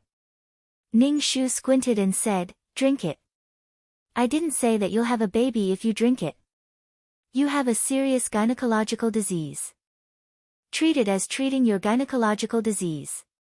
Kai Enchi's face immediately darkened. She took a deep breath and drank the medicine. It was so bitter that she retched. Ning Shu took the bowl and went out. Kai Enchi snorted and went back to sleep. Ning Shu also didn't wake Kai Enchi up to do the housework. When Wang Bo came back from work, Ning Shu said to Wang Bo, go and see your wife. She's not feeling well. Wang Bo quickly went to the bedroom to check. Dinner was a bowl of noodles for each of them. Kai Enchi looked at the plain noodles and asked, why are you eating this? Ning Shu said without changing his expression, you're taking medicine now. You can't eat Chinese medicine. You can't eat anything that's too oily or spicy. Ning Shu thought, damn it. I'll improve my cooking skills sooner or later. Kai Enchi rolled her eyes and poked the noodles in the bowl with her chopsticks. Wang Bo comforted Kai Enchi, just bear with it for the time being. You're not the one drinking medicine. It's easy for you to say that, Kai Enchi said unhappily. Wang Bo's expression was a bit gloomy. Kai Enchi had never been willing to talk to him properly and never cared about his feelings. Seeing Ning Shu staring at him, Wang Bo swallowed his saliva and lowered his head to eat the noodles. Truth be told, Ning Shu would feel his heart itching every time he saw Wang Bo like this. He wanted to grab Wang Bo's collar and roar at him. Would it kill him to straighten his back and say a few words? If I don't bully someone like you, who else can I bully? You have no bottom line. You're either being bullied or doing whatever you want. Clearly, Wang Bo and Yang Zi were bullied. Didn't Kai Enchi choose this family because she felt that they were easy to bully? Ning Shu faintly said to Kai Enchi, I don't want to interfere in the matters between the two of you, but Wang Bo is your husband. You should at least respect him, right? Kai Enchi pursed her lips and muttered softly, what does he have that I respect? Ning Shu placed his chopsticks down and asked, then what did he do wrong to you? Is it because his salary isn't high and he doesn't know romance? He's such a person. This was your choice back then, and now you're blaming Wang Bo for it. I was blind back then. Kai Enchi indignantly said. Mom. Wang Bo softly called out to Ning Shu. His expression was gloomy and he could only tell Ning Shu to stop the dispute. Ning Shu did not speak anymore and picked up his chopsticks to eat his noodles. Wang Bo breathed a sigh of relief and turned his head to see Kai Enchi poking at the noodles. Clearly, it wasn't to her liking and she was furious. After dinner, Ning Shu poured the medicine for Kai Enchi. Kai Enchi looked at the medicine and her face was even darker than the medicine. It smelled bad and tasted bad. Kai Enchi drank the medicine in one go. It wasn't to give birth but to treat her illness. After drinking the medicine, Kai Enchi returned to the bedroom to play with her phone and computer. Wang Bo sat on the sofa in the living room in a daze. In the past, he looked like an honest person who wasn't good with words. Now, he looked even more foolish. Ning Shu cut a plate of fruit and brought it to Wang Bo, try to communicate with your wife. Wang Bo said in frustration, she doesn't listen to me at all. And I can't outtalk her. If it wasn't for the fact that he was in front of him, Ning Shu would have laughed at him. It was said that one should marry a virtuous wife. He wanted a flirtatious bitch and a virtuous bitch. Why didn't he see if he could subdue her? Why not go to heaven? It was human nature to worship the strong. Women all wanted to be conquered by strong men. If Wang Bo was a CEO, he didn't need to do anything. Money and social status would automatically add layer after layer of charm to Wang Bo. A taciturn person would become calm and composed, and a wooden person would become adorable. Ha ha ha, Ning Shu asked Wang Bo, are you going to live like this in the future? If I die, you may not even have a hot meal when you come home. I'll do it myself. Wang Bo hesitated and said. Ning Shu nodded.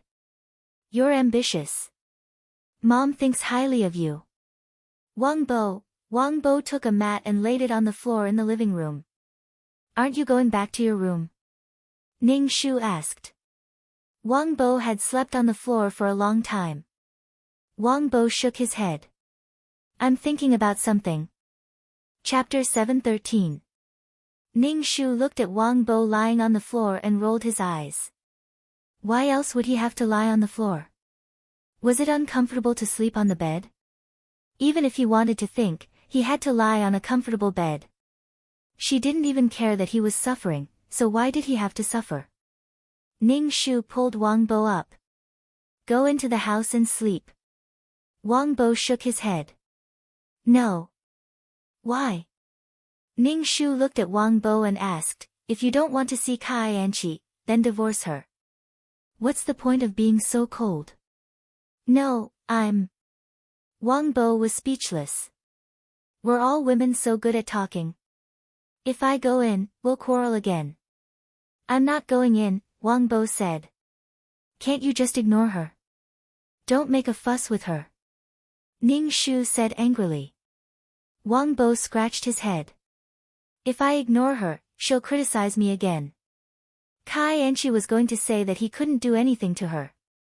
Ning Shu was speechless. This was not love. She hated him so much that living was a mistake. Ning Shu said angrily, come out and sleep after you quarrel. Who knows, maybe you won't quarrel. Wang Bo looked at Ning Shu speechlessly. Mom, go into the house and sleep. She won't dare to say anything, Ning Shu said.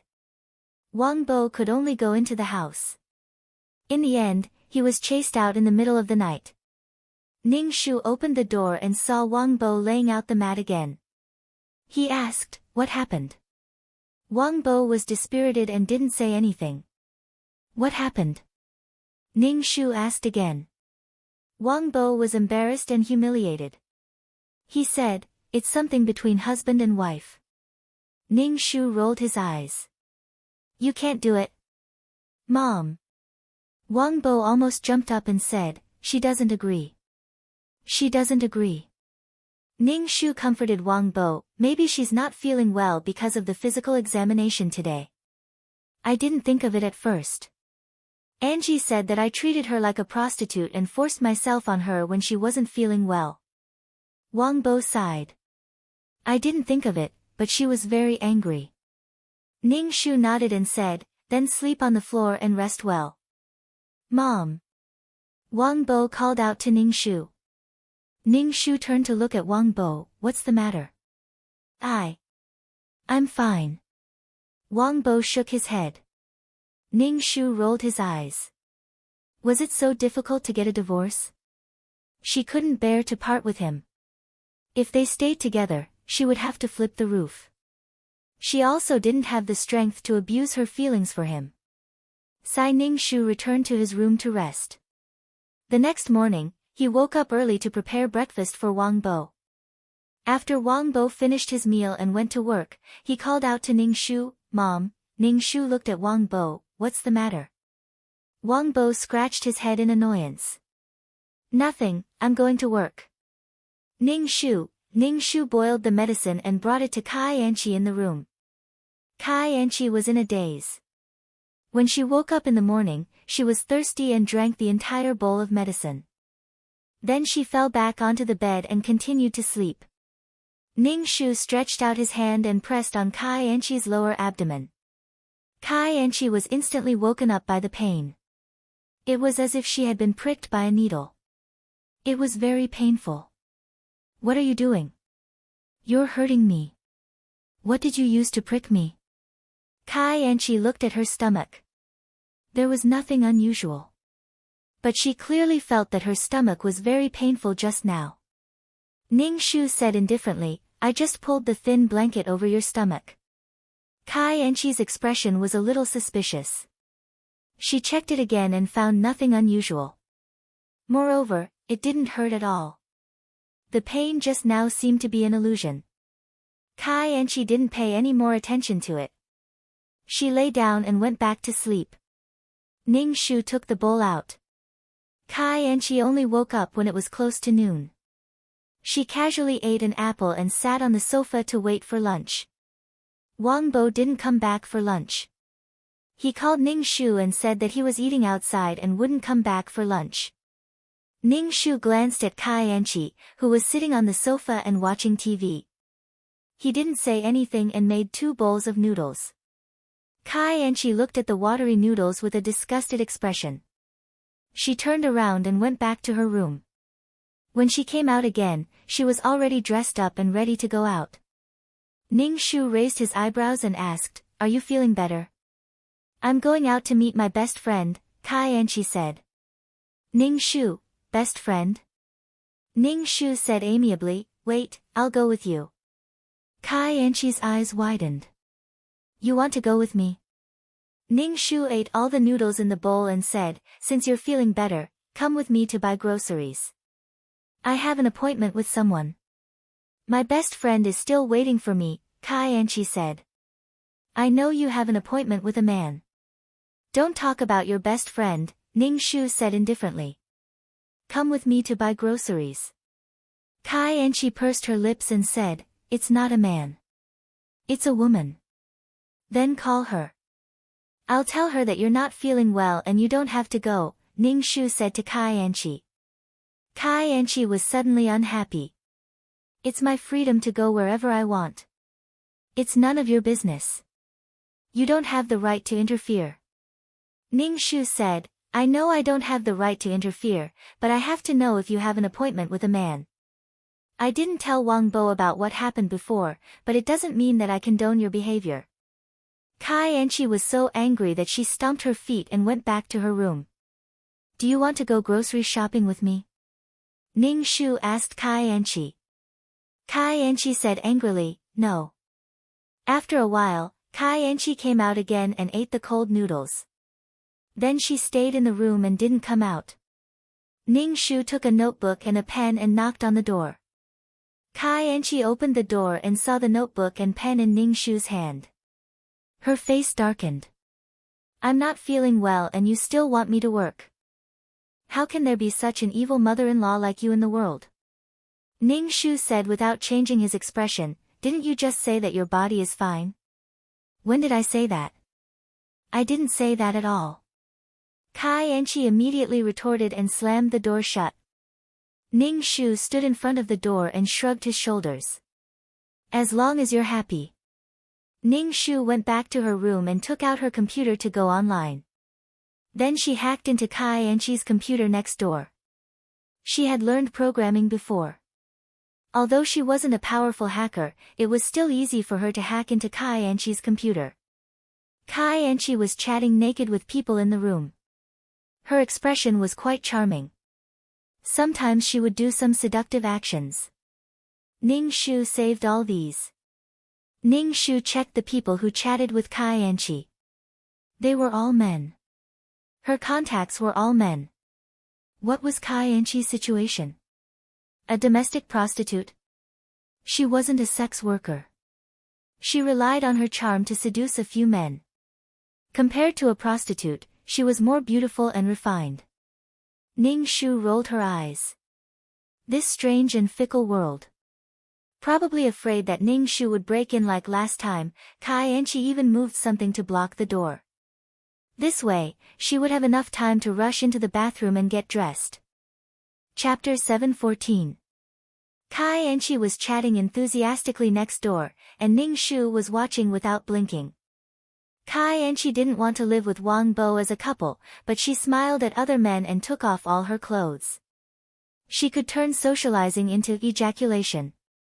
Was chastity in conflict with feudalism? Hey, you're so old-fashioned.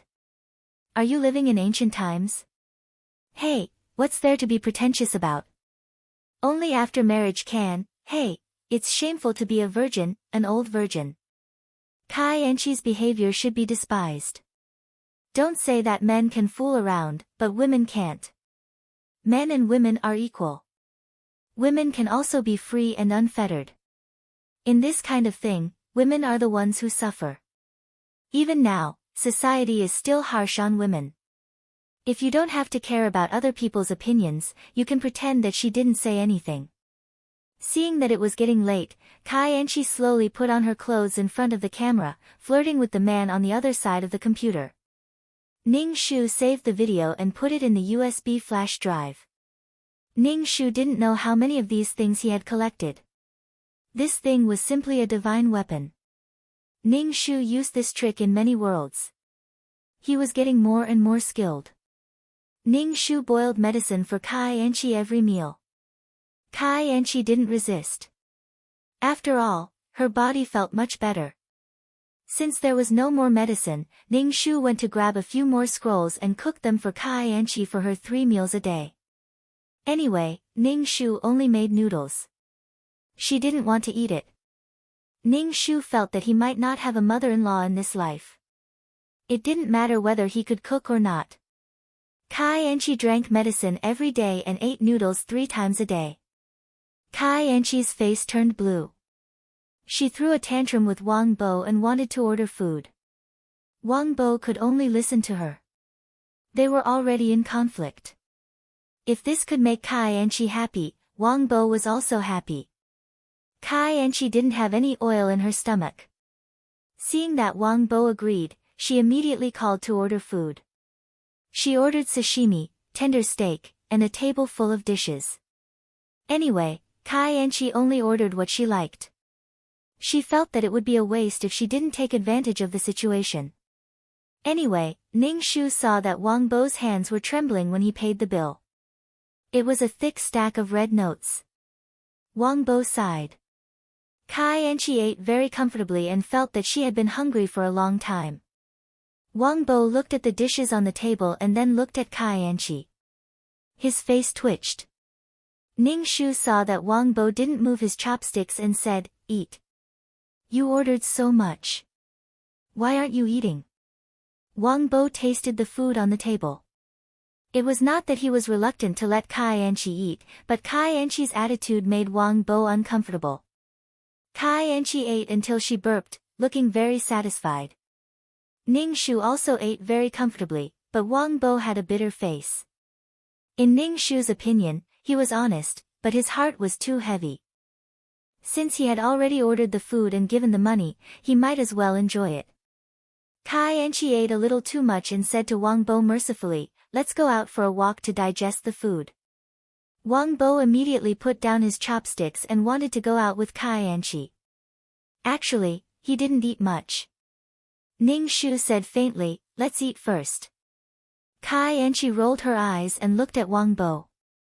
It was as if she was silently asking, "Are you listening to me or your mother?" The atmosphere was a little heavy, and it became a state of mutual hostility. Ning Shu frowned. Was Kai Enchi thinking too highly of herself? She didn't eat and wanted to go with him to digest the food. She was simply being unreasonable. Wang Bo was not your servant who would come at your call. If she had the ability, then she should be arrogant in front of the men outside. She was spoiled. Wang Bo struggled and didn't know what to do.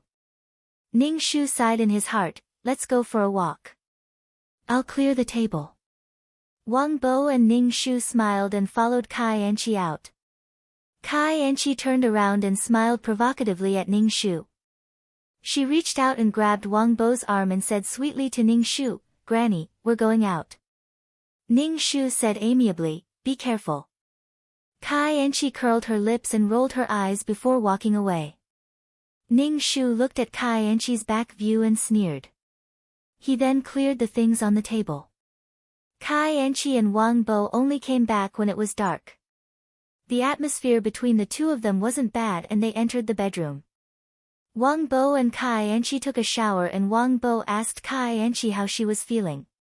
Kai Enchi directly pressed on Wang Bo's body, and Wang Bo immediately laughed. The two of them groped for a while and Wang Bo was about to enter. But the moment he entered, Kai Enchi suddenly screamed and pushed Wang Bo away. Wang Bo fell to the ground. Wang Bo looked at Kai Enchi in shock. Kai Enchi looked terrified. She felt as if she was being torn apart. It was so painful that she couldn't take it. "What's wrong?" Wang Bo asked Kai Enchi anxiously. Kai Enchi held her stomach and felt the pain slowly disappear. It wouldn't hurt for a while. Kai Enchi felt strange. Could it be that it had been too long since he came? Kai Enchi pressed on Wang Bo's body and took the initiative. She slowly entered. Wang Bo couldn't take the torture and went in. Kai Enchi's face turned pale. It was as if her internal organs were displaced by Wang Bo's strength and were about to tear her apart. Kai Enchi quickly pulled out and held her stomach. Wang Bo was stunned. Seeing her like this, he asked, "What's wrong?" Kai Enchi's eyes were filled with tears. "My stomach hurts. I can't take it anymore." "Why is it like this?" Wang Bo frowned. "Why does it hurt for no reason?" Kai Enchi panted and broke out in a cold sweat. After a while, she felt that her stomach didn't hurt as much. She waved her hand weakly and said, "Don't do it. My stomach hurts." Wang Bo was speechless. Wang Bo was on the verge of exploding. How could he stop now? He touched Kai Enchi's body, wanting to continue being warm. He wanted to touch Kai Enchi to arouse her. Kai Enchi was weak from the previous pain. Seeing Wang Bo like this, she was so angry that she wanted to die. She gave him a big slap in the face. I said it hurts. Don't do it. Don't you understand? Kai Enchi shouted. Wang Bo's head was suddenly slapped by Kai Enchi. He didn't come back to his senses for a long time. After a while, he turned his head to look at Kai Enchi. He didn't say anything and just stared at Kai Enchi. Kai Enchi was angry, but her heart skipped a beat when she saw Wang Bo's gaze. She softened her tone and said, "My stomach hurts." Wang Bo didn't say anything. He put on his clothes and left the room. Kai Enchi was furious when she saw Wang Bo leave without looking back. What kind of man was this? He ran away when he saw her in pain. Scumbag.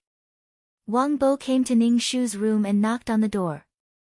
Ning Shu opened the door and saw the red mark on Wang Bo's face. He was surprised. Chapter 7:15. Kai Enchi hit someone she didn't care about. From the clear red mark on Wang Bo's face, one could tell how hard Kai Enchi hit him. Ning Shu asked, "Did she hit you?" Wang Bo pursed his lips and said, "Enchi has a stomachache. I don't know what's going on. Take her to the hospital tomorrow." Wang Bo turned around and spread the mat on the floor.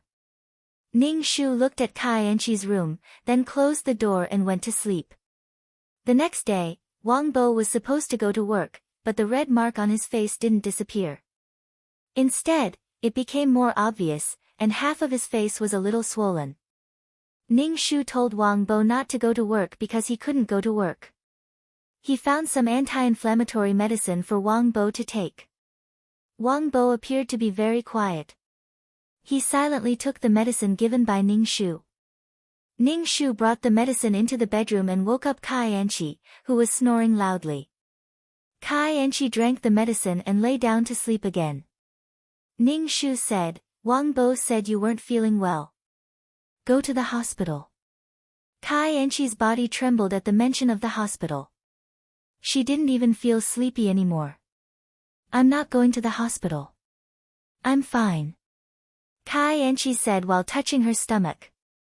It didn't hurt now, as if the pain last night was an illusion. Ning Shu's face was cold.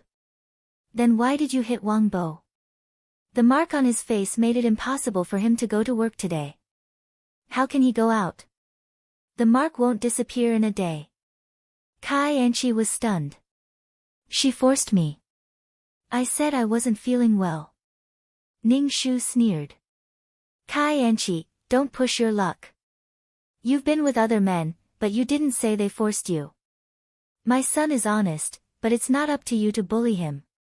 Kai Enchi stared at Ning Shu and said casually, "When did I bully him? I was just defending myself. Rape in marriage is also rape. Can't I resist?" Ning Shu didn't say anything. He glanced at Kai Enchi's stomach and said lightly, "You said the thing you relied on wasn't that reliable.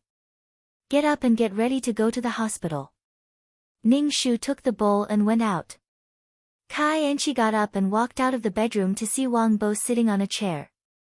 She walked over and saw that there was indeed a red mark on Wang Bo's face. Kai Enchi also felt that she had gone too far. She gave Wang Bo a sweet date. "I'm sorry. I was too harsh. I'm sorry." Kai Enchi whispered into Wang Bo's ear, "You can do whatever you want tonight." Wang Bo looked at Kai Enchi and said, "Sit down and eat." Seeing that Wang Bo's expression had softened, Kai Enchi felt relieved and sat down. Ning Shu said to Wang Bo, "Come with me to the hospital today." "All right." Wang Bo nodded. "I'll go with you," Wang Bo said to Kai Enchi. Kai Enchi immediately shook her head. "I'm fine. I'm not going to the hospital." "But you were in so much pain last night." "It's safer to have a look," Wang Bo said. Kai Enchi said impatiently, "I said I'm not going, so I'm not going." I'm fine. Then I won't go. Wang Bo compromised. Ning Shu didn't say anything. Because Wang Bo didn't go to work, the young couple went to the bedroom after eating breakfast. Kai Enchi unbuttoned Wang Bo's shirt. Obviously, she wanted to test if it was as painful as last night. Seeing that Kai Enchi was willing, Wang Bo naturally hugged her. The two took off their clothes. When Wang Bo entered, Kai Enchi took a deep breath. However, she was still panicked by the overwhelming pain below. It was as if her body was going to be torn apart. Wang Bo moved twice. Kai Enchi was in so much pain that her face turned pale. She felt that the pain below her pubic bone was already numb.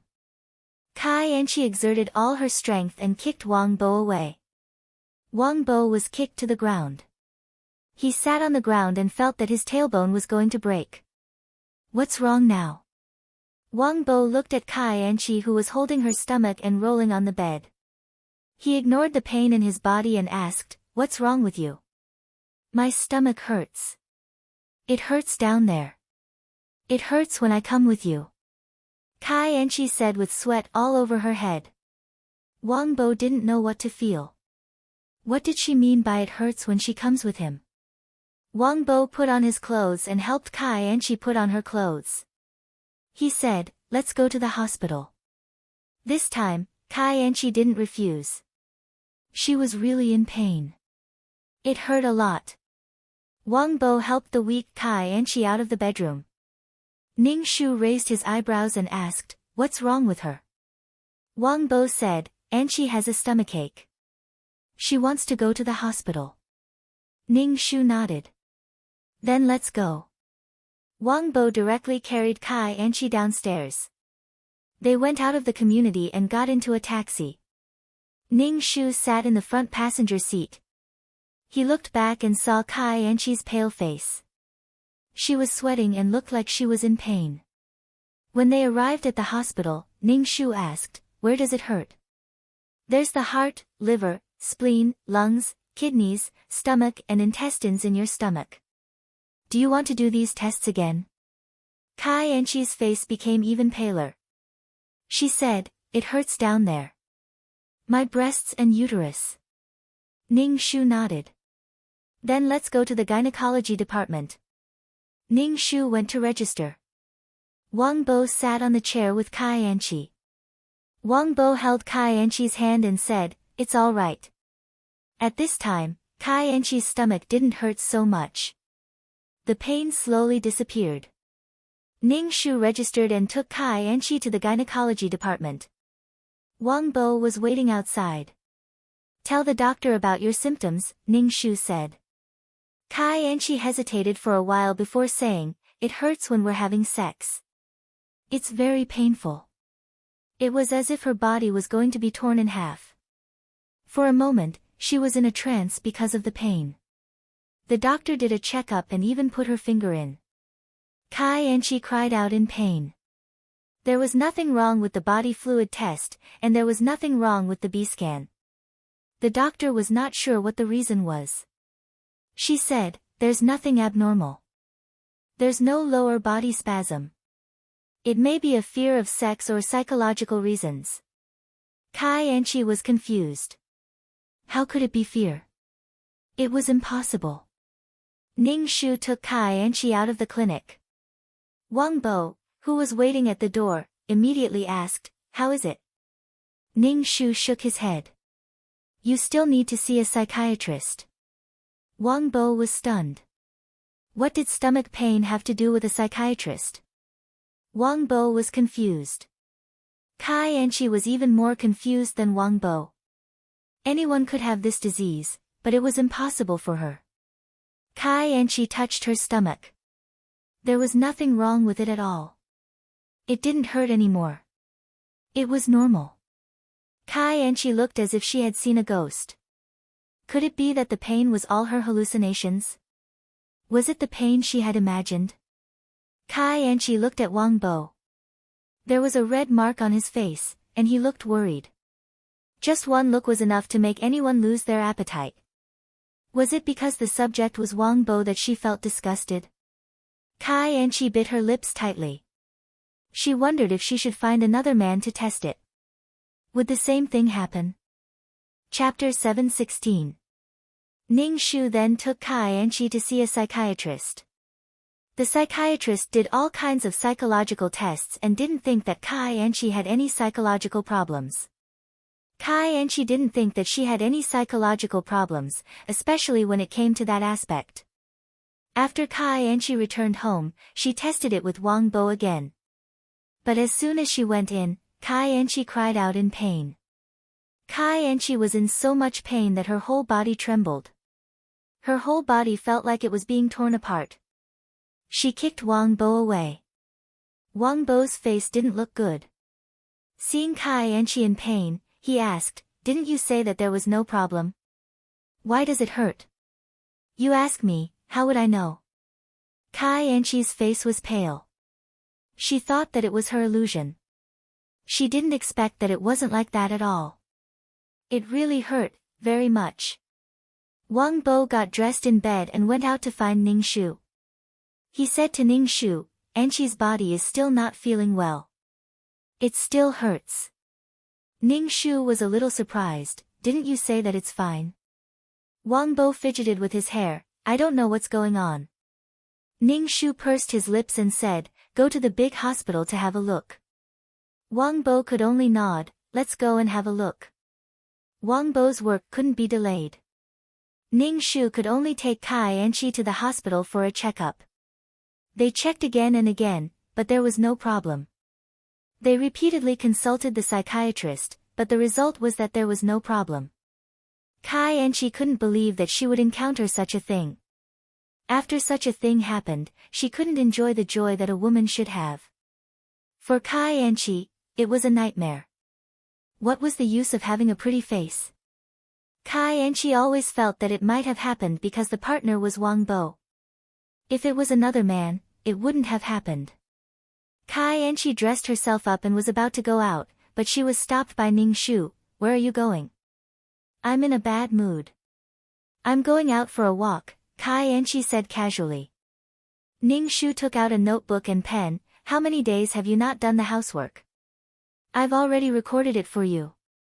"Don't you want your name tag?" Kai Anchi immediately pulled a long face. "I really have to hand it to you. Can't you see that I'm not feeling well? I'm just going out for a walk, but you insist on making me do things. I feel like I should be ruined by you." Ning Shu's expression didn't change as he said, "Everything has been checked. Psychology, neurology, gynecology, everything has been checked. There's no problem, your body is fine." "How could I be fine? I just feel pain." Kai Anchi slammed the door and left. Ning Shu took his phone and followed her. Probably because she was followed by Ning Shu last time, Kai Anchi didn't look for a man directly this time. Instead, she really looked for her best friends to eat pastries and drink coffee in a cafe. Ning Shu was not in a hurry. He just waited. Kai Anchi was definitely going to meet the man. After staying in the cafe for an hour or two, the women left. Kai Anchi took her bag and went out of the cafe. She hailed a taxi and left. Ning Shu followed. This time, it wasn't the same hotel as last time, but a more hidden hotel. At the entrance of the hotel, a man was waiting for Kai Anchi. Seeing Kai Anchi, he hugged her and walked into the hotel. Ning Shu took out his phone and took pictures of the hotel's signboard. Ning Shu waited for Kai Anchi at the door to see when she would come out. Kai Anchi and the man entered the room and hugged and kissed. They fell on the bed. Kai Anchi's heart was filled with anticipation and fear. She hoped that her body would be fine, but she was afraid of the pain of being torn apart by a beast. Kai Anchi's body was trembling with nervousness and her palms were sweating. The moment the man entered, Kai Anchi screamed, as if an animal's sharp teeth were tearing her body. The pain was overwhelming. The pain in her body and the despair in her heart made Kai Anchi in a trance. The man moved twice. Kai Anchi was in extreme pain. She pushed the man away and began to put on her clothes with a pale face. The man's face darkened. He couldn't help but shout, "What's wrong with you?" I'm not going. Kai Enchi's eyes were filled with tears. She had already taken off her clothes and entered. If she said she wasn't going to do it now, wouldn't she be spitting out the duck in her mouth? How could she? Now was the time to take action. How could she stop just because she said so? The man didn't care about Kai Enchi's feelings like Wang Bo. He threw Kai Enchi onto the bed and pressed her down. The man entered without hesitation. Kai Enchi was in so much pain that her body started to convulse. The man was very satisfied. You clamped it very tightly. Then, he started to move without any scruples. Kai Enchi screamed in pain. She felt like she was going to be dismembered and was about to die. Kai Enchi's voice slowly weakened from the initial screams to a soft moan. Kai Enchi just wanted this violence to end quickly. It was like walking in hell. Her lower body was already numb from the pain, but the pain seemed to be engraved in her brain. It was very painful. Every second and minute was unbearable for Kai Enchi. Every day felt like a year. The man on top of her was extremely excited, but Kai Enchi couldn't resist. She just wanted it to end quickly. Tears seeped out of the corners of Kai Enchi's eyes. She didn't have any strength in her body and let the man do whatever he wanted to her. After an unknown amount of time, the man finally released, but Kai Enchi felt dizzy in front of her eyes, as if she was about to die. She vaguely heard the sound of the man putting on his clothes and pulling up his pants. Before he left, he touched Kai Enchi's chest and pinched it hard. He said, "If you need anything in the future, you can call me." Then, he left with a smug smile. Kai Enchi listened to the man's laughter and her heart was filled with hatred. She lay on the bed, motionless, and stared blankly at the ceiling. Kai Enchi closed her eyes and wrapped the blanket around her body, waiting for the pain to pass. How could this be? How could this be? How could she have such a problem? It wasn't because of Wang Bo, but because of herself. Even if it was another man, the result would be the same. She couldn't feel any joy at all, only endless pain. Kai Enchi's head was in a daze from the pain. As the pain in her body gradually disappeared, Kai Enchi fell asleep. When Kai Enchi woke up again, it was almost dark and her stomach didn't hurt anymore. Kai Enchi got up and took a shower. As she washed, she rubbed her body hard. She resented her body for being so useless. But what was she going to do now? What was she going to do? Kai Enchi's eyes were red. She put on her clothes and left the room.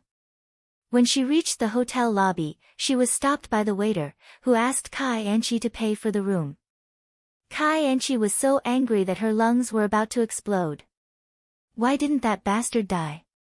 He made her suffer so much and still wanted her to pay the room. Kai Enchi gritted her teeth. She paid the bill and stormed out of the hotel in a huff. Chapter 717. Ning Shu saw Kai Enchi coming out of the hotel and took 2 photos of her.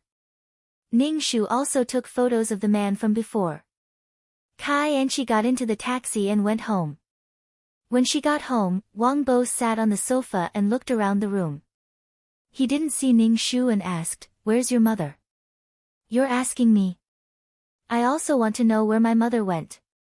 Aren't you two at home?" Wang Bo asked Kai Enchi. Kai Enchi suddenly had a bad feeling in her heart. Last time, she was secretly photographed by that old woman. This time, it couldn't be that she was secretly photographed again. Otherwise, why wasn't she back yet? She was already so cautious. Kai Enchi cursed Ning Shu in her heart. It would be best if he died outside. If this old woman died, there would be no one to torture her and deliberately find trouble with her. Moreover, this house might be hers. Kai Enchi's heart was filled with hostility. I went out in the afternoon to hang out with my friends.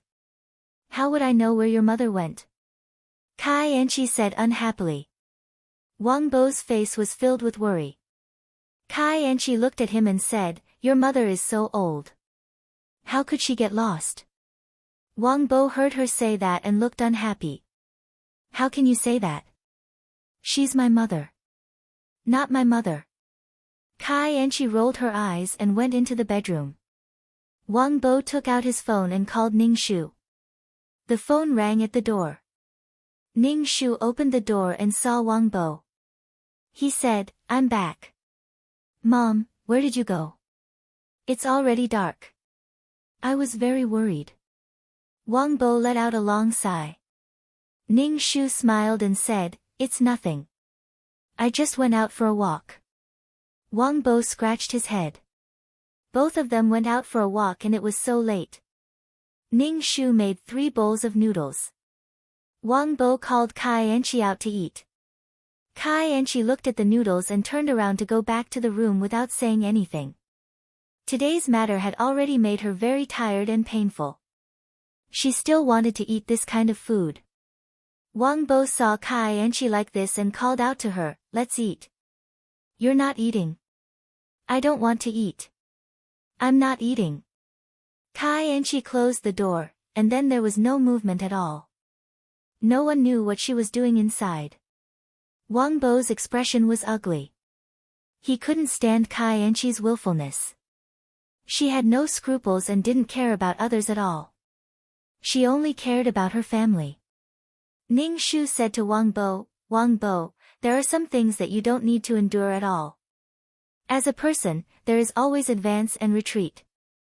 If you keep retreating until you reach the foot of the wall or the edge of the cliff, you will be the one suffering in the end." Wang Bo had always felt that he had married a goddess. Then, he would worship her and give in unconditionally. "Mom." Wang Bo sighed deeply. "We're trying to get used to each other." Ning Shu said, "You have to have your own bottom line. Let her know your bottom line. Your concession won't make her restrain herself. It will only make her more arrogant. As long as you're alive, you have to have some dignity." "I don't want to see you endure it like this," Ning Shu said. "You have to advance and retreat. You can't keep retreating alone." Wang Bo sighed again. "Can you stop sighing all the time? I feel depressed when I hear you sigh. What can you do if you stick out your chest?" Ning Shu said unhappily. Ning Shu pursed his lips. "If Kai Enchi did something wrong to you, what would you not tolerate the most? What is your bottom line? If she crosses it, what will you do?" Ning Shu asked tentatively. Wang Bo was silent for a moment and said, "My bottom line is that Kai Enchi is loyal to me. I can tolerate her temper and willfulness." "Oh, as long as he has a bottom line. What if she crosses your bottom line?"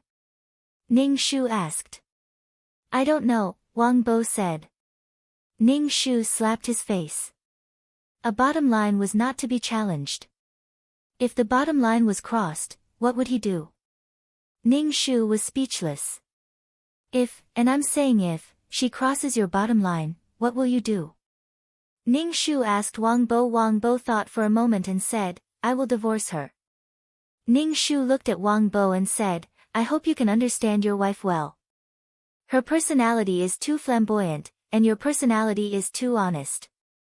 Wang Bo was silent. When he returned to the bedroom, he saw Kai Enchi sleeping on the bed. He lay down and hugged Kai Enchi. Kai Enchi was annoyed. She was even more annoyed when she saw Wang Bo. She hugged him tightly. "It's so hot. Don't hug me." Kai Enchi pushed Wang Bo away. Wang Bo asked, "What's wrong with you? Tell me if you have something to say." Kai Enchi did not know what to say. She said with annoyance, "Nothing. I just feel annoyed when I see you. Don't hover in front of me." Wang Bo frowned. "We are husband and wife. What can't we talk about? Husband and wife also have private matters. You're so annoying. I'm going to sleep." Kai Enchi turned her back to Wang Bo. Wang Bo looked at Kai Enchi's back. He reached out and straightened Kai Enchi's body. He said seriously, "Enchi, we are husband and wife. We are two people who will spend a lifetime together. I hope we can grow old together. Is there anything you can tell me? Kai Anchi's eyes turned. She smiled and said, since I'm married to you, I naturally want to grow old with you. Wang Bo smiled. He wanted to kiss Kai Anchi, but Kai Anchi pushed him away. I'm not feeling well. Although Wang Bo was disappointed, he did not force Kai Anchi. Kai Anchi turned her back to Wang Bo. She did not know what was wrong with her body. Anyway, she was married to Wang Bo naturally, she wanted to be with Wang Bo. Kai Anchi's heart was filled with despair. What was wrong with her body? She could not have children and could not enjoy the pleasure of a woman. Only now did Kai Anchi put Wang Bo in her heart. After all, her body could not fulfill the duties of husband and wife. Only Wang Bo would endure it. Kai Anchi wanted to say a few words to Wang Bo, but she had been high and mighty in front of Wang Bo for a long time. She could not bring herself to do so. She could only say goodnight. Wang Bo nodded and hugged Kai Anchi. Kai Anchi frowned impatiently, but she endured it in the end. Wang Bo was her only way out. She had to rely on Wang Bo. If she left Wang Bo, Kai Anchi suddenly did not know how to survive. She would rather die than have to do that kind of bitter work. Kai Anchi thought about it for an entire night. She was still unwilling. The next day, she decided to try another man. It only hurt when she had sex. She was fine the rest of the time. It did not look like she was sick at all. Kai Anchi still wanted to find a man to test it on. As soon as Kai Anchi stepped out of the door, Ning Shu followed behind her. She followed her all the way and took photos while she was at it. Ning Shu saw Kai Anchi looking for men so frequently. He could not help but doubt his skills. Chapter 718. Didn't Kai Anchi say that her stomach hurt? Why did she find a man yesterday and continue to find one today? What's going on? She drank so much medicine, and Ning Shu also injected a needle into Kai Anchi's abdomen. This method is called locking the palace, as the name implies, locking it up. When Ning Shu followed Kai Anchi again, he called Wang Bo and asked him to ask for leave from the leader and come back quickly. Wang Bo didn't know what happened, but seeing Ning Shu's anxious tone, he asked for leave. As soon as Kai Anchi and the man entered the hotel, Ning Shu told Wang Bo the address of the hotel and asked him to hurry over. When Wang Bo came to the door of the hotel, he saw Ning Shu and asked, "Mom, what's the matter?" "Come with me." Ning Shu told the waiter that he came to find his wife. He asked for the key and took Wang Bo to the door. Wang Bo's face was uneasy. Ning Shu asked, "Mom, what are we doing here?" Wang Bo could vaguely hear the voice inside, and the voice was somewhat familiar. Wang Bo thought of a possibility and his face turned black. Ning Shu opened the door and saw messy clothes on the ground. A man was crawling on Kai Anchi's body. Kai Anchi's face was pale and her body was convulsing. Ning Shu quickly took a photo. Sensing that someone came in, the man crawling on Kai Anchi's body immediately pulled out and quickly covered his lower body with a sheet. Kai Anchi was in so much pain that she couldn't move. She just lay naked on the bed. When she saw Wang Bo, her tears fell. Wang Bo's body was trembling, his eyes were red, and he looked like he was struck by lightning. His neck was stiff as he looked at the man who was hurriedly putting on his clothes. Ning Shu took a photo of the man wearing clothes and said to Wang Bo, "Hit him. If he didn't do anything, then he wouldn't be popular at all." When Wang Bo heard this, he clenched his fist and punched the man. The man didn't want to be outdone. "Who are you? How dare you hit me? I'll tell." Wang Bo punched him in the face again. Ning Shu closed the door and looked indifferently at Kai Anchi who was lying on the bed. Tears streamed down Kai Anchi's face as her face turned deathly pale. She looked at the two men fighting in horror. Wang Bo grabbed the man's hair and moved closer to Kai Anchi. He growled, "This is your lover. I said you didn't want to come with me. You said you weren't feeling well. That was just an excuse. I'm your husband. I'm not as good as your lover. Kai Anchi's face was ashen. She turned her head stiffly to look at Ning Shu. It's you. It's me. Wang Bo is my son. It's time to let him know, Ning Shu said indifferently. You have nothing to do with me. Why should I protect you? Kai Anchi looked at Wang Bo's red eyes and felt a little scared. Enduring the pain in her body, she got up and tugged at Wang Bo's clothes. Can you let me go back and explain? What's there to explain? Look at you. You're naked. What's there to explain? Wang Bo's body was trembling. Do you think I'm blind? Can't see. Kai Anchi was forced by a man before. Her body was in so much pain that she wanted to die. Kai Anchi's heart was in complete despair. There was something wrong with her body. Now she was caught red-handed. Kai Anchi didn't feel sorry for Wang Bo. She never thought of keeping her virginity for Wang Bo. Wang Bo was just a spare tire.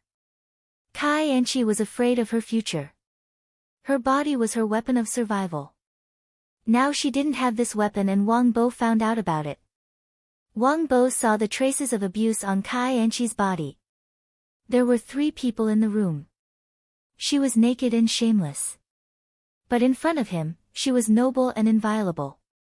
The man who was beaten by Wang Bo took the opportunity to slip away. Ning Shu didn't care about him. He was just one of Kai Anchi's men. Wang Bo threw the quilt on Kai Anchi's body to cover her body. Ning Shu saw that Wang Bo's hand was trembling uncontrollably. He said to Kai Anchi coldly, "Put on your clothes." Kai Anchi could only endure the pain and put on her clothes. Wang Bo directly dragged Kai Anchi out of the hotel. Every time Kai Anchi took a step, her body would spasm. Kai Anchi was in so much pain that she was sweating all over and her face was pale. Ning Shu called for a taxi. Wang Bo stuffed Kai Anchi into the car and sat beside her. Kai Anchi opened her mouth and wanted to say something. But when she saw Wang Bo's ugly face, she closed her mouth. Back home, Wang Bo directly said to Ning Shu, "Mom, I want a divorce."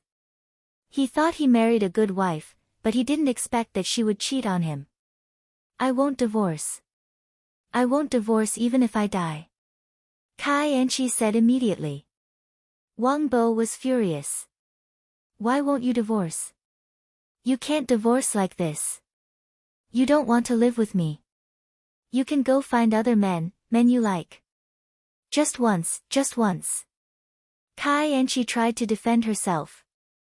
Ning Shu took out his phone and showed it to Wang Bo. There were several times before. "There are dates. You." Kai Anchi looked at Ning Shu. Wang Bo looked at the photos on the phone and his lips were trembling. Ning Shu said, when she went for a checkup, the doctor said that she couldn't get pregnant at all. She had several miscarriages. Wang Bo's face turned green.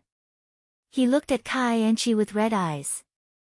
When Kai Anchi saw that Ning Shu had spilled everything out, she shouted angrily, "What are you thinking? Are you happy to see me and Wang Bo get divorced?" Ning Shu nodded. "Very happy." Wang Bo looked at Kai Anchi and asked in a low voice, "You said that you were in pain. Was that also a perfunctory reason?" Kai Anchi shook her head. "I didn't lie to you. It really hurts." Wang Bo raised his hand and wanted to slap Kai Anchi. However, his hand stopped in the air. Wang Bo's face turned green. "You said that you were in pain. You even found another man. This time, you found another man." Kai Anchi bit her lips and said honestly, "I just wanted to test if it was painful with other men." "This is your reason for being loose." "What pain?" "When you are with me, you are in pain. When you are with other men, you are not in pain." Wang Bo was so angry that his tone changed.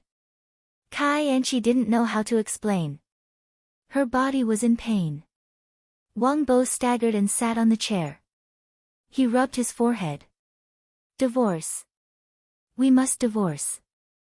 Kai Anchi immediately said, "I will not divorce. I will never divorce." How can you be so shameless? Wang Bo looked at Kai Anchi.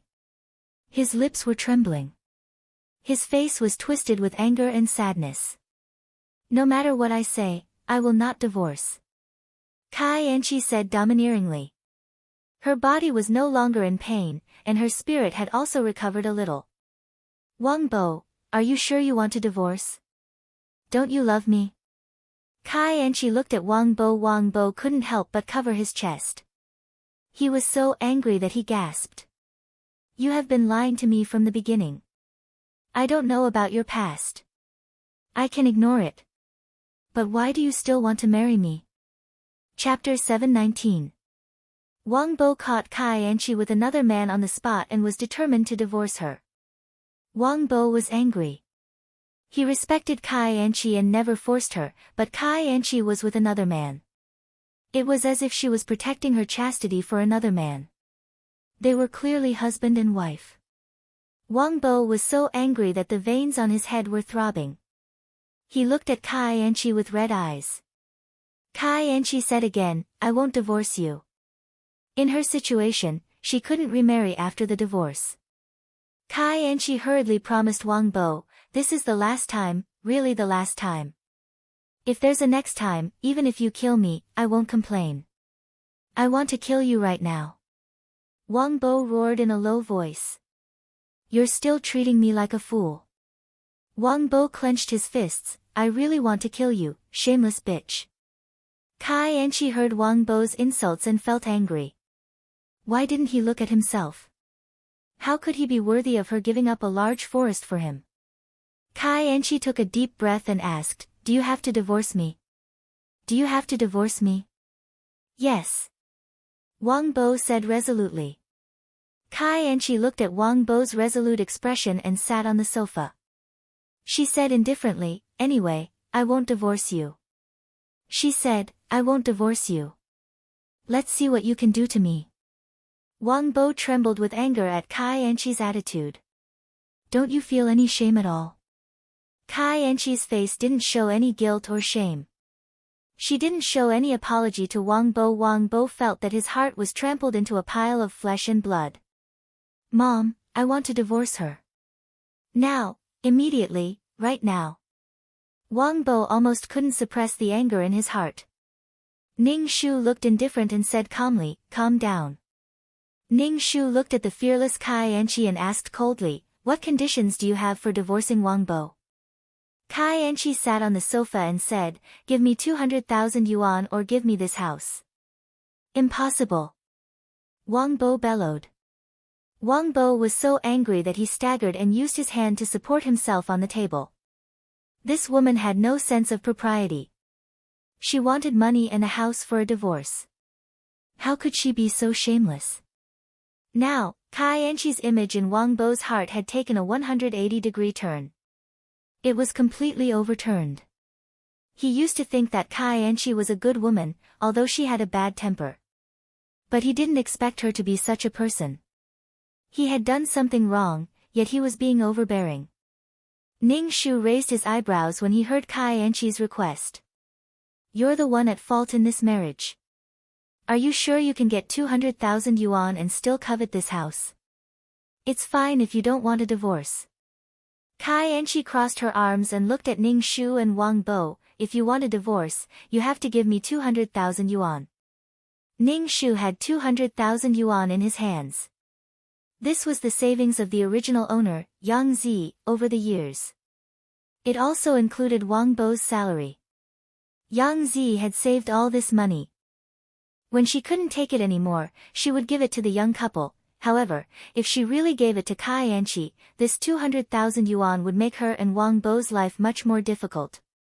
Their family's wealth would be emptied. Wang Bo frowned tightly and his face was livid. Ning Shu said, Mom, I can't take it anymore.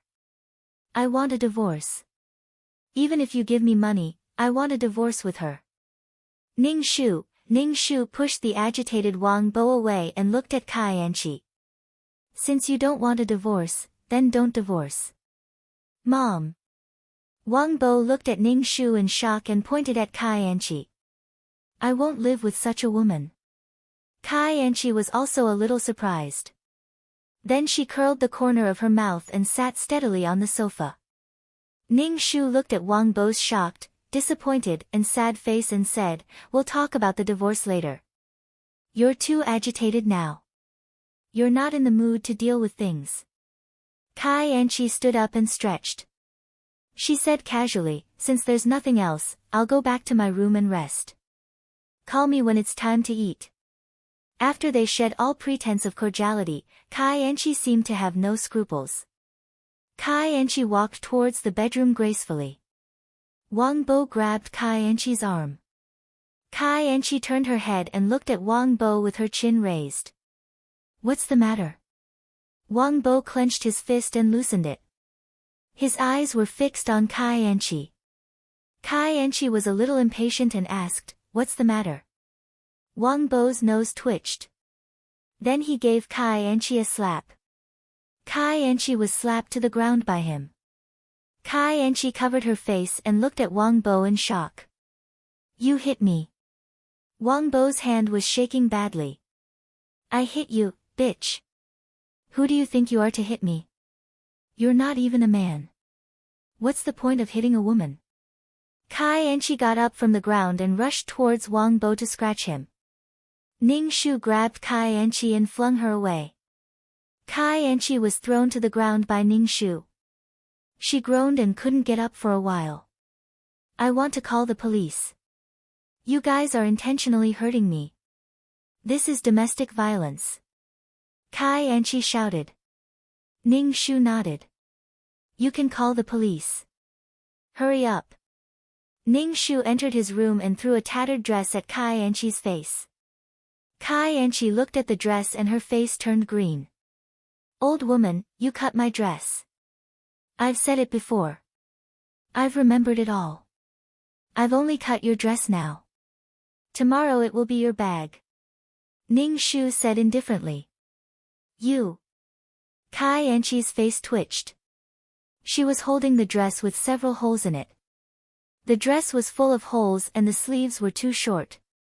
She couldn't mend them even if she wanted to. Kai Anchi's heart was filled with hatred. She looked at Ning Shu with hatred in her eyes. Wang Bo was a little confused and asked, "What's going on?" Ning Shu smiled and said, "You still don't know that your wife has a lot of famous brands. A small accessory can easily cost thousands. Her clothes and shoes are all famous brands. Where did she get the money to buy them?" Wang Bo's face turned black. He thought of a possibility and couldn't help but rub his temple. "You have more than one man. What kind of woman are you?" Wang Bo roared at Kai Anchi. Kai Anchi threw the dress in her hand and said sarcastically, "Can you buy me these famous brands? Can you? What right do you have to question me? I bought these things myself. I didn't use a single cent from your family." Wang Bo's temples suddenly exploded. He was so angry that his chest violently heaved up and down. He was speechless for a long time. It was said that shameless people were invincible. Kai Anchi was really shameless. This was an era where people laughed at the poor but not at the prostitutes. There was no such thing as integrity. As long as you lived a good life, you would be successful. Kai Anchi never thought of paying anything for this marriage. She also never thought of sticking to this marriage. Chapter 720. Kai Anchi only saw Wang Bo as a way out. She was old and couldn't play anymore. Wang Bo would take care of her. Now that Wang Bo was going to divorce her, she had to take a piece of meat from him. It was either 200,000 yuan or a house. She really dared to say that. If he gave the house to Kai Anchi, would they sleep on the streets?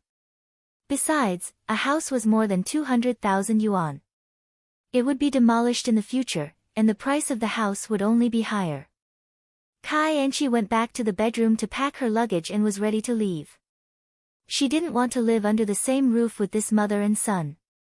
Kai Anchi said, "Divorce or not, tell me when you've thought it through. If you want to divorce, prepare 200,000 yuan. It's up to you." "Where are you going?" Wang Bo asked with a livid face. Why do you care where I'm going? Kai Enchi said angrily. Wang Bo was furious. Kai Enchi didn't want to divorce and play on her own. But what about him?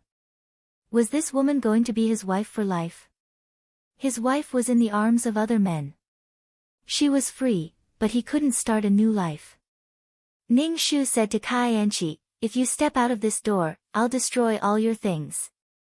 Kai Enchi suddenly twisted her face and shouted sharply, don't you dare. There's nothing I don't dare to do. Didn't your skirt get cut too? Ning Shu said indifferently, you can't leave this house before it's confirmed whether you want to divorce or not. You. Kai Enchi stomped her feet in anger. You're putting me under house arrest. I'm going to call the police. You stole my things. You're a thief. Ning Shu said very calmly, sure, I have photos of you in prostitution on my phone. Oh right, there's also a video of you chatting naked with others. I can sue you for spreading obscenity. Kai Enchi's face turned green. She looked at Ning Shu in a daze. How can you do this? How could this old woman be so powerful? She thought she was just a yes woman. How did she get a video of her chatting naked? She knew about it, but she didn't say anything back then. Wang Bo's face turned even uglier.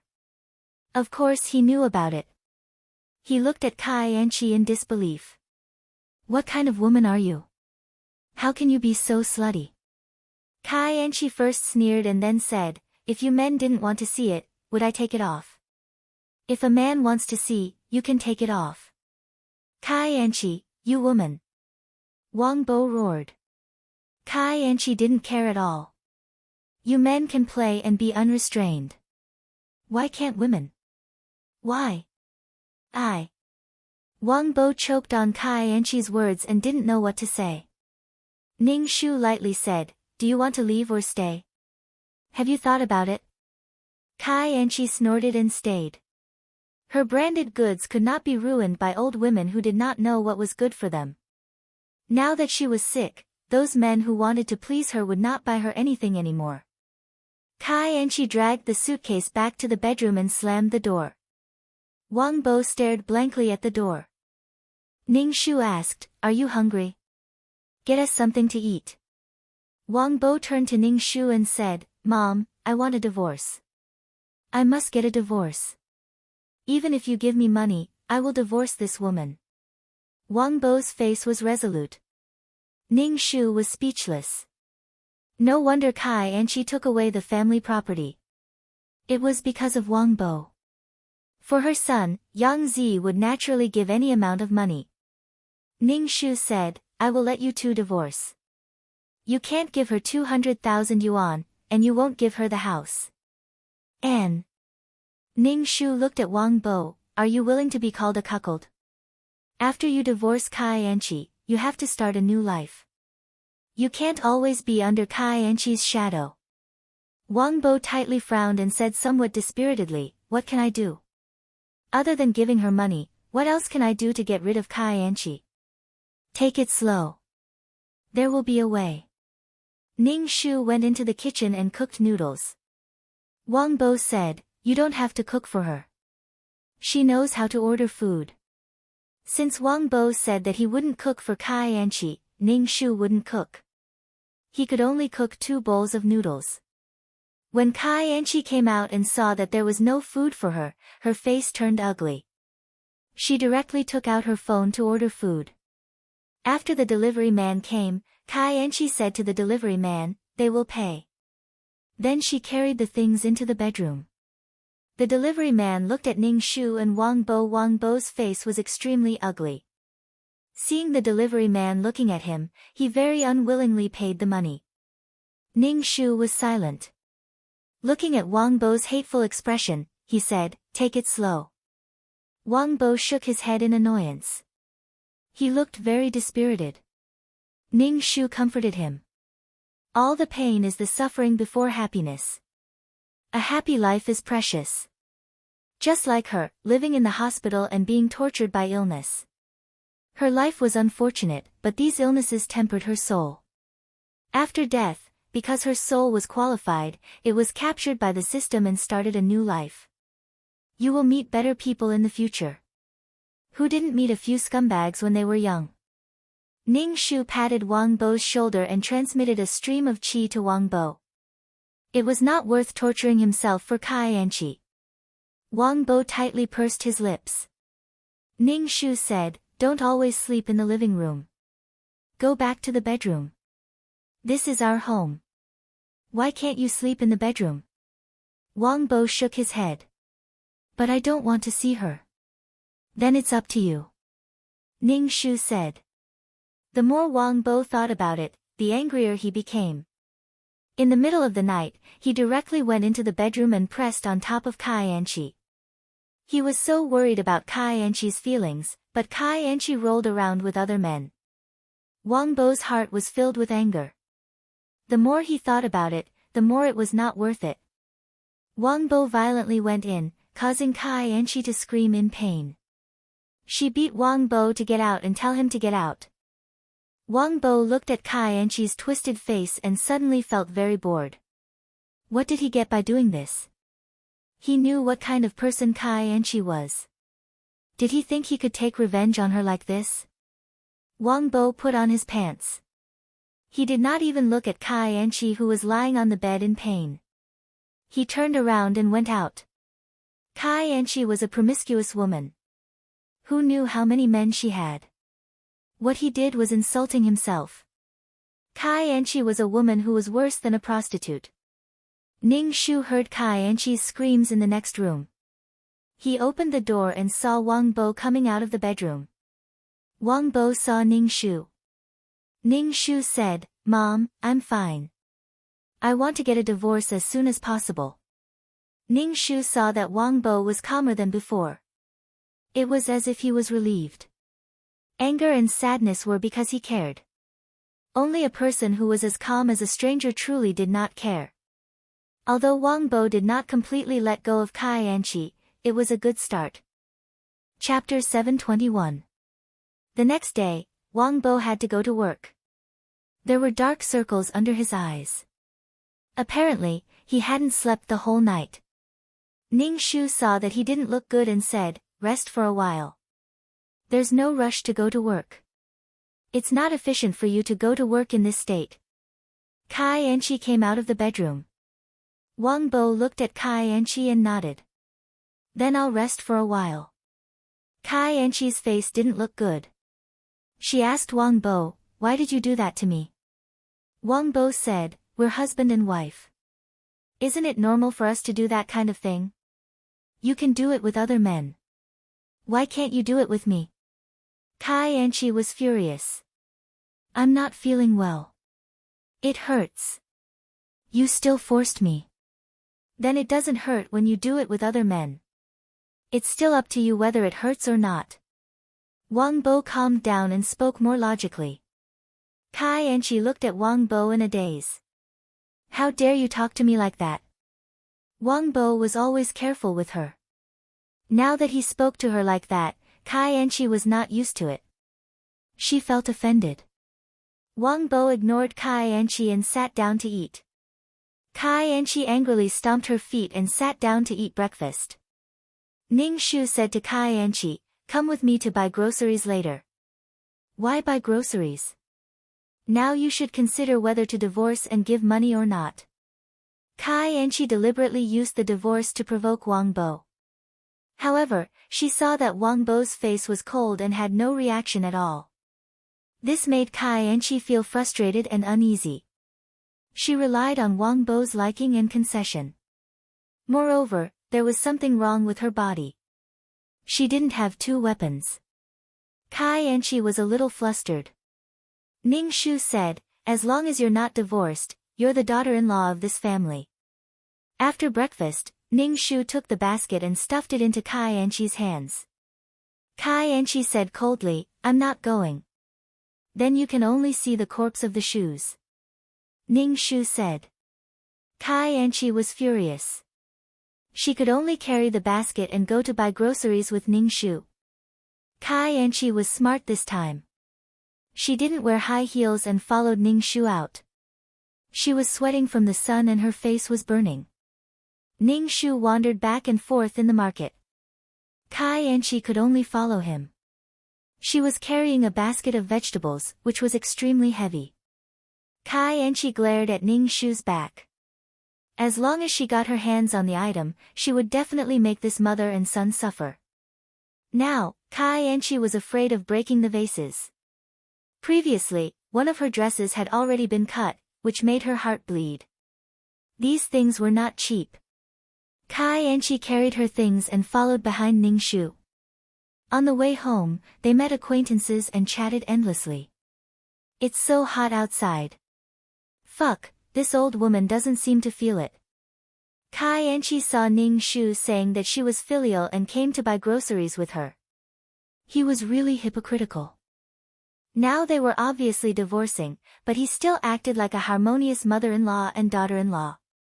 How hypocritical. When Kai Anchi saw Ning Shu's gentle and kind appearance, her heart was bleeding. This woman was so hateful. She was so good at pretending in front of others. After strolling around slowly, it was almost noon. When they got home, Kai Anchi threw the basket away and ran into the room to save her sunburned skin with her cosmetics. Kai Anchi hated her to death. Her expensive skincare products were taken away by this old woman. Kai Anchi was wiping her face. Ning Shu stood at the door of the bedroom and said, "Choose the vegetables and cook." Why? Kai Anchi retorted. Ning Shu said, "Then I can only use your skincare products to polish shoes." You. Kai Anchi glared at Ning Shu and began to choose the vegetables. Kai Anchi saw Wang Bo sitting on the sofa and said, "We are not divorced. I am your wife. Now you let me do everything. Don't you know how to help me?" Wang Bo nodded and came to help choose the vegetables.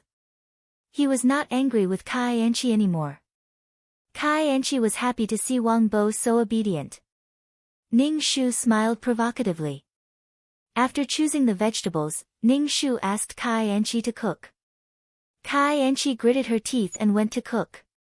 Anyway, the kitchen was in a mess. The dishes on the table were all black. Anyway, looking at them made one lose their appetite. It was either salty or sweet in the mouth. It was simply poisoning. Kai Anchi couldn't eat it. Ning Shu ate without changing his expression. Wang Bo also picked up some vegetables. This made Kai Anchi feel very frustrated. Kai Anchi really couldn't eat these dishes. She took out her mobile phone to order food. After the delivery man came, Wang Bo said to the delivery man, "In the future, whoever orders the food will pay." Kai Anchi's face suddenly darkened. Under the delivery man's strange eyes, she paid the money. "I bought these. You are not allowed to eat them," Kai Anchi said bitterly. Ning Shu and Wang Bo ignored her. Kai Anchi ate the delicious food alone. She ate with all her might. If she couldn't finish it, she would throw it away. Anyway, she didn't give it to Ning Shu and Wang Bo. After lunch, Ning Shu said to Kai Anchi, "Clean the house." Kai Anchi cursed in her heart. Looking at Ning Shu's cold face, she could only take the bucket and mop. Every corner must be cleaned. Ning Shu ordered Kai Anchi. Kai Anchi cursed in her heart. She began to work and said to Wang Bo, "You come and help." "Mom, I am going out." Wang Bo didn't even look at Kai Anchi. He turned and went out, which made Kai Anchi a little dumbfounded. Ning Shu saw that people were changeable. Things like feelings were very fragile. When you were supported, you were a princess. When you were not cared about, you were nothing. Feelings needed to be maintained and managed. Feelings could not be wantonly squandered. After Wang Bo left, Kai Anchi could only work by herself. She indignantly said, "I am not the only one living in this house. Why should I clean it alone? I will let you clean it alone. Do you have a problem with that?" Ning Shu casually said. Kai Anchi took a deep breath and saw Ning Shu sitting there leisurely. When she passed by Ning Shu, she deliberately poured water on Ning Shu. Ning Shu was not angry. He still sat there. Clean it up. If you don't pass, your designer bag will be gone. Ning Shu lightly said. Kai Enchi bent down to clean the house. After cleaning the house, she also had to scrub the toilet. After finishing these things, Kai Enchi felt that her waist could not straighten. Ning Shu checked and nodded, indicating that she passed. After finishing these things, Kai Enchi felt dizzy as if she was going to faint. She was too tired. Kai Enchi took a shower and went to rest. But just when she fell asleep, she was woken up by a knock on the door. Kai Enchi frantically grabbed her hair and opened the door. Ning Shu gently said, "It is time to prepare dinner."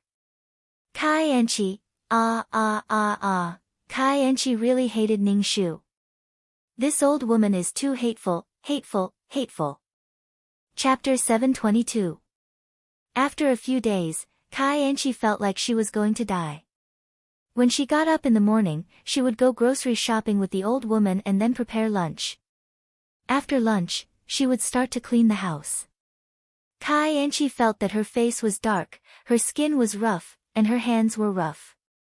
Looking in the mirror, Kai Enchi felt that she had aged many years.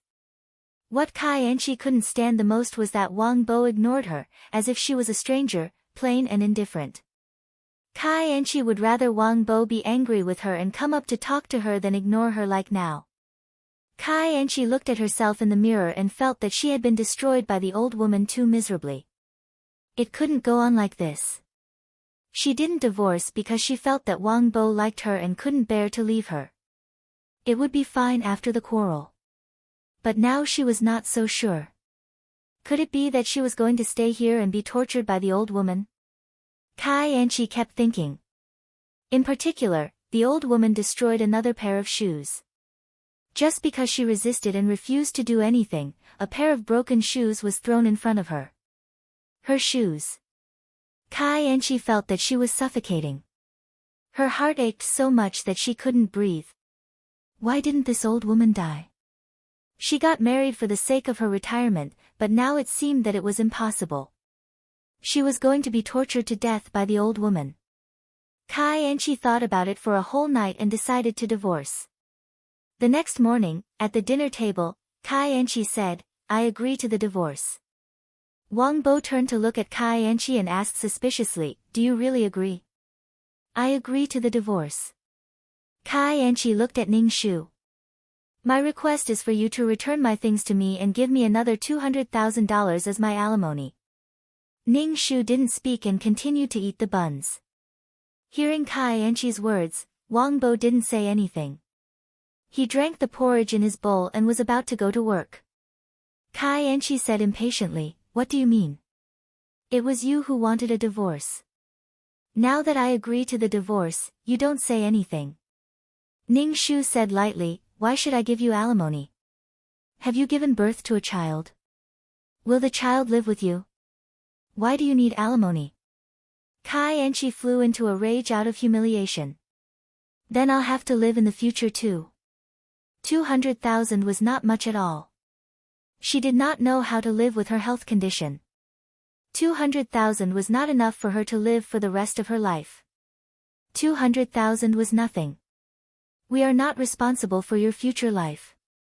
Ning Shu expressionlessly said, "Of course, you don't have to get a divorce. This way, Wang Bo will be responsible for you, and you won't have to worry about the rest of your life." Kai Enchi was speechless. Kai Enchi's face turned green. She couldn't take it anymore. Was she going to be tortured by this old woman for the rest of her life? She did not want to be a slave in this family. The old woman looked honest on the surface, but she was the best at tormenting people. In front of outsiders, she even pretended to dote on her daughter-in-law. 200,000 yuan and her name tag, not one less. Ning Shu said, "Wash the dishes and go grocery shopping with me." Kai Enchi rolled her eyes and weakly said, "I'm not feeling well. I want to rest today." Ning Shu looked at her and nodded in agreement. When Kai Enchi returned to her bedroom, she called her family and said that she was bullied and was going to be kicked out of the house. Blah blah blah, Not long after, Kai Enchi's parents, brother, and sister-in-law all came. They knocked on the door loudly, attracting the attention of the neighbors. Kai Enchi's parents and elder brother were still making a big fuss. They were very aggressive and had a lot of momentum. Ning Shu glanced at the smug Kai Enchi and called Wang Bo to ask him to come back quickly. Kai Enchi was about to open the door when Ning Shu stopped her and said, "Kai Enchi, don't think that you can take money from me just because you have more people." "Grandma, what are you talking about? My parents are just here to see me." Kai Enchi flipped her hair. "See?" Ha! She did not know what the person was holding in his hand, but he was banging on the door loudly. Kai Enchi crossed her arms and looked at Ning Shu. "Grandma, I don't have any other requests. I'm just fighting for my rights." Ning Shu ignored Kai Enchi and picked up the phone to call the police. "Hello, I want to call the police. There's a fight here and they want to break into my house. Now they're breaking into my house. There's only me and my daughter-in-law at home. Please protect me." Ning Shu pointed the phone at the door. The door was being banged on. Ning Shu said the address and hung up the phone. Kai Enchi looked at Ning Shu and stammered, Why did you call the police? There's so many of you. I can't beat them." Ning Shu spread his hands and said. Kai Enchi stomped her feet and was about to open the door when Ning Shu pressed her shoulder. Kai Enchi struggled twice but could not break free. Her face turned red. "Let go of me. I'm going to open the door," Kai Enchi said anxiously. If the police came, it would be troublesome. Kai Enchi did not think that Ning Shu would call the police. Because the door was not open for a long time, the people outside were very impatient and shouted to open the door. Ning Shu ignored them. Kai Enchi's brother actually started to kick the door. Ning Shu's face was calm. "If you want to kick, then kick. It's even better if you break it." Kai Enchi frowned and shouted at the door, "Stop kicking, stop kicking." The door was closed. The people outside could not hear what the people inside the house were saying. Moreover, the corridor was full of people. Kai Enchi's mother cried to the onlookers. Her daughter married into this family and was bullied. She was tortured and had to do everything. Now she was even kicked out of the house. When the people around heard these words, they all showed a look of suspicion. After being with Yang Zi for so long, Yang Zi was not such a person. Yang Zi was very good to his wife. He helped carry her shoes and even carried her upstairs. Torturing his wife. His wife was torturing Yang Zi. Not long after, the police in uniform came. When they saw Kai Enchi's brother kicking the door, they quickly went forward to stop him. The Kai family was stunned. What were the police doing here? Wang Bo rushed back and saw so many people gathered outside his house. There were even police. His heart skipped a beat. He was worried about his mother. Wang Bo quickly went forward and asked the police, "What happened?" Someone called the police. There was a fight here. The police held Kai Enchi's brother. Wang Bo quickly took out his keys to open the door. When he walked into the house and saw that Ning Shu was fine, he heaved a sigh of relief. "Brother." Kai Enchi quickly ran out. When she saw her brother being held, she was anxious. What happened? Why did the police come? Kai Enchi's mother asked anxiously. Kai Enchi turned around and looked at Ning Shu. That old woman called the police. Chapter 723. Kai Enchi usually cursed Ning Shu as an old hag in her heart, but now, she called him an old hag in a moment of desperation. Everyone in the corridor heard it clearly. Kai Enchi belatedly realized that it was inappropriate for her to say that. Facing the disdainful looks in the corridor, she still straightened her chest. Kai Enchi's mother's face darkened as she went into the house. Everyone in the corridor swarmed into the house to watch the show. Auntie Li asked Ning Shu with concern, "What's going on?" Ning Shu's face was full of bitterness. Auntie wants to divorce Wang Bo. Auntie Li had an, "I knew it would be like this," expression on her face. She wants 200,000 yuan or the house, Ning Shu said. Immediately, the surrounding people turned their eyes to Kai Anchi's family. This was simply robbery. Ning Shu said to the police, "We're a widow and an orphan. They're a family. I was afraid that something might happen, so I called the police." Police. Kai Anchi saw that she had pacified the crowd with just a few words and said anxiously, "She's an evil mother-in-law. She makes me do things every day. She makes me cook and mop the floor. She's deliberately torturing me." Onlookers, cooking and mopping the floor is torturing? This is really not a big deal. They're also domestic violence. They hit me, Kai Anchi said again. Auntie Lee interrupted, "I've never seen such shameless people. Domestic violence? They even hit you. Only this pair of mother and son are stupid enough to treat you like a treasure. When I asked you to pour a glass of water for your mother-in-law, you deliberately stirred the juice with your fingers. How can your mother-in-law order you around like this?" Kai Anchi hated this talkative woman and said immediately, "That's because she took my things. If I didn't do anything, she would destroy my things." Ning Shu said indifferently, "I didn't take your things. What valuable things do you have? What did I take from you?" Kai Anchi was stunned. It was not good to say anything in front of so many people. Kai Anchi stomped her feet angrily. These people are all Yang Zi's friends. Naturally, they'll side with her. Kai Anchi saw that no matter what she said, no one believed her. Instead, they said that the old woman was a good person. She was clearly the one being tormented. Wang Bo, who had been silent all this time, said, "She wanted 200,000 for a divorce. My mother and I didn't agree, so she asked her family to make a fuss. I won't give her 200,000. Wang Bo. Kai Anchi was infuriated that Wang Bo dared to undermine her in front of so many people. Kai Anchi moved closer to Wang Bo's ear and threatened, "Don't force me to take you down with me. Otherwise, I'll announce to the world that I cheated on you. You'll have to endure the strange gazes of others every day." The mother and son had dealt with the matter in a low-key manner. Obviously, they were afraid of making a big deal out of it and didn't want others to know. Kai Anchi felt that she had grasped the mother and son's weakness. Wang Bo turned his head and looked at Kai Anchi without saying a word. Kai Anchi's hair stood on end from Wang Bo's gaze. "What do you mean?" Kai Anchi asked Wang Bo. "Then why divorce?" the policeman asked.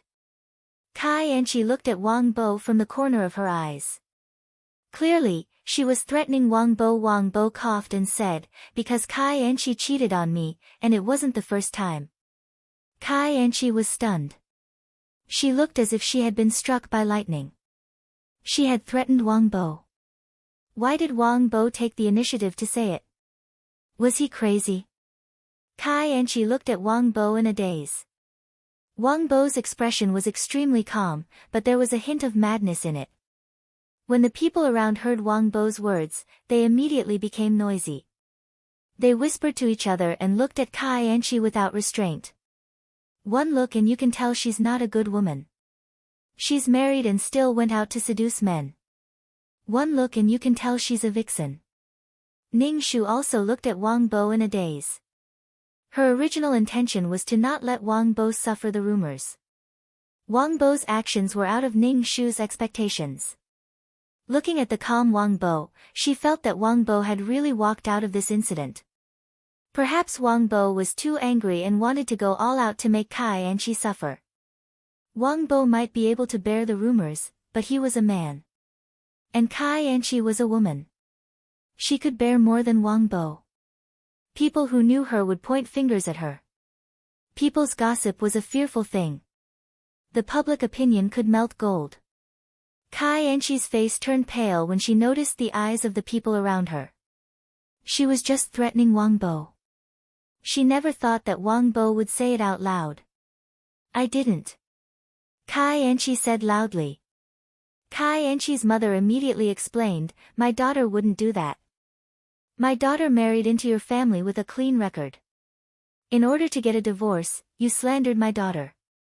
Ning Shu sat on the sofa and didn't say anything.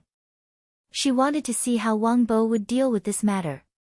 When Wang Bo heard his mother-in-law say that it was clean, he sneered and said, "When Kai Anchi married me, she had already had several miscarriages. The doctor said that she might not be able to get pregnant in this lifetime. Even if she was pregnant, she might not be able to give birth." The onlookers looked at Kai Anchi. Kai Anchi couldn't help but take 2 steps back. She looked at Wang Bo with watery eyes. She looked so pitiful that it made people's hearts ache. Wang Bo lowered his eyes and didn't look at her. "Wang Bo, what nonsense are you talking about? My daughter is married to you. You can do whatever you want," Kai Anchi's father said with a pale face. Wang Bo looked at his father-in-law and said, "There are photos. Do you want to see them? I wouldn't send my wife to someone else's bed." Kai Anchi's father was so angry that he couldn't say anything. There were so many people looking at him. It made his old face panic. He turned around and left. Kai Anchi's mother saw him leave. She looked at Kai Anchi and could only follow him. Kai Anchi's brother was still detained. Kai Anchi's mother said to the police officer, "This is all a misunderstanding." "It's really a misunderstanding," Ning Shu said. "This kind of irreconcilable thing happened. The Kai family is likely to take revenge on my family. When that time comes, I'll have to trouble you." The police said, "We'll educate her." "Thank you, officer." Ning Shu let out a long breath. Kai Anchi looked at Ning Shu with hatred. What did he mean by old woman? Tears welled up in Kai Anchi's eyes. The surrounding people looked at her as if they were pricking her with needles. How clean did these people think they were? What right did they have to look down on her? She, Kai Anchi, didn't care about other people's gazes. Kai Anchi's brother was taken to the police station and walked around. He was released after a day. After all, he didn't do anything wrong. After the police left, the neighbors still surrounded Ning Shu's house. It seemed that the living room was very crowded. Obviously, they wanted to get more gossip. After the Kai family left, Kai Anchi turned around and went back to her bedroom with a cold face. She slammed the door shut. Chapter 724. Ning Shu had a worried look on his face as he dealt with this group of gossipers. The topic of conversation was all about Kai Anchi. Ning Shu sighed and said, "When I married Wang Bo, I didn't know that she was such a person. After I found out, I felt that it was all in the past and didn't pursue it. But she was still like this and didn't know how to repent. Wang Bo couldn't take it anymore and had to divorce her." Auntie Li comforted Ning Shu, "This daughter-in-law isn't good. The next daughter-in-law will definitely be good." Ning Shu just forced a smile. Ning Shu dealt with this group of people and asked Wang Bo, "Why did you say it in front of so many people?" Wang Bo rubbed his forehead and said, "There's no point in dragging it out like this. She even threatened to tell the world that she cheated on me, so I gave her what she wanted." Ning Shu was speechless. So where did Kai Anchi's confidence come from? She was confident that this person would always be there waiting for her. No matter what she did wrong, this person would forgive her. Ning Shu let out a long sigh. "Then things are simple. I was worried about you before, so I'll just go to court for a divorce." Wang Bo and Ning Shu forced a smile. "Got it." Ning Shu comforted Wang Bo, "It's over. Live well. Don't be sad because of someone who doesn't deserve it." Wang Bo pursed his lips and nodded. "Then I'll go find a lawyer and prepare for the divorce?" Ning Shu asked Wang Bo. Wang Bo nodded. "Thank you, Mom. I'll go by myself. You rest at home. You must be tired these days." Ning Shu couldn't help but smile. "That's true. This is your problem. You can deal with it yourself." Wang Bo was busy every day and didn't go home much. He was always dealing with the divorce. Ning Shu also stopped urging Kai Anchi to get up and work every day. She could sleep whenever she wanted. Did she really think that torturing people was easy work? Was she not tired when Kai Anchi was tired? Kai Anchi was going to be free. She was going to be free too. Kai Anchi was well aware of her current situation.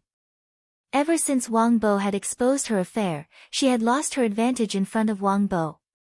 At that time, Kai Anchi was just testing Wang Bo. If the other party's attitude was slightly softer, Kai Anchi felt that she would have gotten the 200,000 yuan. In the end, the probing failed, and now the chicken had flown away and the eggs had been smashed. Kai Anchi came out of the bedroom and said to Ning Shu, who was picking vegetables, "Give me 200,000 yuan, and I will divorce Wang Bo immediately." Ning Shu slowly picked the vegetables and faintly said, "Wang Bo is already preparing for a divorce. Let's talk about it in court." When Kai Anchi heard that she had to go to court, her face turned ugly. She took a step back and said, "Then give me 150,000. 150,000, Ning Shu's expression did not change. "You have to ask Wang Bo about this. You and Wang Bo are husband and wife. I can't say much about this kind of thing." Kai Anchi rolled her eyes. Ning Shu threatened, "If you don't agree, I'll die in your house. You're the ones who forced me to die." Ning Shu was speechless. Ning Shu dared to guarantee that Kai Anchi would not bear to die. Kai Anchi only loved him. How could she bear to die? Seeing that Ning Shu was unmoved, Kai Anchi rushed into the kitchen and picked up a fruit knife. She pointed it at her wrist. "If you don't agree, I'll slit my wrists and commit suicide." Ning Shu was speechless. Ning Shu faintly said, "Are you sure you want to slit your wrists? There are no major arteries on your wrists, and the bleeding is very slow. Also, can you find the location of the blood vessels? You might cut your tendons, and your hands will be crippled. Also, if you bleed too much, your brain will be ischemic, and you'll be in a vegetative state after rescue." Kai Anchi's hand that was holding the fruit knife trembled. She looked at Ning Shu in horror. Why are you doing this?" He did not follow the script at all. Ning Shu added, "I'll call the ambulance in time." Kai Anchi really wanted to take the knife and stab this old woman. Hating Ning Shu, Kai Anchi threatened, "Don't regret it." Ning Shu faintly said, "Kai Anchi, I treat you as my daughter-in-law. But you treat this place as a nursing home. Wang Bo and I are people who serve you." Kai Anchi rolled her eyes. "Look at Wang Bo. If I didn't marry him, he wouldn't be able to find a wife. Look at that smug look on her face. It's as if no one can live without you. She's so self-confident." When Kai Anchi said this, Wang Bo opened the door and came back. Hearing Kai Anchi's words, he said resolutely, "I'll find a good wife and lead a good life. Just you wait and see." Kai Anchi crossed her arms and rolled her eyes in disdain. Seeing Kai Anchi like this, Wang Bo was not angry. If he was, he would have died long ago. He faintly said to Kai Anchi, "The day after tomorrow is the day of the court hearing. I hope you'll be there on time." Kai Anchi was so angry that her face turned green. "Are you really going to divorce me?" "Of course. Now everyone knows that you cheated on a woman who had many miscarriages. Compared to being cheated on, I'm more afraid of being laughed at." Kai Anchi took a deep breath. "Don't regret it." Kai Anchi went into the bedroom to pack her things and came out with a suitcase. Kai Anchi looked at Wang Bo as if she was waiting for him to ask her to stay. Wang Bo said, "Remember to be there on time." Kai Anchi stomped her feet and dragged the suitcase away. On the day of the court hearing, Wang Bo and Ning Shu waited for Kai Anchi at the entrance of the court.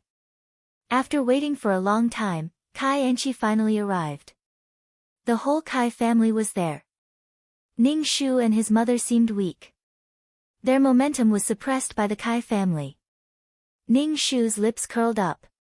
This kind of thing was not something that could be won with more people. Kai Anchi looked at Wang Bo and said, "It's not too late." Kai Anchi's father, Ning Shu, said, "In-law, there's no need to bring the matter of the two children to court. Live a good life." "Damn, Both of them were treating Wang Bo as a hero. They knew what their daughter was like, but they still wanted the two children to live a good life. If Kai Anchi was their daughter-in-law, they would probably want to kill her. The double standard was too serious. Ning Shu did not say anything. He turned and entered the court. Wang Bo did not say anything either. He followed Ning Shu into the court. Kai Anchi snorted. Seeing her parents staring at her, she said, "I won't let him off so easily." When the court started, Kai Anchi said her request. 200,000 yuan. Wang Bo just looked at Kai Anchi silently and rolled his eyes speechlessly. Kai Anchi's request was rejected by the judge. Your husband did not do anything wrong in the legal sense. You are the party at fault in the marriage. You can't ask for alimony. He has no obligation to support you. Kai Anchi's face suddenly turned ugly. I'm his wife. He should support me. Husband and wife do not have joint assets. The house is your husband's, the judge said. Kai Anchi's face darkened. She wanted to get a lot of money from Wang Bo, but now she might not get a single cent. If she lost the case, she would have to pay the court fees and the other party's lawyer fees. Chapter 725. Kai Anchi felt that she had suffered a great loss. She didn't get anything after getting married, and she even got herself remarried. Wang Bo, are you a man? Kai Anchi could only fire at Wang Bo, I'm your wife. You should be responsible for me. Wang Bo said faintly, responsibility. You've never fulfilled your responsibility as a wife. There was no suspense in this divorce case at all. Wang Bo married Kai Anchi under the circumstances of being deceived. After marriage, Kai Anchi committed adultery with another man. Now, Kai Anchi couldn't live as a couple because of her health. Their relationship had been broken, and it was difficult for them to live together. Even if Kai Anchi didn't want to divorce and wanted to use responsibility to threaten Wang Bo, the court still approved the divorce. The court's decision was that Wang Bo and Kai Anchi were no longer husband and wife. Their relationship was dissolved. Wang Bo let out a long breath. Ning Shu felt as if a huge rock had been removed from Wang Bo's body. Although he looked a little sad, he was more relaxed. The two families left the court. Kai Anchi's face was gloomy and she looked anxious. She was at a loss about her future life. Kai Anchi looked at Wang Bo. Although she was high and mighty in front of Wang Bo, she still relied on Wang Bo in her heart. Now that they were divorced, Kai Anchi felt unprecedented loss and fear. She actually felt that her life with Wang Bo was quite good. But Kai Anchi wouldn't turn back. This man treated her like this. Kai Anchi walked over and said to Ning Shu, "You took my things. Give them back to me." Ning Shu nodded. "Come to my house tomorrow to get them." After Ning Shu finished speaking, she turned around and left. Wang Bo left without even looking at Kai Anchi. The next morning, Kai Anchi came to get her things. Wang Bo had just finished his breakfast and was about to go to work. Kai Anchi looked at Wang Bo, who was in a suit and leather shoes. For the first time, she felt that Wang Bo was somewhat charming. Wang Bo walked past Kai Anchi expressionlessly, which made Kai Anchi feel a little disappointed. Ning Shu gave Kai Anchi a box of things. "These are your things. Take them and leave." Kai Anchi opened the box and carefully examined its contents. She observed Ning Shu from the corner of her eye. Ning Shu asked, "It's all here. Check it carefully. Don't ask me for anything in the future." Kai Anchi took a deep breath and said, "You ruined one of my dresses and a pair of shoes. You have to compensate me." Ning Shu leisurely said, "Look carefully, everything is in your box, I cut it." Kai Anchi was speechless. Kai Anchi was so angry that her face turned green. She closed the box, picked up the things, and turned to leave. Ning Shu smiled as he looked at Kai Anchi's back. Kai Anchi's body was no longer a weapon, so it was impossible for her to continue living such a life. The 200,000 yuan was saved. Feeding 200,000 yuan to someone like Kai Anchi would really anger her to death.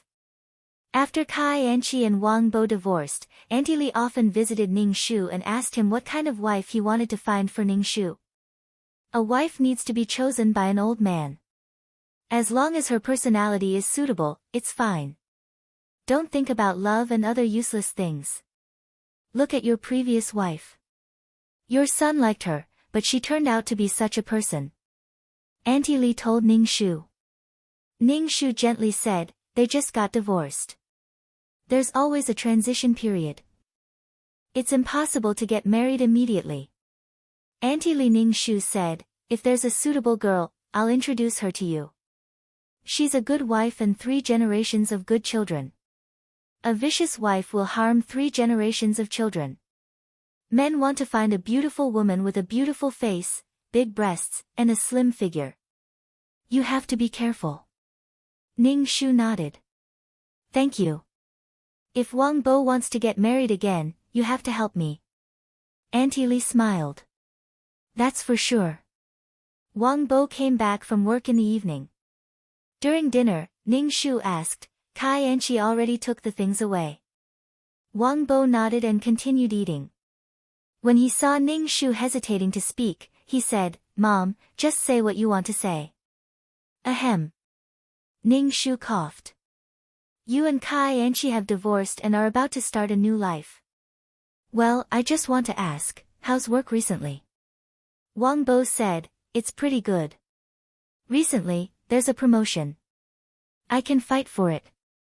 Ning Shu smiled and said, it's pretty good. A down-to-earth and hard-working child like Wang Bo would one day stand out. Ning Shu wanted to ask if Wang Bo had a girlfriend, but he thought it was better to forget it. They had just gotten divorced. If he rushed it, it would be easy for problems to arise. Not long after, Wang Bo was indeed promoted. Although it was only a small step, Wang Bo was very happy. However, Ning Shu was very sad. Her daughter-in-law was still nowhere to be seen. She suddenly understood how parents felt when urging marriage. How could she leave without seeing Wang Bo find a girlfriend? Auntie Li's group of old friends were addicted to matchmaking. Every day, they would introduce young girls to Ning Shu. They even dragged Ning Shu to peek at the girls. Ning Shu, she was busy as a dog. She just didn't know what Wang Bo was thinking. Every time she wanted to ask if Wang Bo was in a relationship. Was it a boyfriend or a girlfriend? But it was like constipation. She couldn't hold it in for a long time. She was afraid that it would make Wang Bo feel pressured. It made Ning Shu unable to eat well and sleep well. One afternoon, when Wang Bo came back for lunch, he brought a girl back. Ning Shu was so excited that her heart was about to jump out. She looked at the girl like a wolf. Well, she looked average. She was pleasing to the eye. She was a pretty girl from a humble family. Hello, Auntie, the girl called Ning Shu. Ning Shu smiled kindly and gently. Good, good. A soft and cute girl was good. Bringing her home would definitely be a good idea. But it was so sudden. Ning Shu felt that it was inappropriate. Conflicted. Ning Shu asked the girl to sit down and eat. The girl was a little reserved. She glanced at Wang Bo from time to time. Wang Bo comforted her. It's okay. My mother is a very kind person. Wang Bo said to Ning Shu, this is Xiaoyu from our company, Jiang Xiaoyu. Ning Shu nodded and smiled warmly at Jiang Xiaoyu. Since you're here, just treat this as your own home. You're welcome. Thank you, Auntie, Jiang Xiaoyu thanked her. At the dining table, Ning Shu kept observing Jiang Xiaoyu. He didn't know if it was because she couldn't let go, but Jiang Xiaoyu didn't take much food. When Wang Bo picked up food for her, she smiled at Wang Bo with curved eyes. She was very cute and even thanked Wang Bo. What a quiet and cute girl. Ning Shu was very satisfied. She was much better than Kai Anchi, who didn't know how to be grateful and had a serious princess syndrome. He just didn't know how Wang Bo felt about this girl. When he brought Kai and Chi home, she had a silly smile on her face. She looked like an idiot who had fallen in love. Now, Wang Bo was very calm. Chapter 726. After lunch, Ning Shu pulled Wang Bo aside and asked, "Is this girl your girlfriend?" Wang Bo said, "Yes. She chased me." Wang Bo couldn't help but scratch his head. Ning Shu, Wang Bo was the one who was flirted with. "Does she know that you're divorced?" Ning Shu asked again. Wang Bo said, "She chased me because she knew that I was divorced." Ning Shu, why did it feel like this girl had been coveting her son for a long time? "Then do you like her?" Ning Shu continued asking. "She's very cute," Wang Bo said. Ning Shu, liking and being cute are two different answers. Ning Shu said, "From your tone, it seems like you don't like her." "I don't like her a lot, but I do. If I want to get married, I'll marry her," Wang Bo said. "I think we're suitable for each other." Wang Bo was thinking about marriage for a longer time. Ning Shu nodded and said, "Don't be in a hurry to get married. You guys should get to know each other better. Don't bully other girls. Don't bully other girls if you're not married." "Mom, I'm not that kind of person," Wang Bo couldn't help but say. Ning Shu, "That's right." Wang Bo was the kind of man who would stop halfway if his wife said no. As soon as Wang Bo and the girl left, Ning Shu called her girlfriends over and told them that her son had a girlfriend. The girlfriends all said that they wanted to see what the girl was like and help choose her. During the weekend, Jiang Xiaoyu came to visit Ning Shu. Ning Shu asked Jiang Xiaoyu to go shopping with her. They met a group of girlfriends in the corridor and then went shopping together. Ning Shu asked Jiang Xiaoyu, "What do you like about my son?" Jiang Xiaoyu said straightforwardly, "He's very kind. When I first came to the company, I didn't know anyone. My boss asked me to move things. When he passed by and saw that I couldn't move, he helped me. That's it." Ning Shu looked at Jiang Xiaoyu. Jiang Xiaoyu looked at Ning Shu in astonishment. "That's enough. A kind man will definitely treat his wife well." "But he had a failed marriage," Ning Shu said. Jiang Xiaoyu sighed. "When I first found out that he was married, I was disappointed for a long time, but I didn't think too much about it. Now that he's divorced, I have a chance." Ning Shu looked at Jiang Xiaoyu and felt that she was very smart. When she found out that Wang Bo was married, she didn't think of interfering in other people's marriages. However, as soon as Wang Bo got divorced, he fell into her clutches. She was scheming, but not evil. She was indeed more suitable for Wang Bo than Kai and Chi. Ning Shu looked at Jiang Xiaoyu. Although she looked soft and cute on the outside, she was someone with a mind of her own. He felt that Jiang Xiaoyu should be able to get along well with Yang Zi. Yang Zi was the kind of person with a generous personality. She could even accept a daughter-in-law like Kai and Chi, let alone Jiang Xiaoyu. Ning Shu then asked the group of girlfriends, and they all said that it was okay.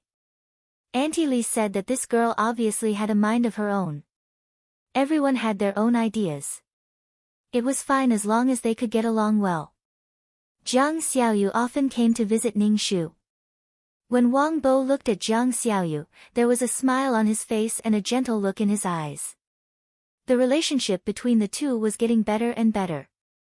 Jiang Xiaoyu often chatted with Ning Shu. During the weekends, they went shopping and played everywhere. They had a good relationship. Jiang Xiaoyu wanted to please her future mother-in-law, and Ning Shu wanted to make her his daughter-in-law.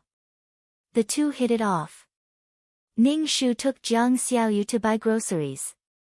Ning Shu found that Jiang Xiaoyu's cooking skills were very good. Jiang Xiaoyu especially liked to cook all kinds of delicacies. Ning Shu didn't refuse. He ate as much as he could. She really didn't want to eat noodles. As soon as the two went downstairs, they saw Kai and Chi wandering around downstairs. When Ning Shu saw Kai and Chi, he couldn't help but raise his eyebrows. Kai and Chi was now thinner than before. Although she was wearing branded clothes, she didn't look as bright as before. It was already autumn, but Kai Enchi was still wearing a branded dress and carrying a branded bag. But she gave off a decadent feeling. Even branded clothes couldn't save Kai Enchi's decadent temperament. When Kai Enchi saw Ning Shu, her expression was a little strange. When she saw Jiang Xiaoyu, she thought of a possibility and frowned. Ning Shu acted as if he didn't see her and walked away calmly. Kai Enchi pursed her lips tightly and caught up with Ning Shu. Ning Shu looked at Kai Enchi, who was blocking in front of him, and asked indifferently, "Miss, what's the matter?"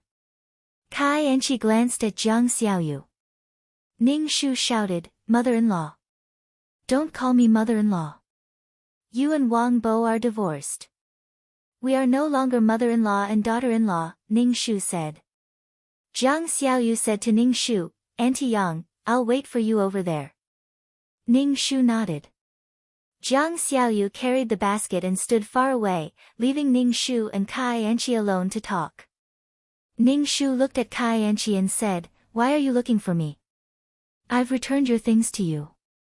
"Mother-in-law, let me be with Wang Bo again," Kai Enchi begged Ning Shu. Ning Shu looked indifferent. Not even a crack in the door.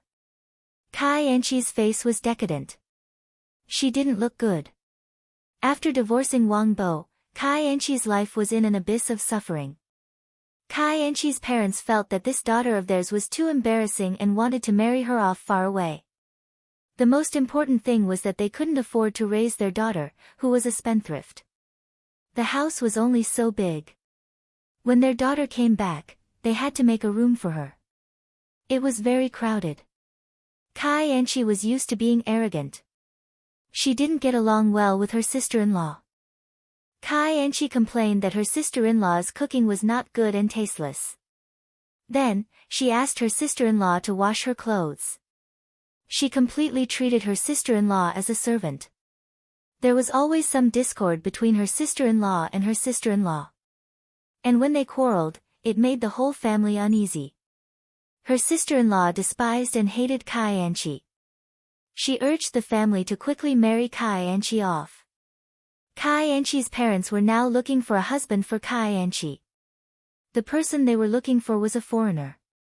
The foreigner didn't know what Kai Enchi had done. Kai Enchi's parents were in the mood to shift the blame. As long as they could shift the blame, everything would be fine. In the past, Kai Enchi could still rely on herself. Relying on her charm, she could enjoy the pursuit of men and let her live a carefree life. But now, there was a problem with her body. Whenever she was with a man, she would feel unbearable pain. It was as if she had walked one round in hell. That kind of pain caused Kai Enchi to be traumatized. The man wanted something from her. If she couldn't satisfy the man naturally wouldn't give her a lot of material things. Now that her family wanted her to marry, Kai Enchi immediately thought of her body. If she married a hateful man who didn't care about her body and forced her, what would she do? At this time, Kai Enchi thought of Wang Bo. Wang Bo never forced her. He was obedient to her. Even if it was to help with the housework, Kai Enchi could accept it. Chapter 727. Ning Shu didn't know how thick Kai Enchi's skin was. She actually had the nerve to come back. It wasn't easy to get a divorce. What was the difference between asking her to come back and committing suicide? Kai Enchi looked at Ning Shu's cold and disdainful face and decided to show weakness. She just wanted to marry Wang Bo again. "I'll do the housework well in the future," Kai Enchi said to Ning Shu. "I won't interact with those men anymore. I swear." She really didn't want to marry into some unknown corner. What would she do if she met a bad man? In comparison, Wang Bo was much better. Her parents' attitude was very firm. They wanted her to get married, and Wang Bo was the best candidate. "Grandma, believe me. I've really changed. I won't do it again," Kai Enchi said as she knelt down in front of Ning Shu. Ning Shu couldn't help but roll his eyes. They had already fallen out. How could Kai Enchi have the nerve to come back? Why did she think that she still had a chance when others were still waiting for her? In the plot, she took the money and left, living a carefree life. Now that she wasn't living a good life, she wanted to come back. How could there be such a good thing? Ning Shu pointed at Jiang Xiaoyu, who was standing not far away, and said, "This person will be Wang Bo's wife. As for you, go back to where you came from. It's impossible for you and Wang Bo to be together even if the sky falls down," Ning Shu said as he walked towards Jiang Xiaoyu. Jiang Xiaoyu looked at Ning Shu from time to time. Ning Shu smiled and said, "Don't look at me. It's impossible for her and Wang Bo to be together. I only recognize you." Jiang Xiaoyu held Ning Shu's arm generously and said with a smile, "Thank you, auntie." When Ning Shu and Jiang Xiaoyu came back from grocery shopping, Kai Enchi was still waiting downstairs. Kai Enchi looked at Jiang Xiaoyu with piercing eyes. She wanted to walk towards Jiang Xiaoyu, but after 2 steps, she stopped when she saw Ning Shu staring at her coldly. Kai Enchi stuck to Ning Shu's cold face. She didn't give up and waited downstairs for Wang Bo to come back. She wanted to talk to him. Jiang Xiaoyu leaned on the balcony and looked at Wang Bo and Kai Enchi downstairs. Ning Shu walked over and looked down. As soon as Kai Enchi approached Wang Bo immediately retreated to avoid Kai Enchi. Seeing Wang Bo's attitude, Ning Shu felt a lot more at ease. He was afraid that Wang Bo's brain would be flooded with boiling water and he would act stupid again. Kai Enchi said something and excitedly tugged at Wang Bo's sleeve. Wang Bo shook off Kai Enchi's hand and turned to enter the building. Letting out a long sigh, Jiang Xiaoyu looked at Ning Shu and awkwardly said, "Wang Bo's ex-wife is beautiful, and I was afraid that Wang Bo would be soft-hearted." "I won't," Ning Shu said. "Let's not talk about how Kai Enchi hurt Wang Bo. Wang Bo already has you now." Jiang Xiaoyu nodded. Hearing the sound of the door opening, Jiang Xiaoyu's eyes were filled with tears. As soon as Wang Bo opened the door, he saw Jiang Xiaoyu's sad expression. Wang Bo felt a little guilty. He went over and took Jiang Xiaoyu's hand and pulled her to the balcony to talk. He explained to Jiang Xiaoyu and promised her that he would never see Kai Enchi again. Ning Shu smacked his lips. Small quarrels were fun. Jiang Xiaoyu's means were good. She didn't quarrel and expressed her grievances. Forcing a man to make a promise was different from a man taking the initiative to make a promise. Jiang Xiaoyu knew how to manage relationships. She was a girl with a high EQ. No wonder Wang Bo fell for her so easily. Unfortunately, in the plot, Wang Bo resigned from the company after the divorce. He was dispirited for a long time and found a new job. He missed Jiang Xiaoyu. However, with Wang Bo's dispirited appearance in the plot, Jiang Xiaoyu probably wouldn't like him. Who would like a soulless man? Kai Enchi came to find Wang Bo several times, but Wang Bo avoided her. Kai Enchi couldn't wait for Wang Bo and was very unhappy. Kai Enchi's parents had already found a husband for Kai Enchi. The man gave Kai Enchi 10 to 20,000 yuan as a gift, and Kai Enchi was stuffed into the car by her parents. Kai Enchi was taken out of the city and married a man in his 30s. Kai Enchi knew that her parents had sold her to this ugly man. He had dark skin and she couldn't understand a word he said. As soon as they reached home, he forced her into a small house. Kai Enchi was tortured by the man. She tried to escape, but the man caught her. She said that she was in pain, but the man ignored her. He thought that she was unwilling to come with him and insisted on forcing Kai Enchi to come with him. And he came very frequently, at least once a day. Kai Enchi's face turned green. Seeing that Kai Enchi always wanted to escape, the man locked Kai Enchi's feet with a metal chain so that she couldn't run. Kai Enchi cried. Her mind was full of Wang Bo. At this time, she wasn't thinking about the romantic man with whom she used to be. The faces of those men were very blurry, but only Wang Bo's face was clear. The man she used to hate was the only person she could think of when she was in trouble. The man who took over the woman didn't explain. Ning Shu met with Jiang Xiaoyu's parents. Jiang Xiaoyu's parents were indifferent to Wang Bo. After all, their daughter liked him. Seeing that Wang Bo was honest, they agreed. Of course, Jiang Xiaoyu had done a lot of work. Wang Bo proposed to Jiang Xiaoyu, and Jiang Xiaoyu agreed very straightforwardly. Ning Shu began to discuss the wedding date with his future in-laws. He had to fulfill all aspects of etiquette. Ning Shu gave Jiang Xiaoyu a pair of heavy dragon and phoenix bracelets. Wang Bo and Jiang Xiaoyu were very busy. They were busy with the wedding, taking wedding photos, sending invitations, and rehearsing. Even Ning Shu was busy with the wedding. On the day of Wang Bo and Jiang Xiaoyu's wedding, Jiang Xiaoyu was wearing a wedding dress. The corners of her eyes were curved as she held Wang Bo's hand. Wang Bo lowered his head slightly and looked at Jiang Xiaoyu with a smile on his face. At this moment, Wang Bo was really handsome. Ning Shu swallowed a mouthful of dog food. The corners of his eyes were a little sore. In fact, life didn't need to be so thrilling, so magnificent, and so sentimental. It just needed to be simple and peaceful. There was no such thing as a half-dead, half-alive, twisted and intense true love. In the end, only ashes were left of the burning love. Ding, quest completed. Do you want to leave the quest world? 2333's voice sounded in Ning Shu's mind. Ning Shu nodded. Yes. After a moment of dizziness, Ning Shu opened his eyes. He was already in the system space. Ning Shu lay on the sofa dispiritedly. Damn, it was so tiring. It was tiring to play mind games. It was better to just fight. If she was Wang Bo, she wouldn't care about this and that.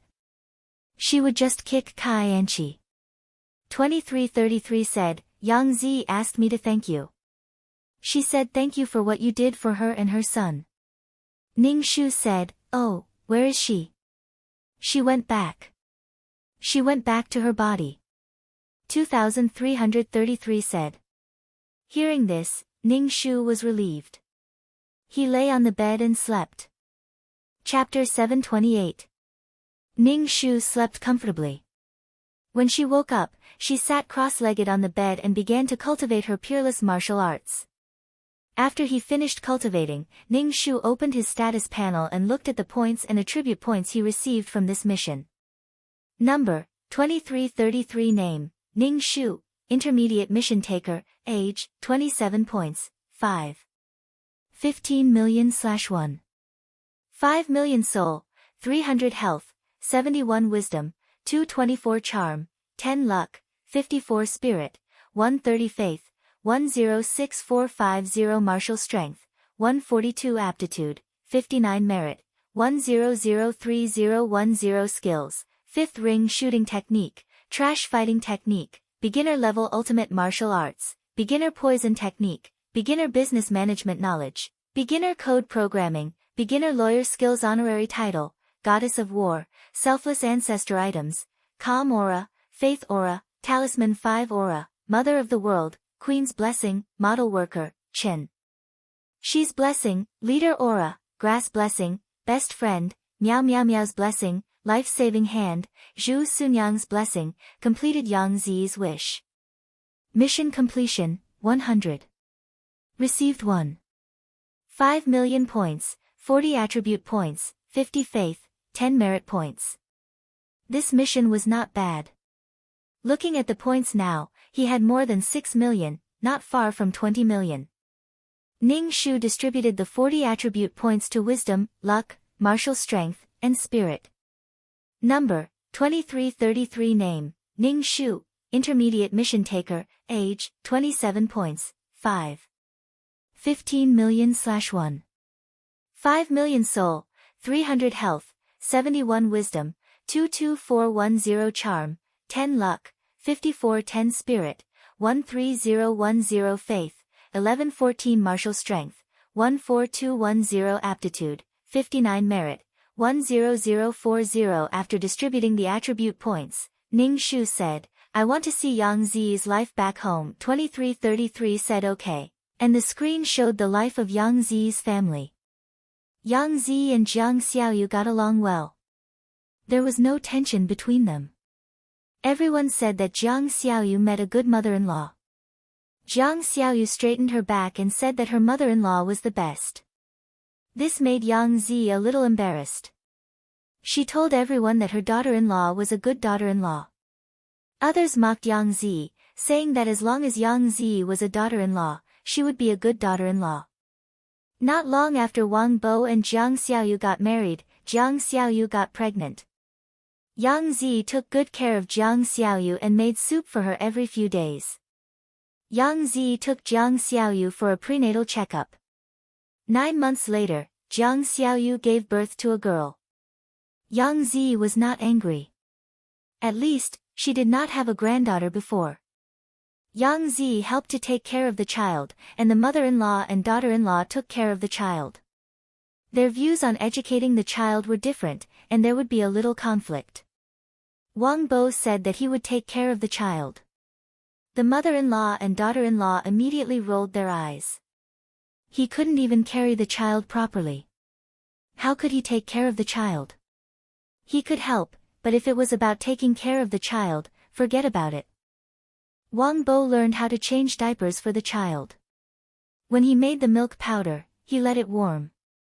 He took 2 sips and dripped it on the back of his hand to see if it was hot before feeding it to the child. Although there were some bumps and bruises in life, the days were still peaceful and warm. Ning Shu was completely relieved when he saw this. Without Kai and Qi interfering in their lives were stable and peaceful.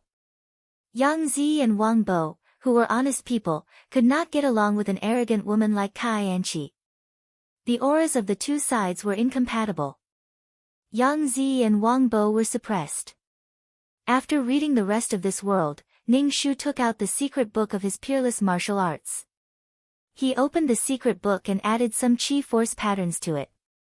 The patterns became more and more complicated. Previously, they were animals. Now, they developed into flowers, plants, and trees. There were even people who formed stars. The peerless martial arts were in full bloom in that world. It was probably something that could be found everywhere. The main thing was that there were no requirements for the peerless martial arts. As long as one could draw spiritual energy into the body and cultivate chi force, it would be fine.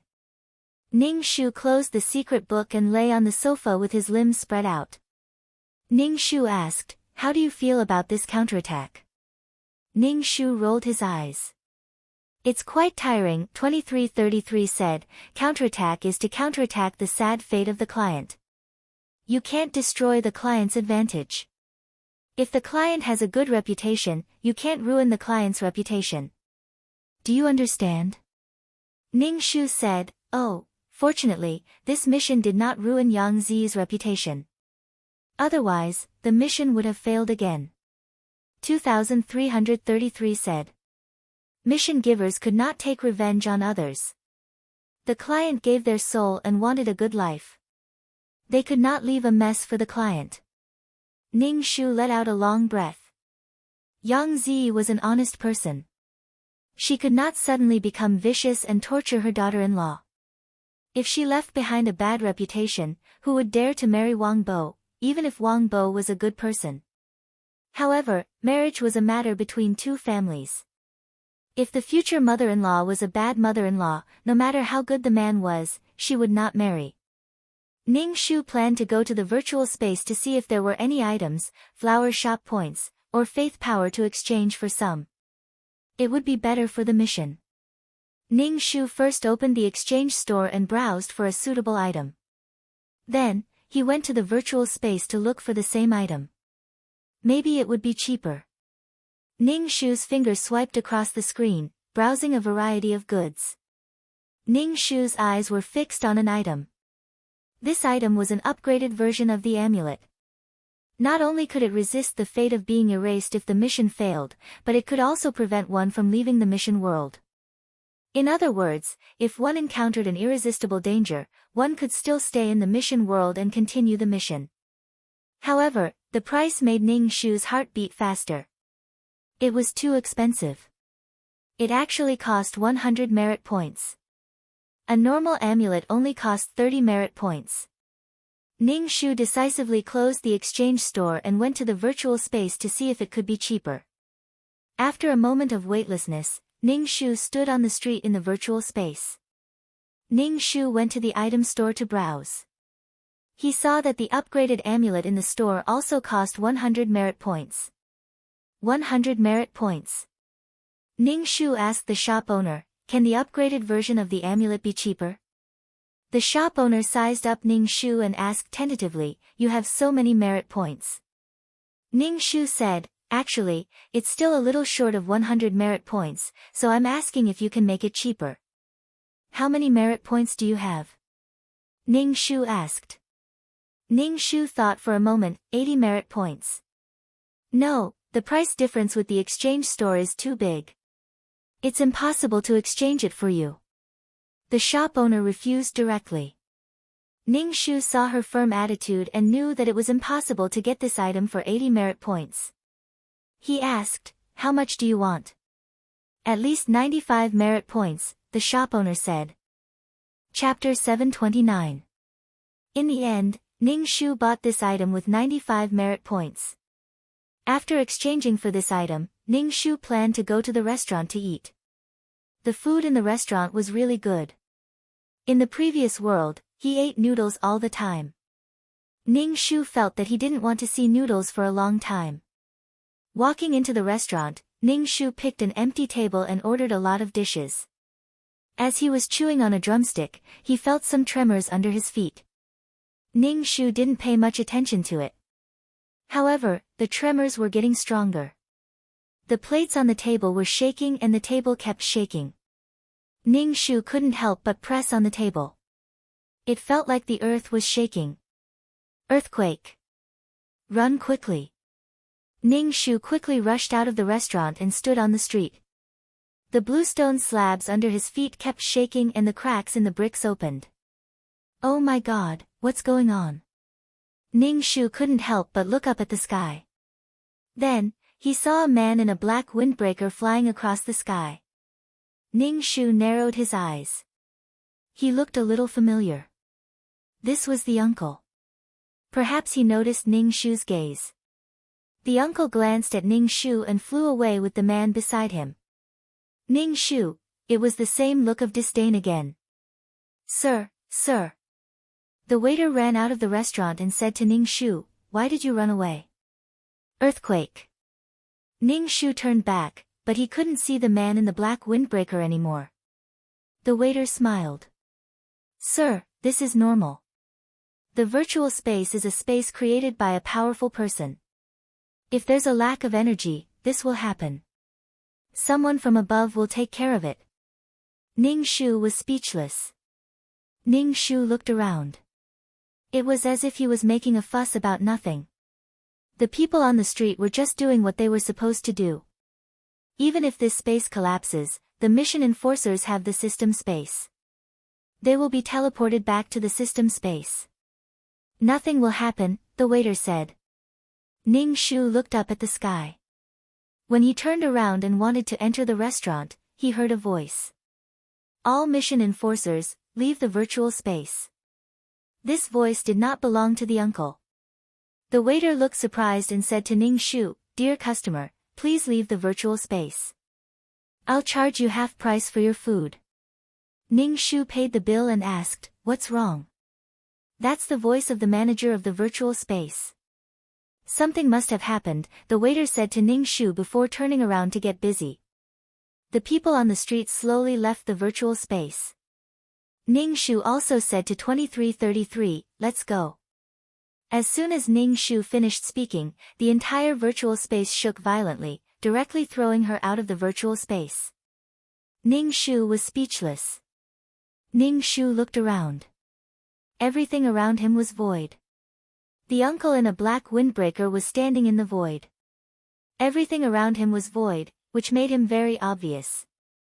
In front of him was a plane of space, which should be the virtual space. He stretched out his hand, and the virtual space shrank and fell into the uncle's hand. The uncle clenched his hand. Ning Shu's ears were filled with a loud sound, as if something was broken. "Ning Shu, he broke the space." He broke the virtual space. Ning Shu's legs trembled as he looked at him in horror. The school doctor opened his hand, and the space fragments floated in the air. Finally, they rotated and gathered together, forming a new space. It grew bigger and bigger until it finally clung to the plane. After doing all this, the uncle turned around and looked at Ning Shu. Ning Shu saw a white light emitting from his glasses. He stood in the air and looked down at him. There was no wind around, but his clothes fluttered slightly. Ning Shu really wanted to chop off his long legs. 2333, run, Ning Shu said anxiously to 2333. Okay. 2333 immediately sent Ning Shu back into the system space. The school doctor watched Ning Shu disappear with an expressionless face. In a flash, she was gone. Ning Shu returned to the system and slumped on the ground weakly. Her limbs were weak. Damn, was this person the school doctor uncle she knew? Did they just look alike? She didn't even dare to talk to him. It was too scary. She didn't even dare to greet him. She was afraid that this person would kill her instantly. Creating a space was like playing a game. Ning Shu felt like he was going to have a nightmare. The uncle couldn't be this powerful. He had been plotted against before. These two people couldn't be the same person. 2333, you know him? Ning Shu asked 2333. 2333 said angrily, I'm just a system. What do I know? Okay, 2333 was a piece of trash. Ning Shu crawled on the floor and climbed onto the sofa. She lay on the sofa like a dead dog and asked, is there no more virtual space? Didn't you see that he made a new virtual space? 2333 said angrily. Ning Shu's mind was filled with the scene of the uncle destroying the virtual space. He couldn't help but cover his heart. When would she be so strong? This was what it meant to be strong. Ning Shu calmed himself down and took out a book from the bookshelf.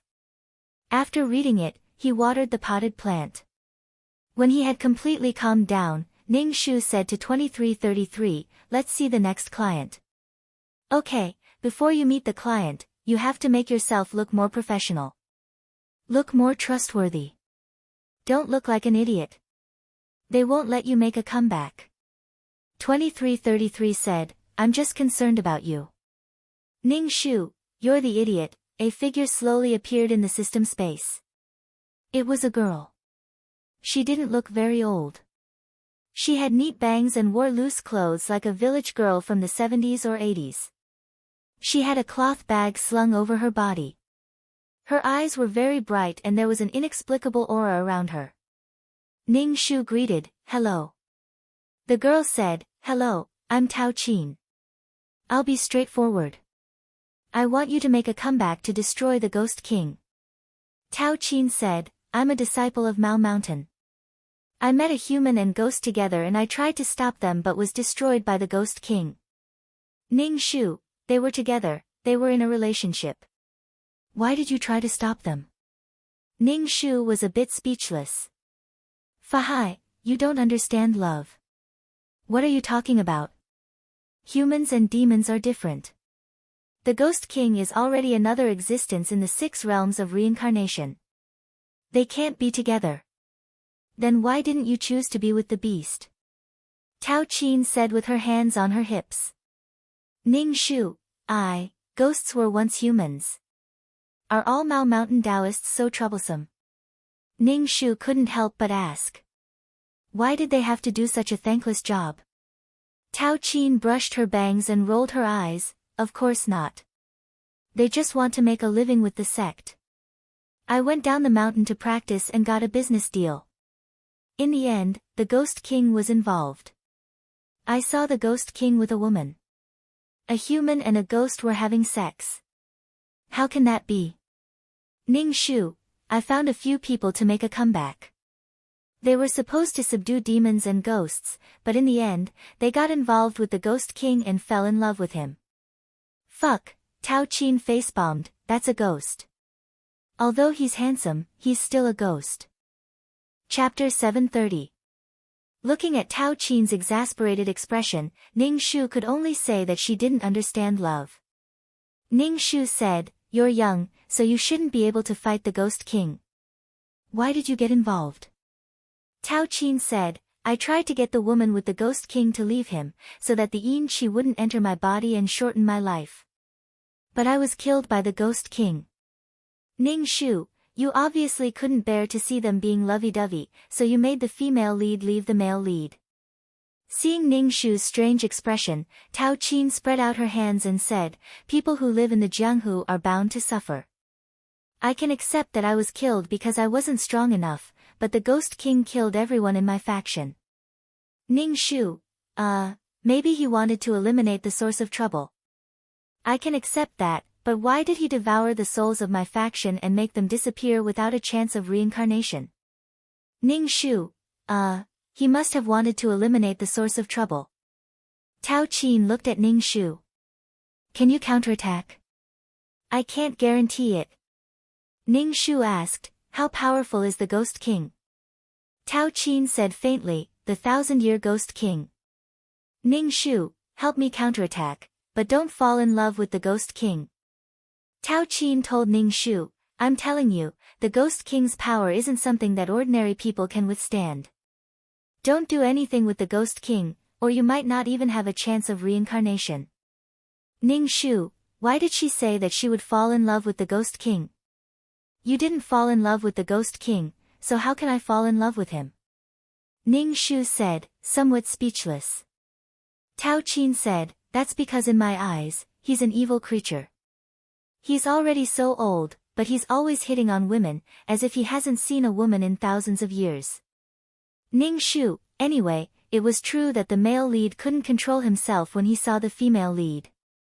"Counterattack well, I'll be watching you." Tao Qin patted Ning Shu's shoulder and disappeared. Ning Shu was speechless. "Fuck, I refuse. I can't beat a 1,000-year-old ghost." "Is the deal done?" Ning Shu asked. "It's done."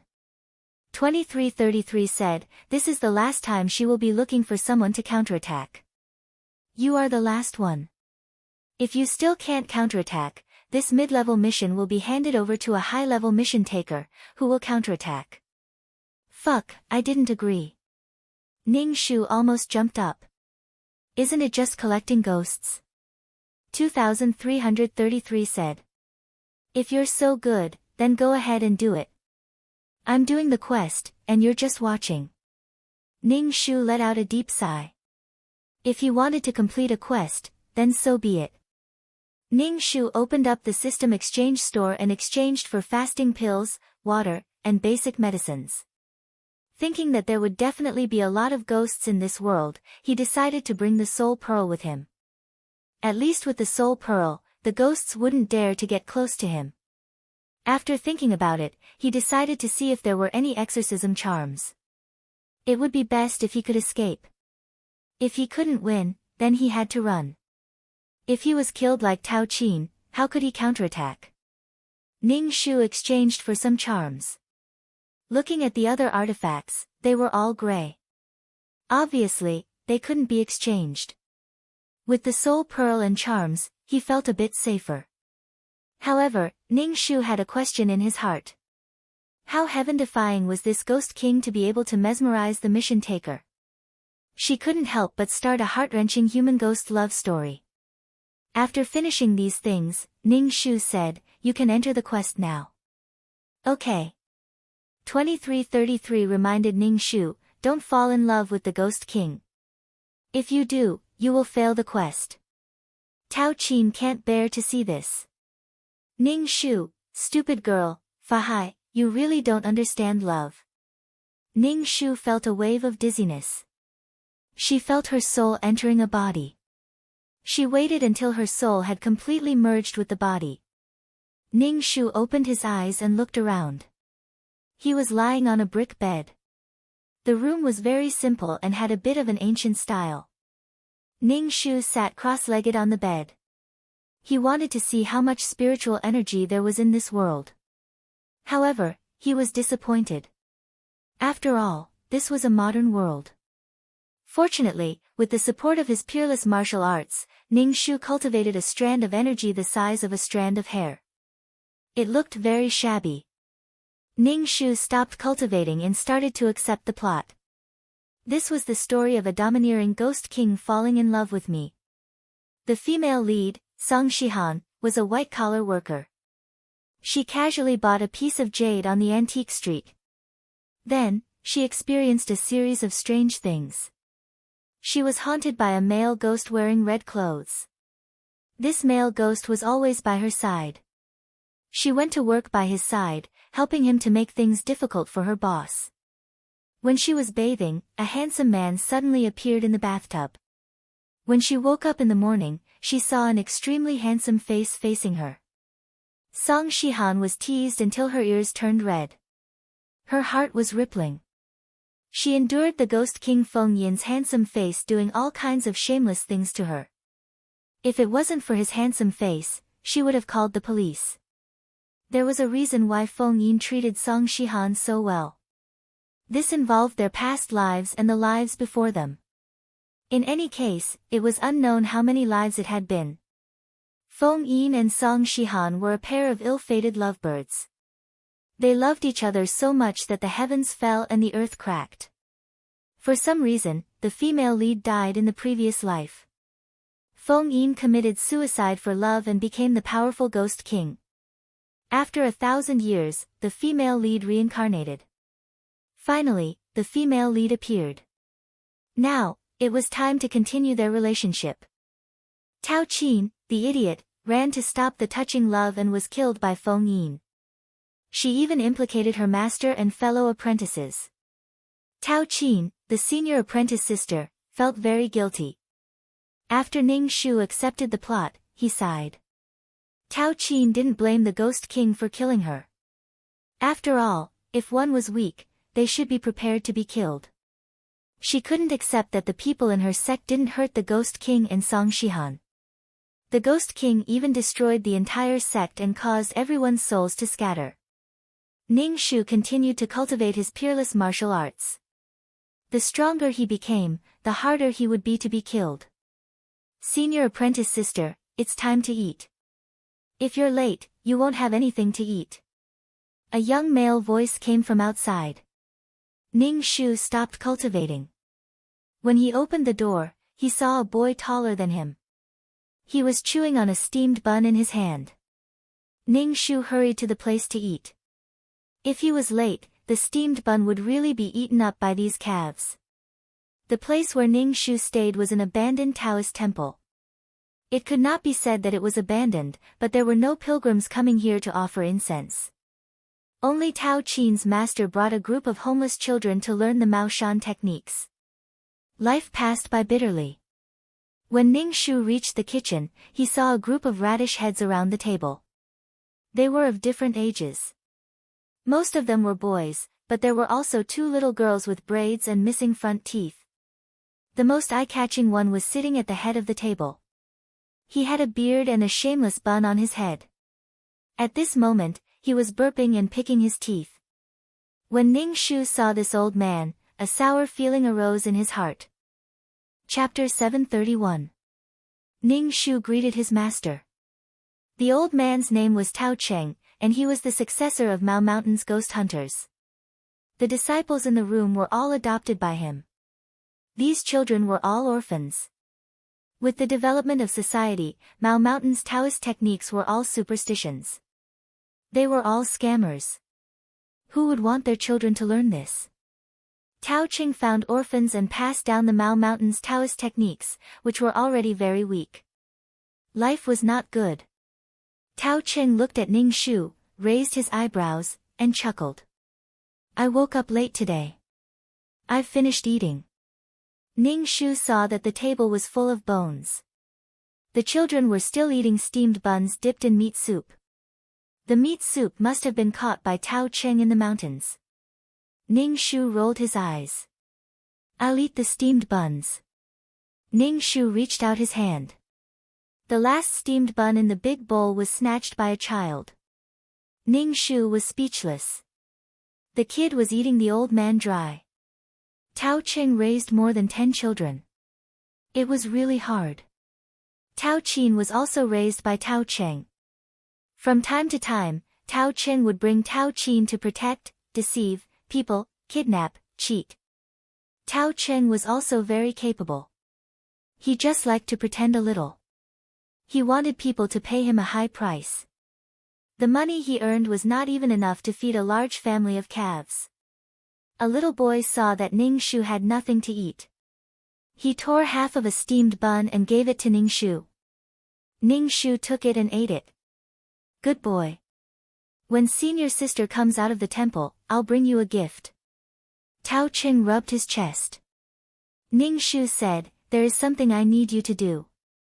Ning Shu stuffed the steamed bun into his mouth and asked Tao Cheng, Master, what is it?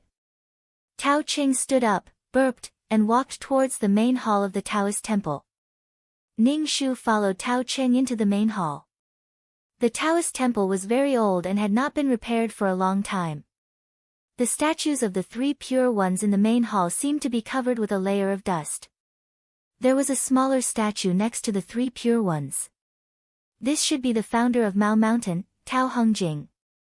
Tao Cheng waved in front of the statue and lit 2 sticks of incense. Ning Shu also followed suit and did the same. Ning Shu asked Tao Cheng, Old man, what's the matter? Tao Cheng touched the bun on his head and said, You are already 20 years old. It's time for you to go out and gain experience. Recently, an acquaintance came to find me. He has a business deal. If he succeeds, the money will be quite a bit. It will be enough for us to support ourselves for a while. Tao Cheng said. Acquaintances?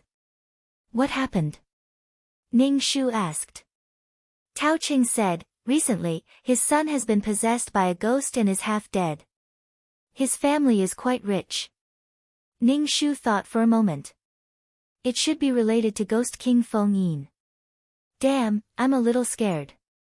Since it was dressed in red, it was obvious that it was a malicious ghost. However, Tao Cheng was no match for Yin Zhen. Since then, the Dao techniques of Northern Maoshan were lost, and there was no successor. Otherwise, they wouldn't be implicated in this matter. Ning Shu and Tao Cheng asked, Old man, aren't you going? If you go out to gain experience, why would I go? Tao Cheng rubbed his chest and rubbed out some mud balls. Ning Shu rolled his eyes. Ning Shu said, Old man, what if I encounter danger? Help me read my fortune. I don't feel good this time. Tao Cheng raised his eyebrows and took out a copper coin. He muttered something and read Ning Shu's fortune. 3 copper coins fell on the table. One of them cracked. Tao Cheng's expression changed drastically. Tao Cheng picked up the cracked copper coin. Could it be something powerful? I just read it a little and even the copper coin is broken. Ning Shu said, We won't accept this business deal. It's too dangerous. Tao Cheng touched his head and nodded. We'll talk about this later. We'll talk about the training later. Ning Shu nodded. Tao Cheng said, Go to the back of the mountain and get some game. We really can't afford to raise these children. Okay, I'll go get it, Ning Shu said. Bring it back. I want to test your recent homework. Tao Cheng left with his hands behind his back. Ning Shu saw that he was full of worry. Obviously, the divination just now made him worry. Ning Shu went to the back of the Taoist temple to see if there was any game. He didn't find any game, but he did find some wild fruits. Ning Shu had only eaten half a steamed bun. He was hungry and picked some wild fruits to eat. The fruits were not tasty and were very bitter. Ning Shu ate 2 and gave up. They only managed to catch 2 rabbits and nothing else. It was not easy to raise this group of children. Ning Shu carried a rabbit ear in each hand and returned to the temple. Tao Cheng was making a group of children get into the horse stance. Tao Cheng saw Ning Shu carrying 2 rabbits. He rolled his eyes and said, Why are there only 2 skinny rabbits? Ning Shu said angrily, We've eaten most of the things around here. It's good enough to have 2 rabbits. Ning Shu saw that the children's clothes were not good. They were very old. The younger children's clothes were a little big and did not fit. Obviously, they were wearing clothes that the older children could not wear. Ning Shu facepalmed. How did they end up like this? People like Tao Cheng who knew a little about the outside world must be honored guests of high officials and nobles. It was not that there were no ghosts in this world. People believed in science, but not everyone believed in science. Ning Shu skinned the rabbits and cleaned their innards. He threw them into the pot and boiled them until the meat was soft and turned into broth. He took out the bones. He made a pot of dough balls with the broth. This thing was very good at suppressing hunger. At noon, each of them had a bowl of meat soup with a sprinkle of salt. It tasted pretty good, and everyone ate happily. Ning Shu looked at the child and understood Tao Qin's feelings of wanting to counterattack. The master who had raised her was killed and his soul scattered. As for these children who had been abandoned since young, they did not know who their parents were. They were killed when they were in their teens. The younger ones were only 7 or 8 years old and their souls were scattered as well. Their souls were given to Feng Yin to strengthen him. Tao Qin was just an obstacle in the path of Feng Yin and Song Shihan's love. After killing the meddlesome Taoist priest, he was afraid that these Taoist priests would nag and urge his woman to leave him. He might as well kill them all. He could ensure his woman's safety and strengthen his soul. In short, these dozens of lives showed that the male lead was the most powerful person in the world. He doted on the female lead. If humans bullied the female lead, he would kill them. If ghosts bullied the female lead, he would devour them and their souls would scatter. In any case, he was invincible. After lunch, Ning Shu returned to his room to cultivate. Only when he was strong could he protect this sect. After cultivating Qi Jin, he was much stronger and more agile. With the talismans he had exchanged and the spirit pearl that could absorb souls, he would probably be able to escape if he encountered a ghost king. Although Ning Shu wanted to avoid the love between Feng Yin and Song Shihan, he could not avoid the plot just because he wanted to. Ning Shu let out a long breath. Feng Yin was a cheat. He even had a group of ghosts under him. The other ghosts would tremble when they saw him. In short, he was the domineering CEO of the ghost world. If he said he would kill you, he would kill you. Chapter 732. Ning Shu intensified his cultivation. Fortunately, the Taoist temple was located in a sparsely populated area surrounded by mountains and forests. The scenery was beautiful, and the spiritual qi was slightly more abundant than in a big city with a lot of car exhaust. It was a suitable place for retirement. There was a village at the foot of the Taoist temple, but it was a very poor and backward village. Occasionally, people in the village would come to the old man when they encountered something supernatural.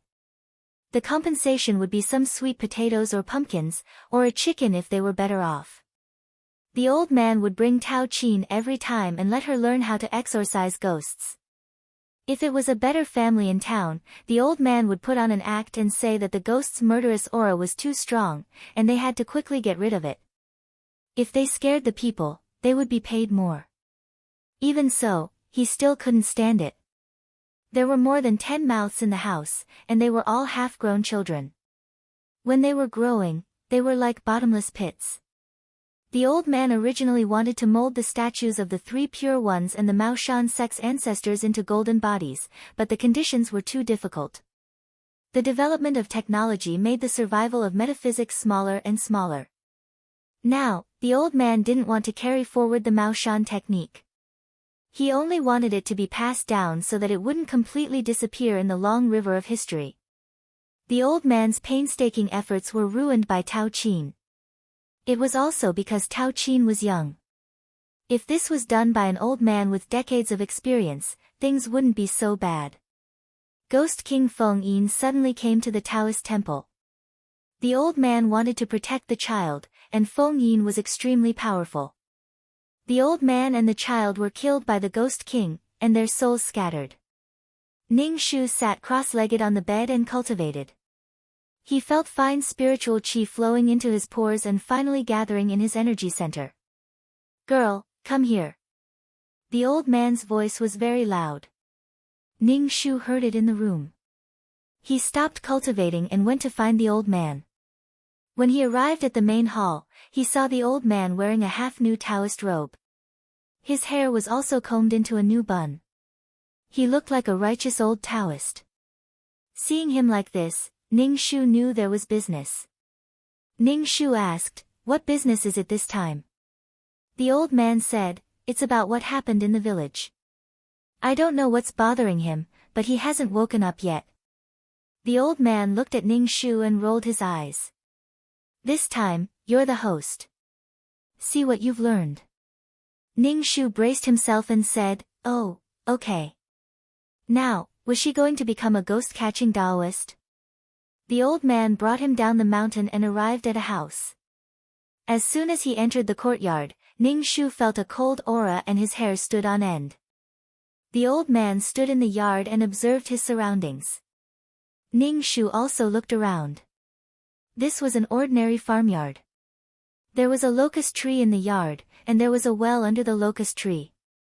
Ning Shu walked into the well and looked inside. The well was under the locust tree and the light was blocked by the branches.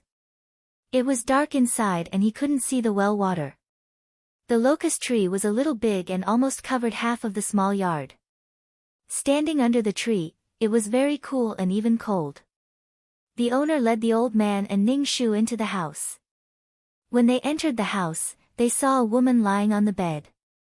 Her face was very pale and there was a faint black chi between her eyebrows. The old man pretended to pinch his fingers and his eyes were half closed. Then, he said to Ning Shu, who was staring at the woman, "Go and take a look." Ning Shu walked over, picked up the woman's hand and felt her pulse. The woman was about 50 years old. Ning Shu felt her pulse and found that there was a serious blood loss in her body. In short, she had lost too much blood. Ning Shu checked her body and found that there were no big wounds on her body. It was impossible for her to lose too much blood. "Immortal Master, how is my old woman?" the woman's husband asked the old man. The old man was calm and composed. "There will be results soon." Ning Shu looked at the old man and asked, "Master, how did this happen?" "Everything in the world has spirituality. Think carefully." The old man, Ning Shu, said. Ning Shu knew that the old man wanted him to solve it. However, this should be caused by some strange thing. Ning Shu dipped his finger in cinnabar and called up the memory of the original owner of the body-drawing talismans to exorcise evil spirits. Then, he drew a talisman on the woman's forehead. However, Ning Shu had never drawn a talisman before. He failed the first time. Ning Shu turned his head and looked at the old man. The old man was expressionless. He stood there and looked like a celestial being. Ning Shu dipped his finger in cinnabar again. He took a deep breath and began to draw. This time, he barely managed to draw. The cinnabar penetrated the woman's skin. The woman suddenly felt uncomfortable. Black chi rolled out from between her eyebrows. She opened her mouth and screamed. Her hands and feet danced together. The blue veins on her body bulged and twisted like the roots of a tree. It looked very scary. "Quickly hold her down," Ning Shu said to the woman's husband. Then, he took out a talisman from the cloth bag and nailed it between the woman's eyebrows. Unexpectedly, the talisman slowly turned black and finally burned. The blood vessels on the woman's body became more obvious. Small blood vessels spread out around the large blood vessels. Blood vessels appeared on the surface of the entire body. Ning Shu almost jumped back. "Damn, what kind of thing is this?" Ning Shu grabbed a handful of glutinous rice and pressed it on the woman's forehead. The glutinous rice made a sizzling sound and emitted black chi. It was as if the glutinous rice was about to be burned. In the end, the woman couldn't take it anymore and fainted. The woman's husband was so anxious that his eyes turned red. His hands were trembling. Ning Shu wiped the cold sweat off his forehead. He heard the locust tree at the door rustling. Looking through the window, there were many ghosts. Ning Shu felt that it should be related to the tree. This tree sucked the woman's blood. Immortal master, please save my wife. The old man begged the old man. Ning Shu moved to the old man's side and asked, Master, what should we do now? Aren't you the one exorcising the evil? The old man said calmly. Ning Shu, your disciples' claws are numb now. Hurry up and help. Ning Shu walked out of the room. He looked at the locust tree that was swaying without wind. The branches were swaying. It was fucking a spirit. Ning Shu said to the man, get some rooster blood. The old man quickly killed the rooster in the chicken pen and got half a bowl of chicken blood. Ning Shu took out the things in his cloth bag and prepared to set up a formation. This formation was something that Ning Shu learned from Qing Yu. It was the yang gathering formation from the cultivation world. Because there were no Dharma artifacts or spirit stones, this formation wasn't very effective. However, it was more than enough to deal with the tree. After the yang gathering formation was completed, the surroundings became bright. The previously gloomy courtyard was now blindingly bright. The locust tree's leaves started to curl up under the strong light. Black chi slowly emitted from the leaves. The tree kept rustling and emitting a strange sound. It sounded like a person was roaring in pain. As expected, it was the tree's doing. Ning Shu sprinkled a handful of glutinous rice and chicken blood. He injected a bit of energy and used a thick cinnabar brush to draw a talisman on the tree trunk. Chapter 733. As Ning Shu drew the talisman, the locust tree shook even more violently. It actually broke the branches on its body and smashed them at Ning Shu. Lass, dodge it, shouted Ning Shu. Ning Shu dodged in a flash and saw that the broken branches of the locust tree were bleeding. The entire yard was filled with the stench of blood. It was sticky and thick. Under the effects of the yang gathering array and the talisman, the locust tree shook even more violently. Its body emitted a thick black gas. There were no leaves, only a bare tree trunk. Its body was pitch black, but it was still stubbornly resisting. Ah! The woman in the room suddenly screamed. Ning Shu hurried back to the room and saw the woman sitting on the bed. Her hair was standing up, her lips were purple, and her eyes were protruding.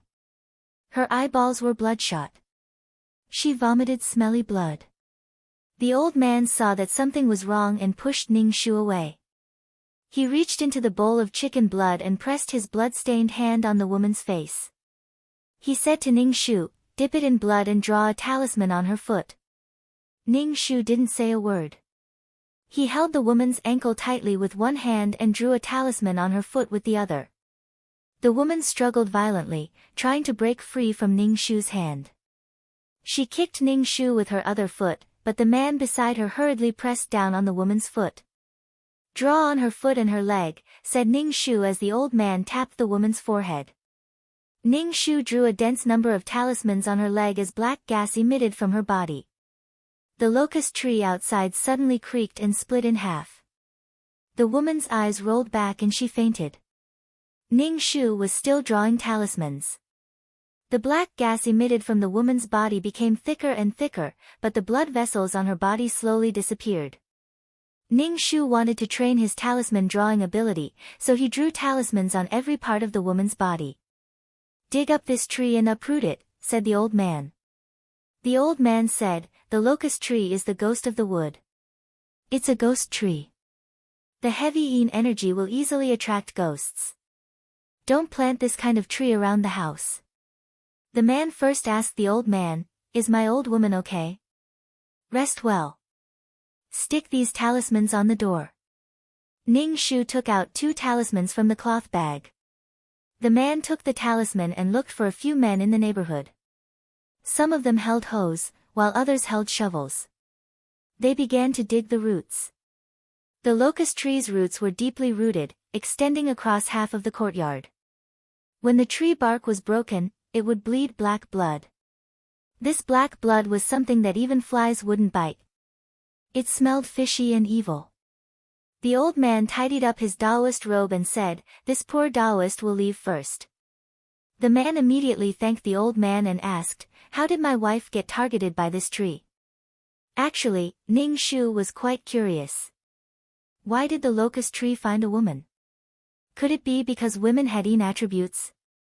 The old man said indifferently, "In fact, this locust tree is like this because of your wife. Your wife was menstruating and the blood from the menstrual cloth was poured on the tree. A woman's menstrual water is something with heavy yin energy. Moreover, it's something dirty in the body. The locust tree is a ghost tree. After absorbing this, it naturally treats your wife as a provider." The old man looked at the chicken in the courtyard and stroked his beard. He had the demeanor of an immortal and said, "This chicken also suffered an unexpected calamity. It should be released from purgatory." The man quickly gave the rooster to the old man. The old man took it and shook his head with pity. He stuffed it into Ning Shu's arms. The man gave her 2 pumpkins the size of a millstone. Ning Shu carried the 2 pumpkins out of the yard and asked the old man, "How do you know that it was caused by the blood of the woman who washed the menstrual cloth?" Although there were sanitary pads now, in a poor and backward village like this, women were still reluctant to spend money to buy sanitary pads that were thrown away after one use. The old man looked at Ning Shu in annoyance. "Why are you so unfamiliar with exorcism this time? In our line of work, we have to have good eyesight and pay attention to our surroundings. Taoist magic is not some feudal superstition. It's about observing the layout and analyzing it to deduce the good and bad of the place. There's a well under the locust tree. It's convenient to wash clothes by the well. How can there be no problems after decades of watering?" The old man shook his head and said, "It's just that the locust tree's roots are very deep. The water in the well is also not clean. The locust tree is a tree that grows through coffins. If this tree wasn't planted by humans, there would probably be a grave within a meter." Ning Shu, Master is so awesome. Then why didn't you tell him? Ning Shu asked. The old man looked at Ning Shu as if he was looking at rotten wood. "I already told him. Even if it's just one job, if he really dug up something, he would definitely come to me. That's 2 jobs and 2 rewards. Are you stupid? If you dig up a grave, you have to ask the ancestors to leave.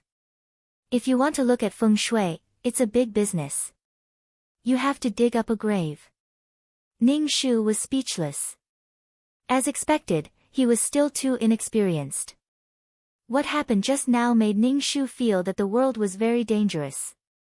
If a tree could be like this, there was no need to talk about the Ghost King. "What array formation did you use just now?" the old man asked Ning Shu. He thought for a while but still couldn't remember. Ning Shu had already thought of an excuse. "Isn't this the spirit trapping array that you taught me?" "Can't I tell if it's a spirit trapping array or not?" the old man said in annoyance. Ning Shu thought for a while and finally said, "I must have made a mistake." In the end, it ended up like that. The old man patted Ning Shu's head heavily. "I told you to go and gain experience. Look at you, experience my ass. You'll be played to death by evil things."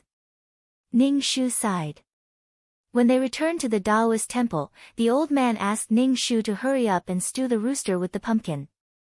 "Master, aren't you going to release it?" Ning Shu squinted. "You talk too much." The old man hurriedly changed out of his half-new Taoist robe and changed into his usual work clothes. Seeing the old man like this, Ning Shu's heart ached. He wasn't in the mood to bicker with the old man and went to the kitchen to prepare the rooster. Some of the junior brothers and sisters picked up some firewood from the mountains and neatly stacked it in the woodshed. These children were quite sensible and helped when they could. The slightly older children carried buckets of water to the spring in the back of the mountain to fetch water. Ning Shu stewed the chicken in the pot and poured the pumpkin in after it was done. Anyway, this was how a big pot of rice was. Whether it tasted good or not was secondary as long as it could fill their stomachs. Now, even filling their stomachs was a little difficult. Ning Shu cooked another pot of noodles with some dough balls mixed in. The rooster was so small that it was good enough that each person could eat a piece of meat. The old man and Ning Shu didn't touch the meat and left it for the younger children. After eating, Ning Shu asked, "Are the Mao Mountain Taoists living such a hard life now? Is South Mao Mountain like this too?" Mao Mountain was divided into North Mao Mountain and South Mao Mountain. The ancestors of the two sects were not the same person, but they both practiced the 5 Taoist techniques. The 5 Taoist techniques included mountain, medicine, fate, physiognomy, and divination. Chapter 734. The 5 arts of Taoism had thousands of techniques. For example, acupuncture, medicinal powder, and pills to treat diseases, all of which had the shadow of Taoism's mysterious techniques. Looking at the feng shui of the yin and yang residents, fortune-telling, and predicting good or bad luck, it was not easy to master one. Ning Shu could not figure out why the old man was so miserable. He was also a person with real ability. In fact, the richer a person was, the more they believed in these things. Things like fate and destiny were hard to predict. A person's physiological magnetic field was changing at any time. The old man stroked his beard and said proudly, "Your master was your age and had already gone out to make a living." His clients were all high-ranking officials and rich people. At that time, he made a lot of money. Alas, when he was young. Alas, your master was also a man. You know. Ning Shu was speechless. What do you know? He probably spent all his money on women. You're a Taoist. How can you face the ancestors of the 3 pure ones? How can you face the internal fist technique that you practice? Would it kill you to be a virgin? You're simply shameless and unrestrained. It would be better if the internal fist technique was practiced by a virgin. Besides, there was enough yang qi. A virgin's urine had a great restraining effect on ghosts. When a virgin's urine was needed, one could get it by unbuttoning one's pants. Ning Shu complained about the old man in his heart.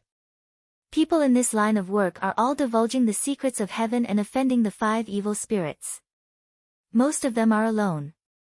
Sometimes, they have to do some outrageous things. The old man stroked his beard. Later, because I offended someone, I thought that I'm not young anymore and have to pass on the Mao Shan technique. The old man looked at Ning Shu. When I found you, you were still a little girl with a runny nose. See, when you're young, you'll have to suffer when you're old. The old man coughed and said, "The array you used before was not bad. By accident, you could gather the yang qi of heaven and earth. Record it and pass it on when the time comes." "I got it," Ning Shu said. It would be easier to deal with ghosts if he wanted to keep all the arrays he had learned. "If you delay the training, I'll be worried about you." The old man said, "Learn from me for a while more. Your technique of drawing charms is much more rusty than before." She and Tao Qin were not the same person. How could she be skilled in drawing talismans? It was already good enough that she was able to draw it on her first try. Ning Shu wrote down the yang congregating array that he had previously used in the book.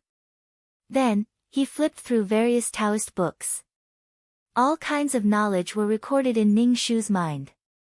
Fortunately, he had added so many attribute points to wisdom. Although he couldn't achieve eidetic memory, he could still remember something after looking at it twice.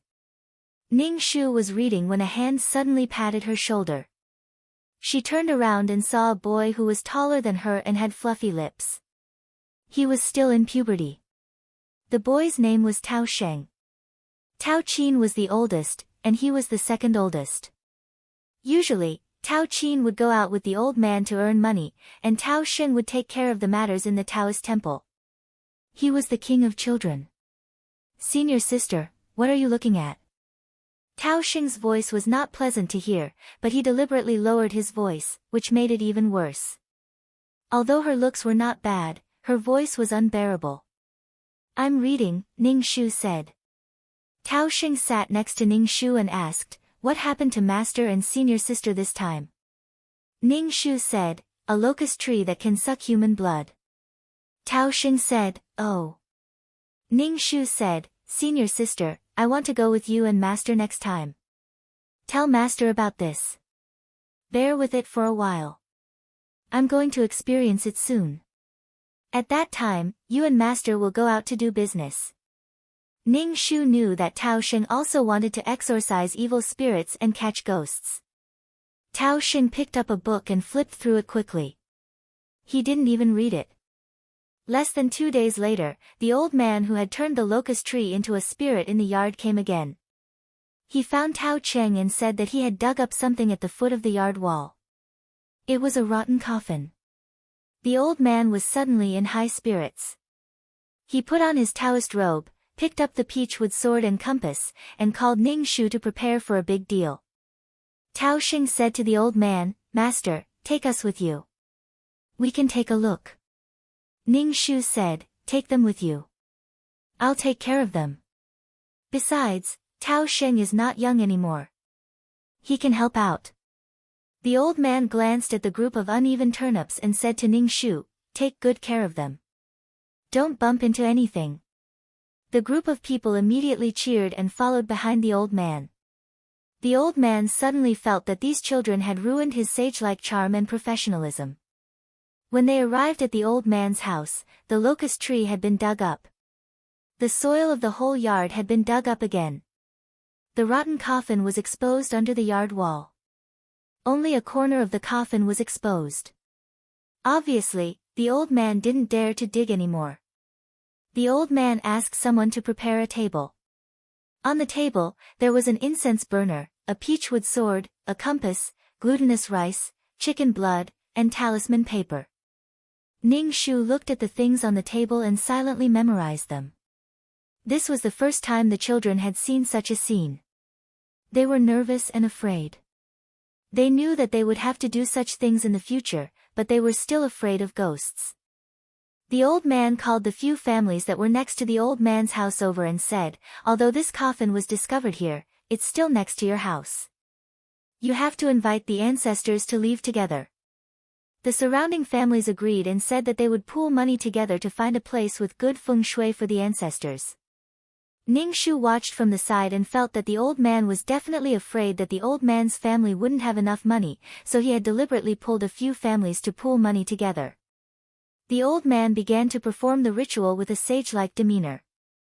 Ning Shu stared intently at the old man. He watched as his face turned pale after he performed the ritual. Ning Shu hurriedly brought the water to the old man. After drinking a mouthful of water, the old man said, dig out the ancestors. Be careful not to damage the coffin. Just dig up the surrounding soil. The old man chose a few men with tougher life providences to dig up the soil. The process of digging up the soil was very slow. The main reason was that the coffin was too decayed.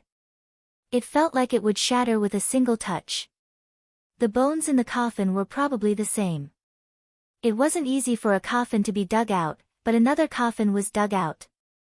When the old man saw another coffin appear, his expression turned ugly. However, he still said, continue digging. However, more and more coffins were dug out.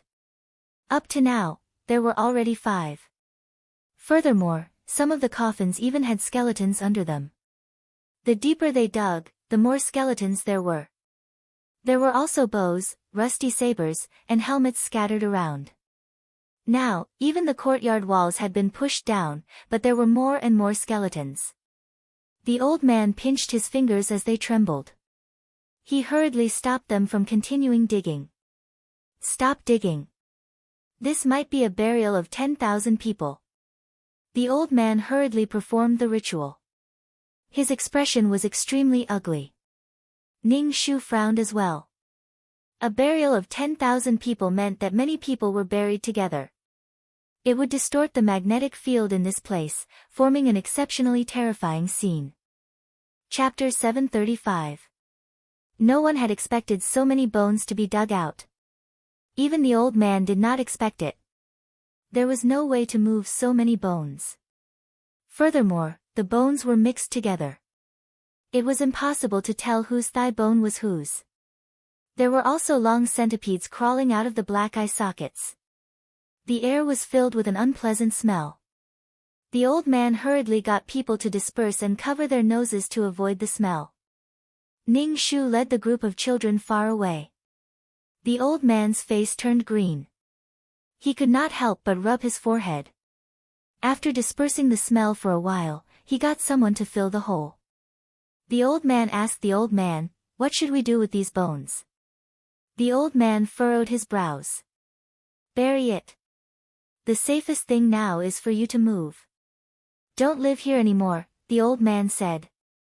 "Choose a new place to build a house. The surrounding families should move. Look for me to check the feng shui of the young residents," the old man said. There were so many dead people under their feet. Just thinking about it made them panic. The surrounding families all asked the old man to check the feng shui of their houses. They wanted to move. Although this deal was over, the old man asked them to move quickly. They definitely had to check the feng shui of the new house. After the soil was buried, the old man swept some glutinous rice on the soil and added an array formation. After doing all this, the old man packed up his things with a worried expression and prepared to return. Ning Shu followed behind the old man with a group of children. Ning Shu was deeply puzzled. He asked the old man, "Master, this doesn't look like a burial of 10,000 people. The surroundings of a burial of 10,000 people would gather baneful aura and resentment. Once a person fell into such a magnetic field, they would either go crazy or die. It could be said that there were no birds in the mountains and no traces of humans. However, there were a few families living in the surrounding area. There was nothing abnormal. There was basically no baneful aura or resentment. It was too unusual. With so many people buried here, there will definitely be resentment." The old man frowned. Ning Shu asked, "Then where did all the resentment and evil aura go? Could it be that someone else absorbed it? That's what I'm worried about." The old man sighed. "This evil aura will give birth to something." Ning Shu instantly thought of Ghost King Feng Yin, who could devour souls. After returning to the Taoist temple, the old man changed out of his Taoist robe with a worried expression. Ning Shu said, "Master, do you want me to check the county records and see what the history of this 10,000 burial is?" "Master, how long do you think this 10,000 burial has been going on for?" Ning Shu asked. The old man stroked his beard. "Looking at the extent of the corrosion of his bones, I reckon he's not that old." Ning Shu frowned. There was no such thing in the storyline. At this time, Tao Qin had already gone out to train and never returned. He didn't know that there was such a place. Ning Shu felt that it was necessary for him to check the county records. In this pit, there were not only human bones, but also fragments of armor, swords, spears, and arrows. It was very likely that an ancient army was buried here. 1,000 years ago, Feng Yin had killed many people in anger to avenge the female lead. After that, he committed suicide for love. Perhaps Feng Yin's bones were in those coffins. All sorts of thoughts flashed through Ning Shu's mind. He wanted to check the county records, but he didn't have the connections. Ning Shu said, "Master, let's go check the county records." "Okay, I have the connections." The old man stroked his beard and brought Ning Shu to the county government. He found a connection and said that he wanted to check the county records.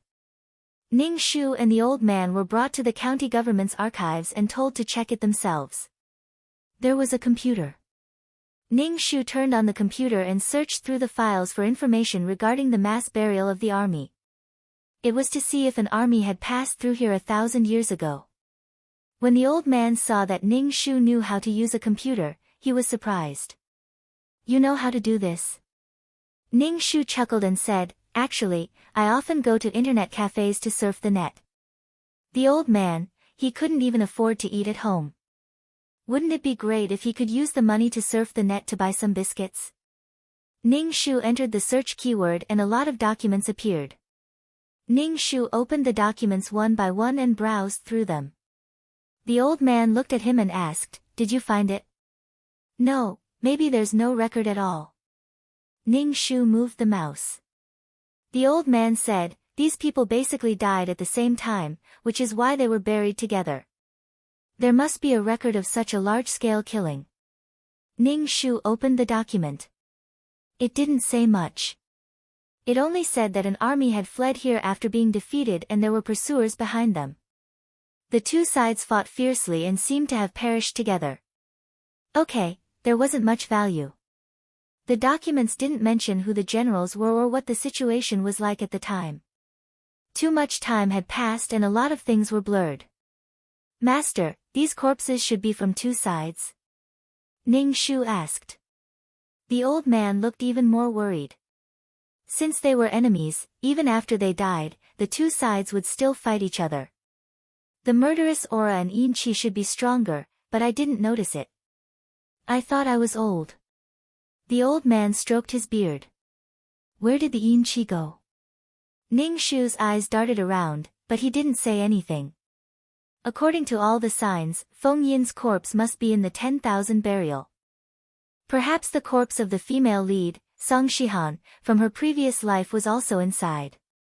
A thought popped up in Ning Shu's mind. There's nothing to see. Let's go back, Ning Shu said. Ning Shu took out some money to buy some meat and some flour and rice. The old man was a little depressed. He kept thinking about where the murderous aura and yin qi in the 10,000 burial had gone. He couldn't even eat. After dinner, Ning Shu sat cross-legged on the bed to cultivate. When it was midnight, he took a flashlight and a shovel and went down the mountain. When he reached the old man's house, Ning Shu climbed over the wall and gently landed in the yard. He took out the changpu from his cloth bag and clipped it to his ear. The changpu could exorcise evil spirits. Ning Shu took the shovel and started digging. Because the soil had already been loosened once, Ning Shu dug much easier. It didn't take long for him to find the coffins. Ning Shu dug out a few coffins and stuck the shovel to the side. He wiped his hand with cinnabar and slowly opened the decaying coffins. The coffins fell apart the moment Ning Shu touched them. Ning Shu's hand was covered in wooden splinters. Ning Shu shone the flashlight into the coffin. There were scattered bones inside. This skeleton was relatively small. It was obviously a woman's skeleton. Ning Shu took a leg bone and stuffed it into his bag. Then, he continued to rummage through the coffins. He took out a bone from each coffin. Then, he dug the soil and buried the coffins. After flattening the soil, he climbed over the wall and ran away. The moon in the sky seemed to be covered by a layer of gauze. Staring at the moon for too long gave one a gloomy feeling. There were birds chirping around. Ning Shu walked on the path in the fields back to the Taoist temple.